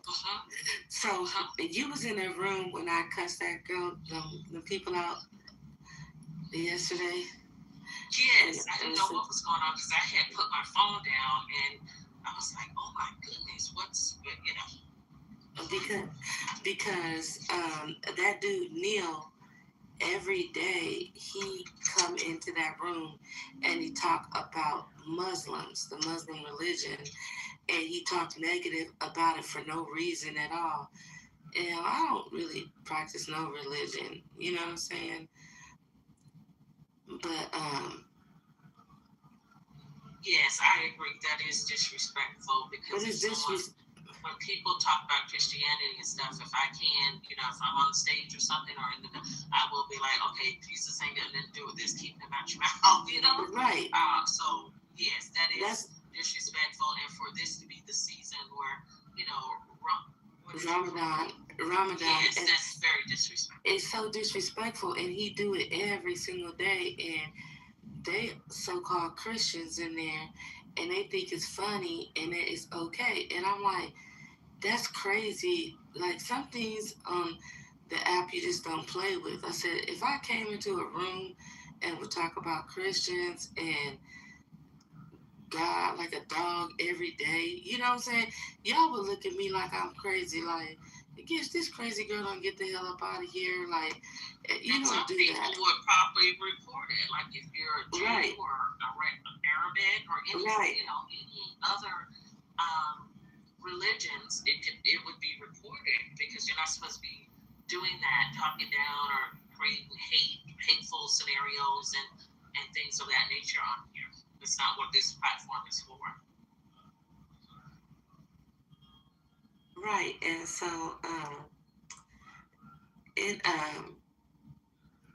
yeah, so I just was like, you know, and y'all shouldn't allow him to do this. And then the girl, with that loud ass mic. And then I said, okay, well, if it's okay for him to talk about Muslims and pick apart the Quran like that, well, let me pick up the Bible. And then I started saying stuff, and they get up in the road because religion is complicated. I mean, if people really read any of those books, it's all type of crazy shit in there that you'd be like, what? But that was back in those days. That's what they had to do. That don't mean today we do that. You know what I'm saying? Like, especially when it comes to women, like women were like women when they started periods back in the day. And it wasn't looked at as nothing. It wasn't looked at as pedo or nothing. That's just the way it was back in them days. But it's evolved and it's changed. So you were talking about Aisha and all that in the Quran, and I was like, well, how old was Mary? You know what I'm saying? She was a teenager. They say, some people say 12, 14, 15, but that's just what it was back in the day. And it's like, but it was just like Mary's age ain't stated in the Bible. Aisha's age ain't stated. Everyone assumed her age. You know what I'm saying? Like, and I'm not making no excuses, but whatever they did back in the day, we don't do that shit today. Okay, and so him to sit up there and be talking about the Muslims all day, every day, and they accept it. And then the girl, she was like got that loud ass mic, and she jumping in the fight while I'm checking this nigga. Instead of her just staying on mute, she jumped in it, and so that's why she got hit with a stray. And then now she's like, "You owe her an apology." No, the fuck I don't. She should have stayed out of it. Like, oh, you know, apology. The hell? You with that loud ass mic and you button your ass up in it. And please. Them people in that room be getting on my goddamn nerves. Right? Yeah, I know when I want to be entertained or hear about the latest gossip or whatever's going on, and I go in there. And sometimes if I'm sitting in there, I'm doing other things, I'm working or whatever, and have my phone down because they talk too loud. So if I'm doing business, I can't even have the phone up because on my lowest, with them yelling and screaming and using all types of profanity and vulgarity, I have to just cut it down or cut it up. You see what I'm saying? Because of people who I'm associated with, they'll be like, Lisa? Like, you know, we never heard you say that, and you're listening to that, you know, so you'll be judged. So I have to cut it down and put down the phone and do what I'm doing. Like when I'm at work, I can't go into their room because it's too, they cuss too much and it's too ghetto. It's just so low. But it's entertaining if you're not. Like if I'm not at work, I could go in there like early in the morning. I could go in there, but once I go to work, I can't go in that room because they just too, and they think they so fucking smart, and they be so judgmental on people, and they all fucking look like Teletubbies. Like if you don't shut your ass up, your poor ass. Exactly, and then at this grown age, still using a woman to work to help pay bills while you're on the phone all day playing something unproductive. I see he was making money and she don't require it. I'm just like, whoa. That guy Neil claimed that he this big time cybersecurity master in DC with all this shit where he be looking at people and all that. But be on the app all day long talking. I just don't get it. This dude Neil, he's from DC. He's from DC. And he was with ICE. He claimed he worked for like the government. Something with the government with the he act like he be like brushing shoulders with like all the politicians, and he in DC working with like. But I'm like, but he's never at work. He's on there every day, active, talking. This is Cigar Lounge. And then, this is what I don't understand. If you have a security clearance with the government, why would you use your government computer to pull up people's information and say shit about people when you claim to have a government security? That's why they only give certain people the security, because they trust them not to abuse it and use the information they find out about people in real life. So he basically willing to breach his security clearance in order to tell somebody on Clubhouse where they live at and who they really live. You know, he does that all the time. And I just don't understand you having that type of clearance and, you know, risking it getting taken away for Clubhouse. I just don't believe you got it. I don't believe you got it. I don't believe him. I think he's lying. Exactly, but you know, this is play world, so a lot of people have learned from season 1 on CH that you can reinvent yourselves. I think the people that they want to be or see themselves being, but have never done the work to become it, you know, they play it out on stage here. Yeah, I think he claimed I do a lady here who worked for ICE too, but she been with ICE before all that, and she a supervisor in the detention center where they house them. but she was like, she don't never tell. She don't tell nobody that she's still against it. Like, but he always bragging about it with his little ass feet. He's short and little. It's like, man, shut up.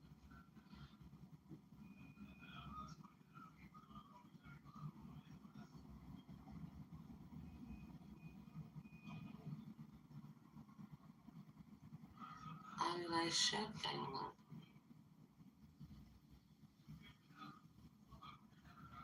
What was the last part you said? I be like, shut the hell up. I'm telling him to shut up. And then I don't understand. Like, this is the part where I feel like Trump wasn't wrong when all of them. The only one to me that really be working is Saint, because he will be listening but not speaking. But Rock work for the government and be at work all day on this app. The dude Neil, and then Saint. And I just don't understand how you at work and sit up on here all day talking and gossiping. You still in time because you're not working. Exactly. Yeah, that's how you could get a lot of these people, and I'm good for doing that. I had employees. I look at the time clock first because that's going to be the way I can get you out of here. You know, stealing my time, stealing time. So you're stealing from the company.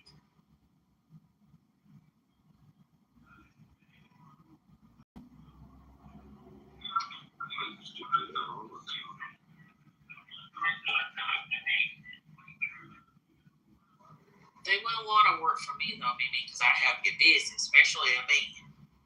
You're gonna be busy.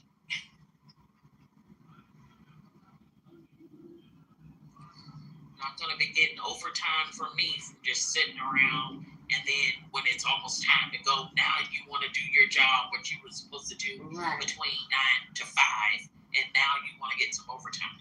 No.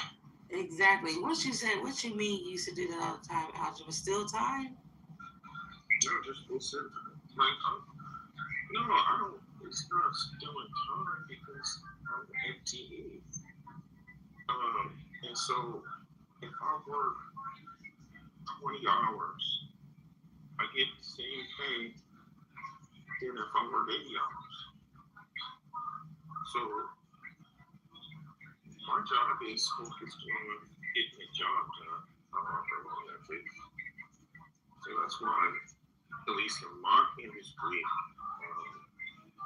they like the contract is. I mean, there's still for engineers, and there's no concept of overtime unless you're a contractor. Now that's different. You know, if you're a contractor, you have to go hours. Sure, that's still time. But when you are a full-time employee, full-time engineer, you know, it's based on. It's totally 100% based on whether that you finish the job. And plus, like, meetings and stuff, holidays, engineers work 20 holidays all the time. You finish the work. In fact, the corporations mostly have to tell us to force us to take 50 hours. Because, you know, you have certain rules, certain rules and states. So I was always forced to get PTO. And then now what they have is unlimited PTO. So they just, you know, you take it whenever you want to take it. And people even still don't abuse that. So, Relationship with God would be like through another some shit like that. He's reading it out. So, and I've been screaming in the background, it's through another. He couldn't take the